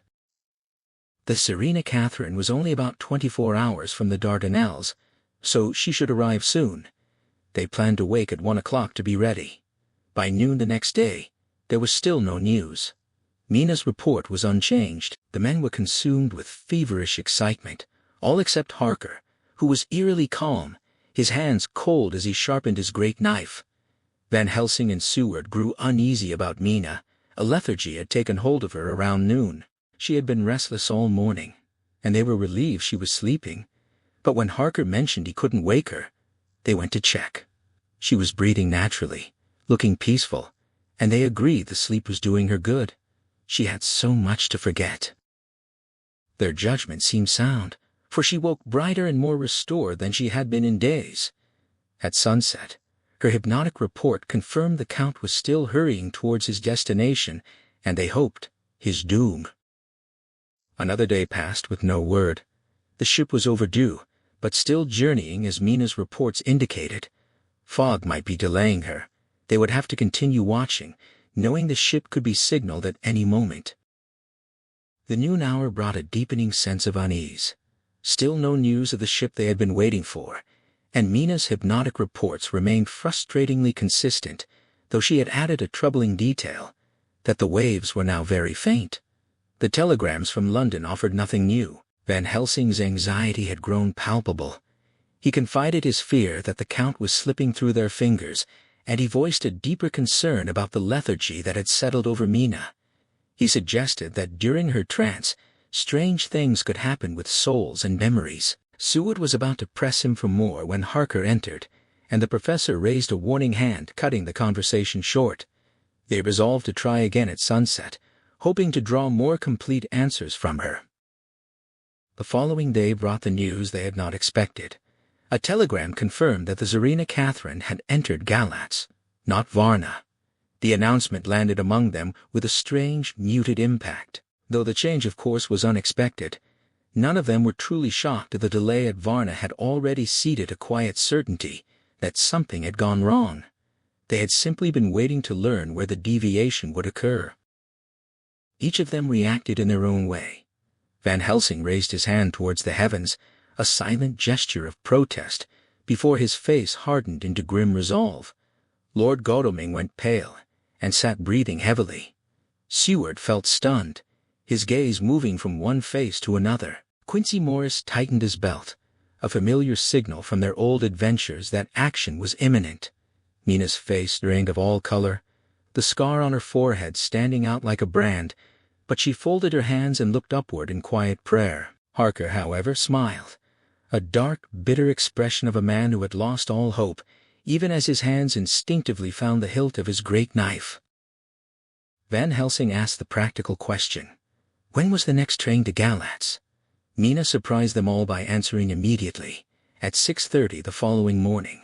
When Godalming asked how she knew, she reminded them of her habit of studying timetables, a skill she had honed to help her husband. She had anticipated this very possibility, and had prepared. The professor murmured his admiration. The question of a special train was raised, but Van Helsing dismissed the idea. Even if they could arrange one, it would likely be no faster than the regular service, and they had preparations to make. He began to delegate tasks. Arthur would secure the tickets and ensure everything was ready for their departure. Jonathan would obtain letters of authority from the shipping agent to search the ship in Galatz. Quincy would see the vice-consul and secure help to smooth their path once they crossed the Danube. Seward would remain with the professor and Mina to consult. Mina, showing a flicker of her old self, offered to think and write for them, as she used to.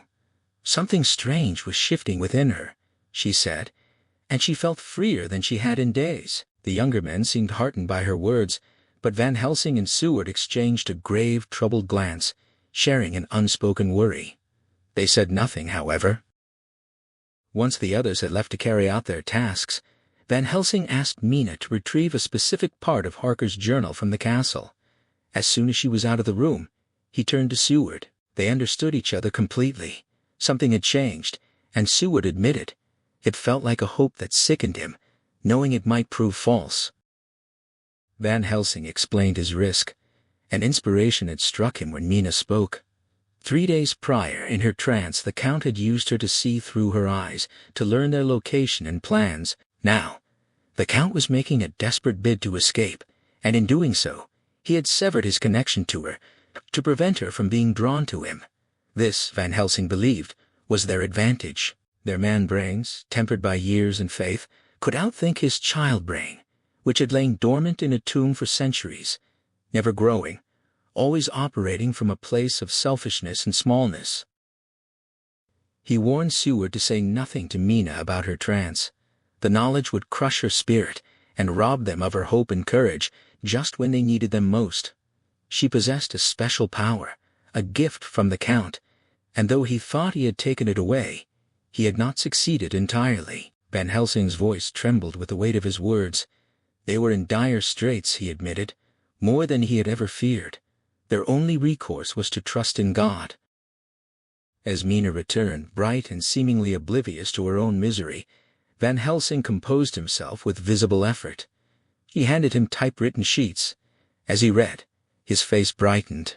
He held the pages up and spoke of a half-thought that had long buzzed in his mind, a half-thought that had now matured into a full idea.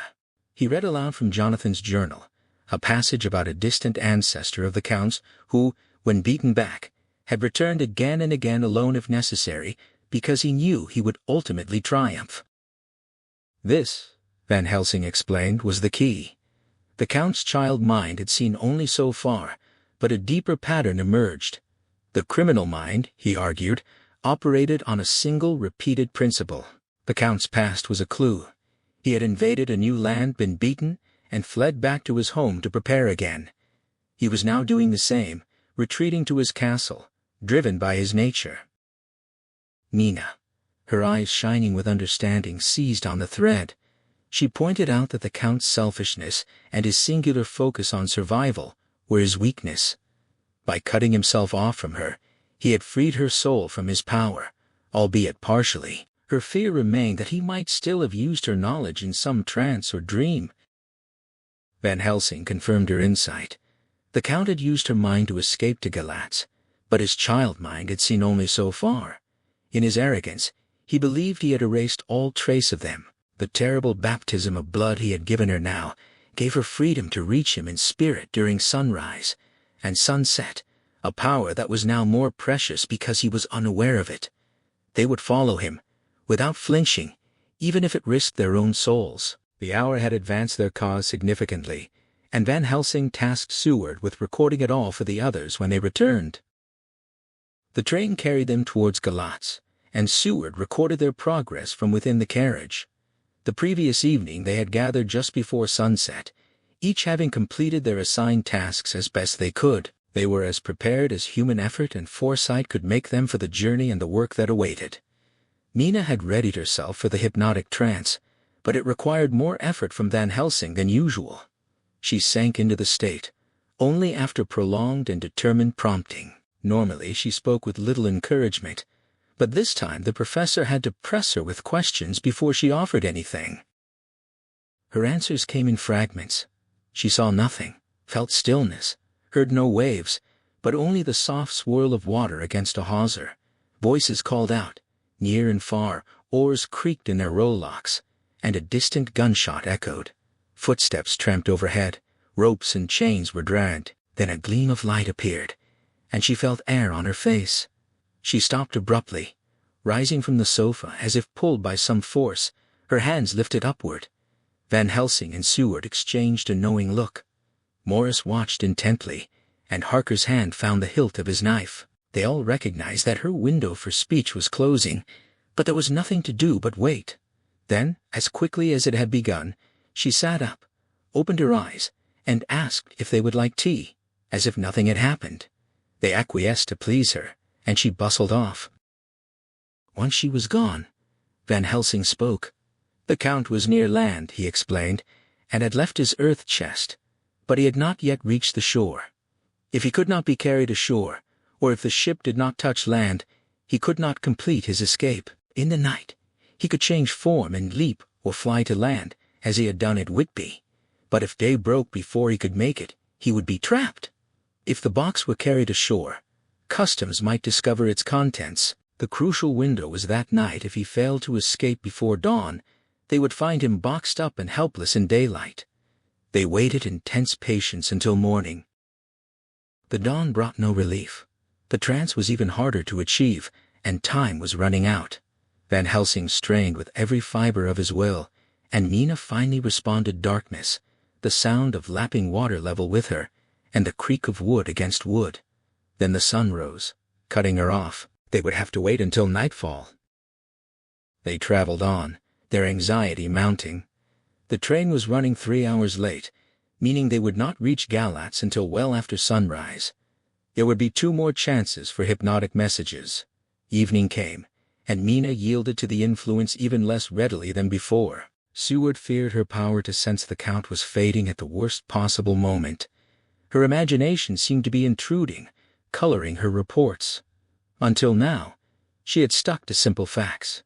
If this trend continued, it could mislead them. Worse, he worried that the Count's power over her might not fade with her own fading ability. When she finally spoke, her words were cryptic. Something was leaving her, passing like a cold wind. She heard distant, confused sounds, strange voices, rushing water, and the howling of wolves. A shudder seized her, growing in intensity until she trembled violently. She said no more, even when Van Helsing pressed her. When she woke, she was cold, exhausted, and languid, but her mind was sharp. She remembered nothing and asked what she had said. Told of it, she fell into deep, silent thought. The next morning, they were nearing Galatz. Van Helsing began his passes earlier than usual, but they had no effect until the regular time. She yielded only a minute before sunrise, and with great difficulty. The professor wasted no time. Her answer came quickly. Darkness, water swirling at ear level, the creak of wood, and the distant lowing of cattle. Then she stopped, growing white. Van Helsing, in an agonized voice, commanded her to continue, but the rising sun was already touching her face. She opened her eyes, sweet and unconcerned, asking why he was ordering her about like a child.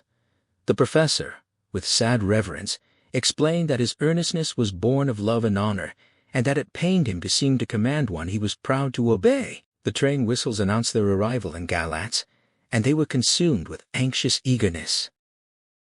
Once in Galatz, Mina recorded the division of their forces. Morris had taken her to the hotel, as he was the least needed elsewhere. Godalming went to the vice-consul, hoping his rank would smooth their path, while Jonathan and the 2 doctors sought information at the shipping agent's office. Later, Godalming returned with news that both the consul and vice-consul were unavailable, but a clerk had been obliging. Jonathan's account followed. He, Van Helsing, and Seward called on the shipping agents, who had been alerted to assist them. They were taken aboard the Tsarina Catherine, where they met Captain Donaldson. The captain described his voyage as uncanny. They had been carried by a following wind so favorable it felt like the devil's own breath, and a persistent fog had accompanied them, obscuring all landmarks and other ships. They had passed Gibraltar without signaling, and only made contact at the Dardanelles. The captain had considered waiting out the fog but ultimately decided to let the wind carry them, figuring if the devil wanted them in the Black Sea, he would get them there. When they emerged from the fog, they found themselves at Galatz. The Romanian crew had become agitated, demanding the box be thrown overboard, but the captain had to use force to maintain order. An hour before sunrise, a man had come aboard with orders from England to collect the box meant for Count Dracula. The captain was relieved to be rid of it. Van Helsing pressed for the man's name, and the captain produced a receipt signed by Emanuel Hildesheim. They found Hildesheim in his office, a man of negotiable principles. With a bit of bargaining, he revealed that he had received a letter from Mr. Deville of London, instructing him to take possession of the box before sunrise to avoid customs, then hand it over to Petrov Skinsky, a dealer who worked with Slovak traders on the river. The payment had been made in English currency, cashed at the Danube International Bank. Their search for Skinsky led nowhere. A neighbor said he had left 2 days prior, and his landlord confirmed he had received the keys and rent by messenger the night before. Then, a runner brought news that Skinsky's body had been found in the churchyard of St. Peter, his throat torn open. The locals blamed a Slovak, and the group quickly withdrew, fearing entanglement in the investigation. They returned to the hotel, convinced the box was somewhere on the river, but without any clear direction. With heavy hearts, they met with Mina. The desperate situation forced them to reconsider keeping her in the dark, a hazardous step, but their only chance. As a first move, Jonathan was released from his promise of silence. Back at the hotel, Mina took charge in her own way. The men were exhausted and dispirited, and she insisted they rest while she organized their records.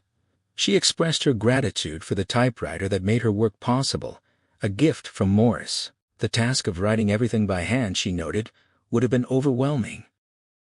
Mina watched Jonathan as he lay on the sofa, his body seeming to have collapsed inward, his breaths so shallow they were nearly imperceptible. The furrows on his brow and the tightness around his mouth spoke of a suffering she could only imagine. She longed to help him, to ease whatever torment gripped his mind, but she knew the only thing she could offer was to use her own mind in his service. She had asked Van Helsing for every paper she had not yet seen, and while the others rested, she resolved to study them all, to follow the professor's example, and think without prejudice on the facts before her. The work bore fruit. She felt certain she had made a discovery. She fetched maps and pored over them, her conviction growing with each passing minute. Her conclusion was ready, and she knew she had to gather the party and present it. Accuracy was paramount, and every moment was precious. She laid out her reasoning in a methodical memorandum. The Count's problem was simple. He needed to return to his own place. But he could not move himself. If he could, he would have done so already. He feared discovery interference. Trapped as he was in his wooden box between dawn and sunset, someone had to transport him. She considered the possible means of transport. By road was fraught with difficulties, curious people, customs officers, and the ever-present threat of pursuit. By rail was equally dangerous. The box would be unattended, subject to delays, and his enemies were on his trail. By water, however, offered both the greatest safety and the greatest danger. On the water, he was powerless by day, and even at night, he could only call on fog and storm. If the vessel wrecked, the living water would destroy him. But water was the most plausible route, and she knew from the records that he had chosen it. She analyzed his actions in London and in Galatz. In London, he had arranged to escape, sending the invoice to Varna as a deception. His instructions to Hildesheim to clear the box before sunrise proved his intent. The Tsarina Catherine had made an unnaturally swift voyage, aided by fog and favorable winds, and had arrived blind at Galatz. Hildesheim had handed the box to Skinsky, and from there, the trail went cold. The box was somewhere on the water moving along. She reasoned that Skinsky had been chosen because of his dealings with the Slovaks who traded on the river. The Count, who had been brought from his castle by Scani and Slovaks to Varna for shipment to London, knew the network. Once the box was on land, and he could emerge in his own form, he must have met Skinsky and instructed him to arrange its transport upriver. To cover his tracks, he had killed Skinsky. Examining the map, she concluded the most suitable rivers for the Slovaks to ascend were either the Pruth or the Sereth. Her trance memories, the sound of cattle lowing, water swirling level with her ears, the creak of wood pointed to an open boat working upstream. Of the two, the Sereth was joined at Fundu by the Bistritza, which looped up around the Borgo Pass, the very route to Castle Dracula. When she finished reading her memorandum aloud, Jonathan embraced her and kissed her. The others shook her hands vigorously, and Van Helsing declared her their teacher once again, her eyes having seen what theirs had missed. They were on the track, he said, and this time they might succeed. The Count was at his most helpless. If they could come upon him by day on the water, the task would be done. He had a start, but he could not hasten his progress without risking suspicion from his carriers, who would throw him into the stream if they guessed the truth. A council of war followed. Godalming would take a steam launch and follow the river. Morris would ride along the bank, ready to cut off any landing. Van Helsing approved both plans but insisted no one go alone. Morris produced Winchesters from his arsenal, noting the wolves and other dangers they might face. Seward offered to ride with Morris, their hunting experience making them a natural pair. He stressed that Godalming should not be alone, and that they could not afford to take chances. This time, they would not rest until the Count's head and body were separated for good. Seward glanced at Jonathan as he spoke, and Jonathan looked at Mina. She could see the conflict in his eyes. He wanted to be with her, but the boat mission was the one most likely to destroy the vampire. Van Helsing spoke to him directly, offering 2 reasons why Jonathan should take the boat. He was young, brave, and needed in the fight, and it was his right to destroy the being that had brought such suffering to him and his family. He assured Jonathan not to fear for Mina. She would be under his care. His own old age and infirmities made him unsuited for riding or fighting, but he could serve in other ways, and he could die as well as any younger man. His plan was this: Godalming and Jonathan would take the steamboat upriver, while Seward and Morris guarded the banks. Van Helsing, meanwhile, would take Mina directly into the enemy's heart. While the Count was trapped in his box, floating helplessly, they would follow the path Jonathan had taken from Bistritz over the Borgo Pass to Castle Dracula. Mina's hypnotic power would guide them through the darkness. He spoke of sanctifying places, of obliterating the nest of vipers. Jonathan interrupted, his voice hot with outrage. He demanded to know if Van Helsing truly intended to bring Mina, tainted as she was, into the jaws of the Count's death trap. He could not allow it, not for the world, not for heaven or hell. His words came in a rush, almost choked with emotion, before he fell silent, his face ashen with the horror of the thought. Jonathan's voice cracked with anguish as he demanded if Van Helsing truly understood what that place was. He spoke of moonlight alive with grisly shapes, of dust motes that were devouring monsters in embryo. He asked if the professor had ever felt a vampire's lips on his throat, and then his gaze fell on Mina's forehead. He threw up his arms with a desperate cry, questioning what they had done to deserve such terror, and sank onto the sofa, his body racked with misery. Van Helsing's response came in clear, calming tones that seemed to resonate through the room. He explained that it was precisely to save Mina from that awful place that he proposed to go there himself. He would never take her into it.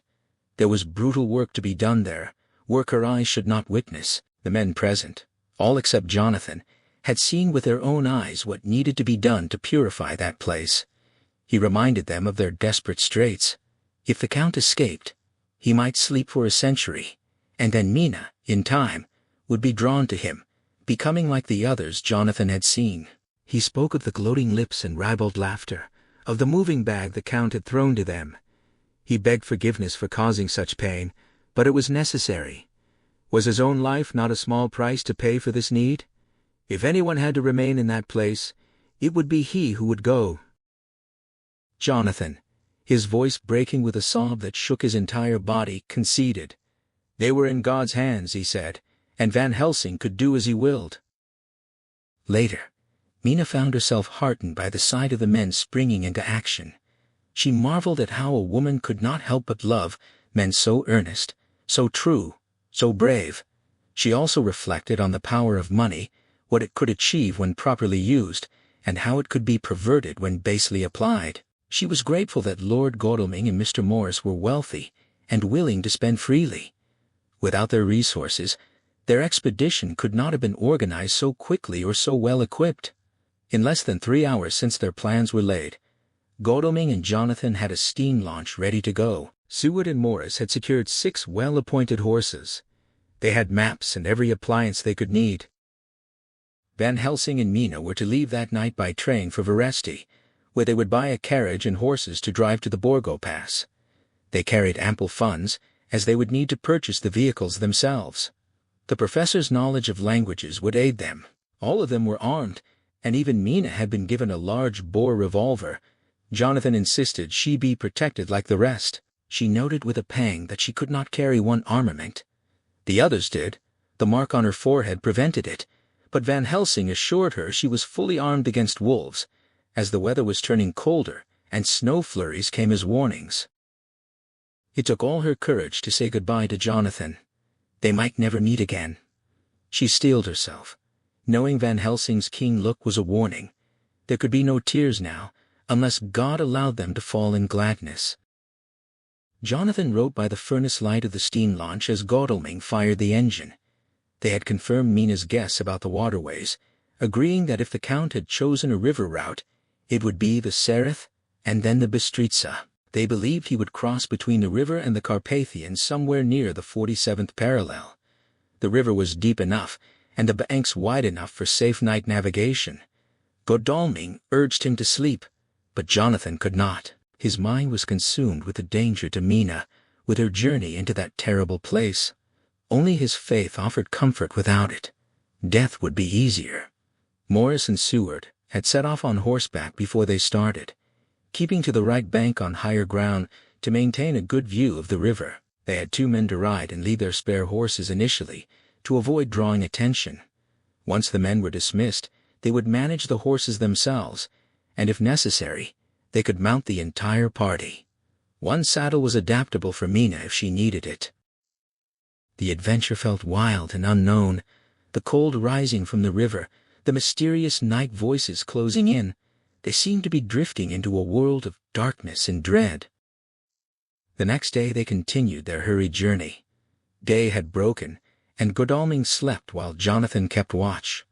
The morning was bitterly cold, but the furnace heat was a blessing.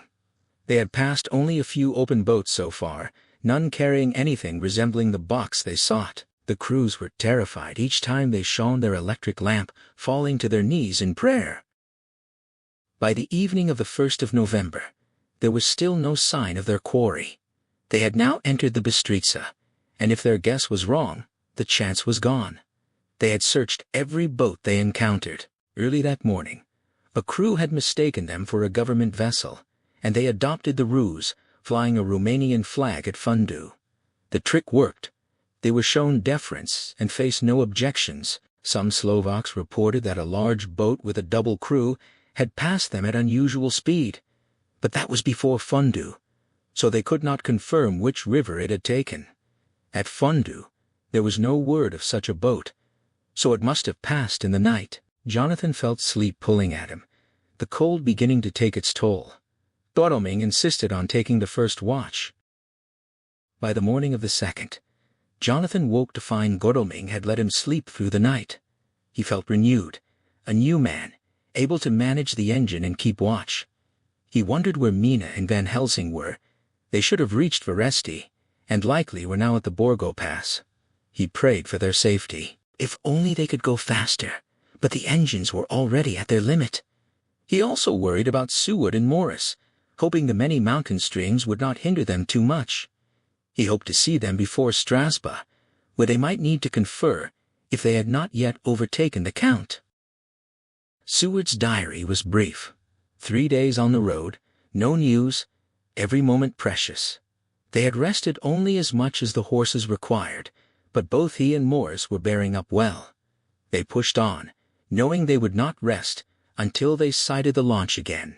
At Fundu, they learned the launch had gone up the Bistritza. The cold was worsening, and snow threatened if it fell heavily. They would need to switch to a sledge. The next day, they heard the launch had been delayed by an accident at the rapids. The Slovak boats managed the rapids with ropes and local knowledge. Godalming had repaired the launch himself, and they had continued with local help. But the boat seemed damaged. It kept stopping after reaching smooth water. They had to push harder. Their help might be needed soon. Nina wrote from Veresti, where they had arrived at noon. Van Helsing reported that at dawn he could barely hypnotize her, and all she could say was, "Dark and quiet." He was off buying a carriage and horses, with plans to acquire more along the way for changes. They had over 70 miles ahead. The country was beautiful and interesting, and she wished she could enjoy it with Jonathan, stopping to see the people and learn their lives. But that pleasure was denied to them. Van Helsing returned with the carriage and horses, and they sat down to a quick dinner before their departure. The landlady packed an enormous basket of provisions, enough for a small army, and the professor encouraged her, whispering to Mina that it might be a week before they found decent food again. He had also purchased a wealth of furs and warm clothing, ensuring they would not suffer from the cold. They were about to set off, and Mina's thoughts turned to the uncertainty ahead. She was afraid to imagine what might happen, but she placed herself and Jonathan in God's hands, praying fervently that her husband would be watched over, and that whatever occurred, he would know how deeply she loved and honored him. The 1st of November was a day of relentless travel. The horses responded well to kind treatment, and they made good speed, changing mounts frequently.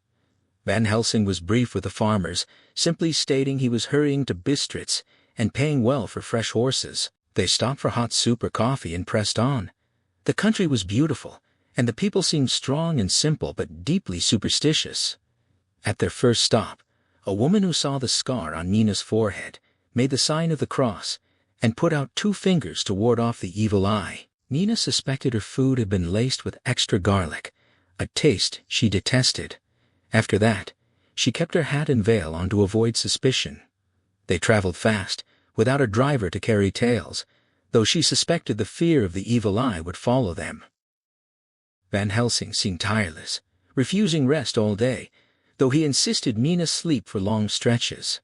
At sunset, he hypnotized her, and she gave the same answer: darkness, lapping water, creaking wood. Their enemy was still on the river. She wrote while waiting for horses at a farmhouse, watching Van Helsing sleep. He looked old and gray, his face lined with exhaustion, but even in sleep, his mouth was set with a conqueror's resolve. She resolved to make him rest once they started again, knowing they had days ahead and could not afford to break down. By the morning of the 2nd of November, they had taken turns driving through the night. The day was bright but cold, and a strange heaviness hung in the air, oppressing them both. Only their furs kept them warm. At dawn, Van Helsing hypnotized her, and her answer had changed darkness, creaking wood, roaring water. The river was changing as they ascended. She hoped Jonathan would be safe, but they were in God's hands. That night, they continued driving. The country grew wilder, the Carpathians looming closer and closer. They kept up their spirits, each trying to cheer the other. Van Helsing said they would reach the Borgo Pass by morning. Houses were scarce now, and the professor noted they would have to keep their last horse, as they might not be able to change again. He had bought 2 extra horses, giving them a 4 in hand. The horses were patient and good, and they had no trouble. Even Nina could drive. They took it easy, resting in turn, wanting to arrive at the pass in daylight. She wondered what the next day would bring, praying they would be guided aright, and that God would watch over Jonathan and the others. She felt unworthy in his sight, unclean, and would remain so until he chose to show her mercy. Van Helsing's memorandum, written on the 4th of November, was intended for Seward. He wrote by a fire he had kept alive all night with Mina's help. The cold was severe, and the sky threatened snow. Nina had been uncharacteristically lethargic, sleeping through the day, losing her appetite, and neglecting her diary. That night, however, she had revived, becoming bright and sweet again. But at sunset, his hypnotic powers failed him entirely. Her gift was fading. They had reached the Borgo Pass at sunrise the previous day. He had prepared for hypnotism, stopping the carriage and creating a couch of furs. Mina yielded to the trance slowly and briefly, her answer the same darkness and swirling water. She woke radiant, and soon became fiercely purposeful, pointing to a road and insisting it was the way. When he asked how she knew, she replied that Jonathan had traveled it and written of it. He realized it was the only by-road, distinct from the main coach road. They followed that road, letting the horses guide them. They found landmarks from Jonathan's diary and traveled for hours. He told Mina to sleep, and she did, but he grew suspicious when he could not wake her. He drowsed himself, waking with a start to find her still asleep, the sun low and the mountains looming. He awoke her, but she would not yield to hypnotism. Then, looking around, he realized the sun had set. Mina was fully awake and looked healthier than she had since Carfax. He was amazed and uneasy, but her brightness and kindness dispelled his fear. He lit a fire, and she prepared food while he tethered the horses. She said she had already eaten, claiming she was too hungry to wait. He did not like it, but he stayed silent, fearing to alarm her. She helped him eat, and then they wrapped in furs and lay by the fire. He told her to sleep while he watched, but he kept dozing off, finding her awake each time, watching him with bright eyes. He slept more than he intended. In the morning, despite her obedient attempts, she could not enter the trance. The sun rose high, and sleep came to her too late, but so heavily he had to lift her into the carriage. She looked healthy, with more color in her cheeks, and he did not like it. He was afraid, but he had to go on. On the 5th of November, he resolved to be accurate in his account, knowing Seward might think him mad. They traveled all day, the land becoming wilder and more desolate, with great precipices and falling water. Mina slept on, and he could not wake her, even for food. He feared the vampire's spell was upon her. He resolved that, if she slept all day, he would not sleep at night. But on the rough road he drowsed, waking to find her still asleep, and the sun low. The landscape had changed. The mountains seemed farther, and they were near the top of a steep hill crowned with the castle from Jonathan's diary. He felt both exultation and fear the end was near, for good or ill. Van Helsing tried once more to hypnotize Mina, but it was useless. The moment had passed.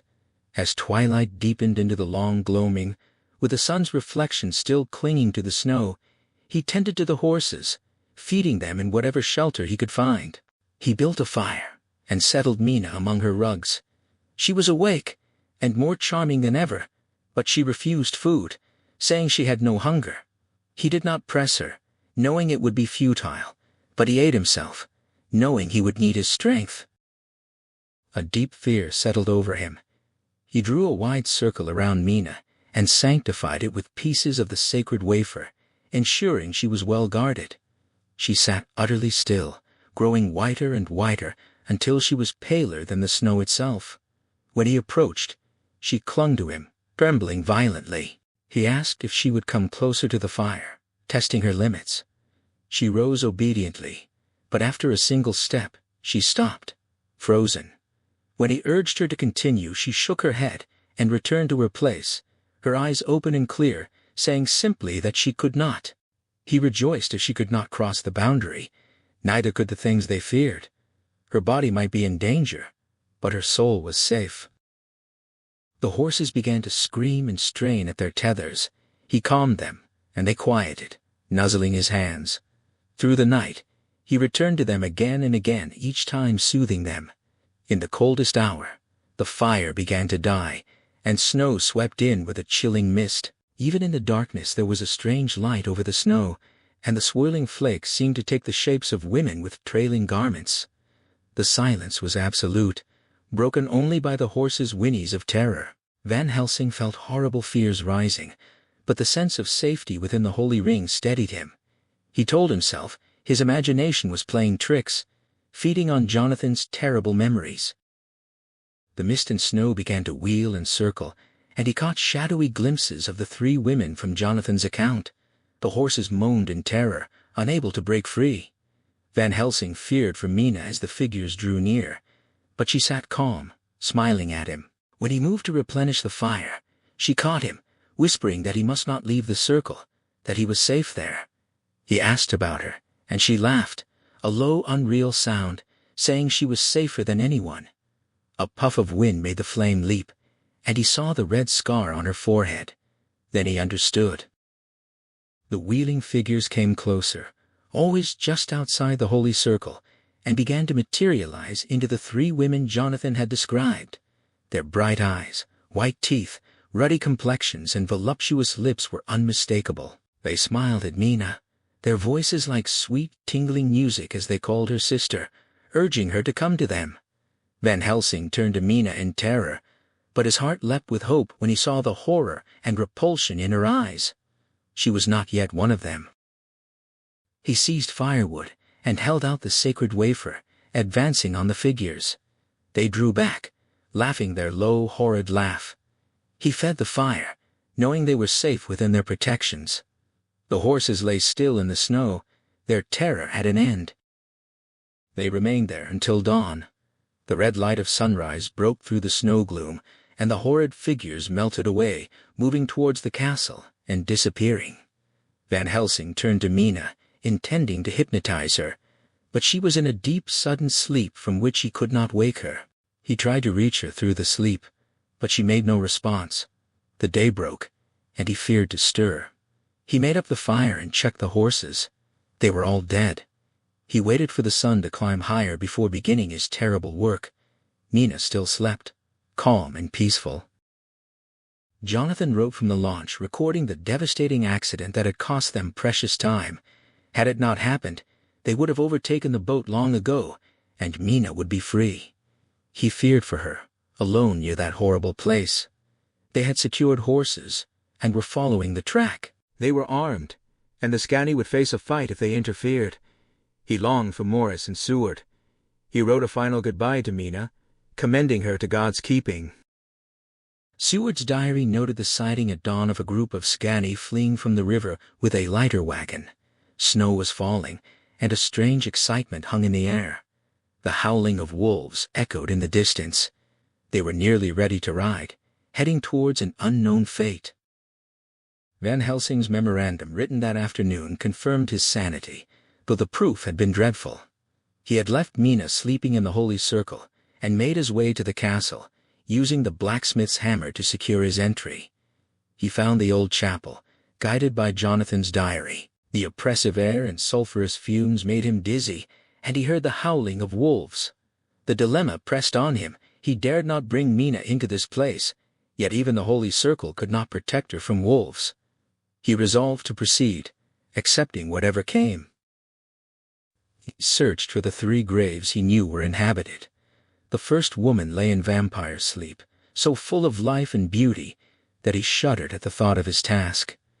He felt the old temptation to delay, to succumb to the fascination, but a long, low wail from Mina broke the spell. He found the second sister, then the third in a high tomb, each more beautiful and dangerous than the last. The third nearly overwhelmed him with a new wave of emotion, but Mina's cry still echoed in his ears, and he steeled himself. He found Dracula's tomb, huge and lordly, bearing only that single name. He sanctified it with the wafer, banishing the Count from his undead home. Then came the butcher work. 3 times he drove the stake home, 3 times he endured the screeching and the writhing. He could not have continued without the memory of Lucy and the living they were trying to save. But it was over. The bodies crumbled to dust, their long-delayed deaths finally claiming them. He secured the castle's entrances, so the Count could never enter again. When he returned to the circle, Mina woke and cried out at the suffering he had endured. She urged him to leave this awful place and meet her husband, who she knew was coming. She looked thin and pale, but her eyes were pure and fervent. He was glad to see her paleness, for his mind was still full of the horror of vampire sleep. With trust and hope, but still full of fear, they set out eastward to meet their friends and the Count. The afternoon sun was low when Mina and Van Helsing began their descent towards the east, following the path she knew Jonathan would take.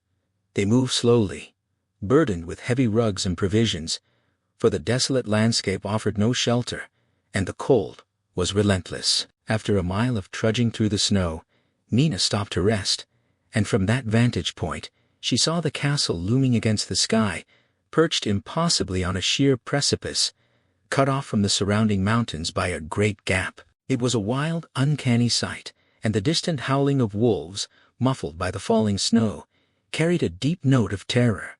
Van Helsing searched for a defensible position. He found a natural hollow in the rock, a narrow entrance between two boulders. He drew her inside, assuring her she would be sheltered there, and that he could defend the entrance against any wolves. He made a nest of furs and tried to get her to eat, but she could not. The mere thought of food repulsed her. He looked sad, but did not press her, instead climbing to the top of the rock with his field glasses to scan the horizon. A moment later, he called out to her, his voice urgent. She joined him, and he handed her the glasses. Through the swirl of snow she saw the river winding like a black ribbon in the distance. Closer, almost directly before them, a group of mounted men was hurrying along, surrounding a long, lighter wagon. On the cart was a great square chest. Her heart raced as she recognized it, knowing the sun was near setting, and the creature within would soon be free. She turned to the professor, but he was already below, drawing a circle around the rock, sanctifying it as he had the night before. He rejoined her, telling her she would be safe from him there.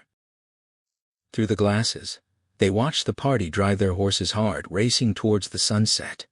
Van Helsing's voice was hollow, as he realized they might be too late. Then another break in the snow revealed two riders coming from the south, which he identified as Quincy and John. Mina looked through the glasses herself and saw the men, but neither was Jonathan. Yet she knew he was near. She scanned the north side of the party, and saw two more riders, one of whom she knew instantly was Jonathan, the other Lord Godalming. Van Helsing shouted with glee, preparing his Winchester. The wolves' howling grew closer. All the forces were converging, and soon they would have gypsies on all sides. The snow came in fierce bursts, but between them they could see. The sun was sinking, and the wolves were gathering. Every moment stretched into an eternity as they waited in the rocky shelter. The wind cleared the air, and they could see the parties distinctly, the pursued gypsies with their cart, the pursuers closing in from all sides. The gypsies drove their horses faster as the sun dropped lower, seemingly unaware or uncaring that they were being followed. The gypsy party was almost upon them when two voices shouted a command to halt.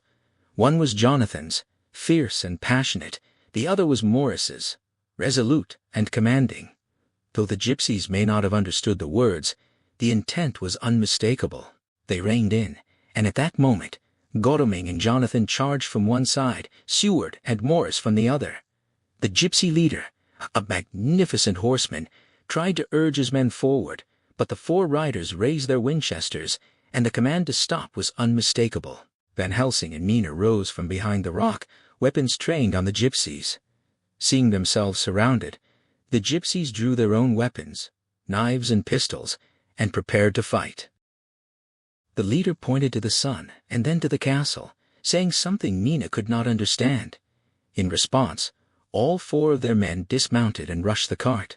The gypsy leader gave a command, and his men formed a ring around the cart, jostling and pushing to defend it. Jonathan and Morris, one on each side, forced their way through the ring. The gypsies' knives flashed, but Jonathan's sheer impetuosity seemed to overawe them, and they gave way.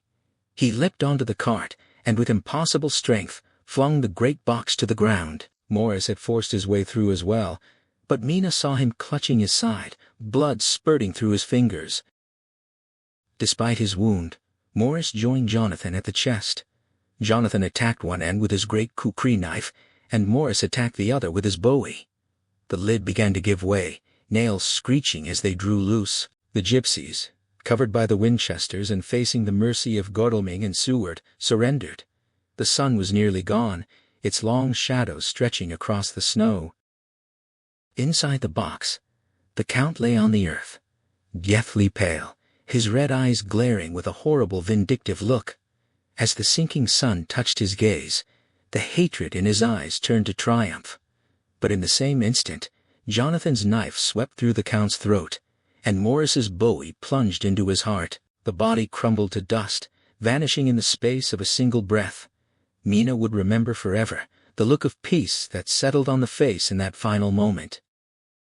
The castle stood out against the red sky, every broken stone sharply outlined by the setting sun. The gypsies, believing the four men responsible for the Count's disappearance, fled without a word. Morris, however, had fallen, and Mina rushed to him, the holy circle no longer holding her back. The doctors were there, and Jonathan knelt behind him supporting the wounded man. With a feeble effort, Morris took Mina's hand, his own unstained by blood. He smiled at the anguish on her face, and said he was happy to have been of service. Then, struggling upright, he pointed to her, his voice suddenly clear and strong, declaring that it had been worth dying for. She looked down at herself, and saw the light of the setting sun bathing her face, the rosy glow falling on the scar on her forehead, and she knew. The sun touched the mountain's peak, its red light falling across Mina's face and bathing her in a rosy glow. The men, as if moved by a single will, sank to their knees, and a deep, earnest sound of prayer broke from them as they followed Quincy's pointing finger. The dying man spoke his final words, giving thanks that all had not been in vain, declaring that her forehead was now as stainless as the snow, that the curse had passed. With a smile and in silence, Quincy Morris died, a gallant gentleman, leaving them to their bitter grief. 7 years later, Jonathan reflected on that time. They had all passed through the flames, and the happiness they had found since was worth the pain they had endured. There was a quiet joy for Mina and Jonathan that their son's birthday fell on the same day Quincy had died, and Mina held a secret belief that some of their brave friend's spirit lived on in the boy. His bundle of names honored all the men of their little band, but they called him simply Quincy. That summer, they had made a journey back to Transylvania, revisiting the old ground that held such vivid and terrible memories. It was hard to believe that the things they had seen and heard were real. All traces of the past had been wiped away, and the castle stood as before, a lonely ruin above a desolate waste. After they returned home, they had talked of the old times, which they could now recall without despair. Godalming and Seward were both happily married. Jonathan had taken the papers from the safe, and they had all been struck by how little of the record was truly authentic. Nothing but typewritten copies, except for the later notebooks and Van Helsing's memorandum. They could hardly ask anyone to accept these as proof of such a wild story. Van Helsing had summed it up, holding their son on his knee. They wanted no proofs, and asked no one to believe. The boy would one day know what a brave woman his mother was, and in time, he would understand how some men had loved her enough to dare greatly for her sake. The end. Thank you for sharing this journey into the shadows. Stories like Dracula have a way of lingering long after the final page, not simply because of the fear they inspire, but because they quietly ask us where the true darkness lives in forgotten castles, or within the human heart itself. When Bram Stoker began shaping this novel, he drew from far more than vampire folklore. He immersed himself in European legends, Victorian anxieties about science, disease, faith, and the unknown, and years of meticulous research gathered from libraries and notebooks. Although he spent much of his career as the business manager for the great actor Henry Irving at London's Lyceum Theatre, he wrote whenever time allowed, often balancing exhausting days with long nights devoted to his manuscript. Those years of patience and persistence gave birth to a story that would outlive its own century. Perhaps that is why Dracula continues to resonate.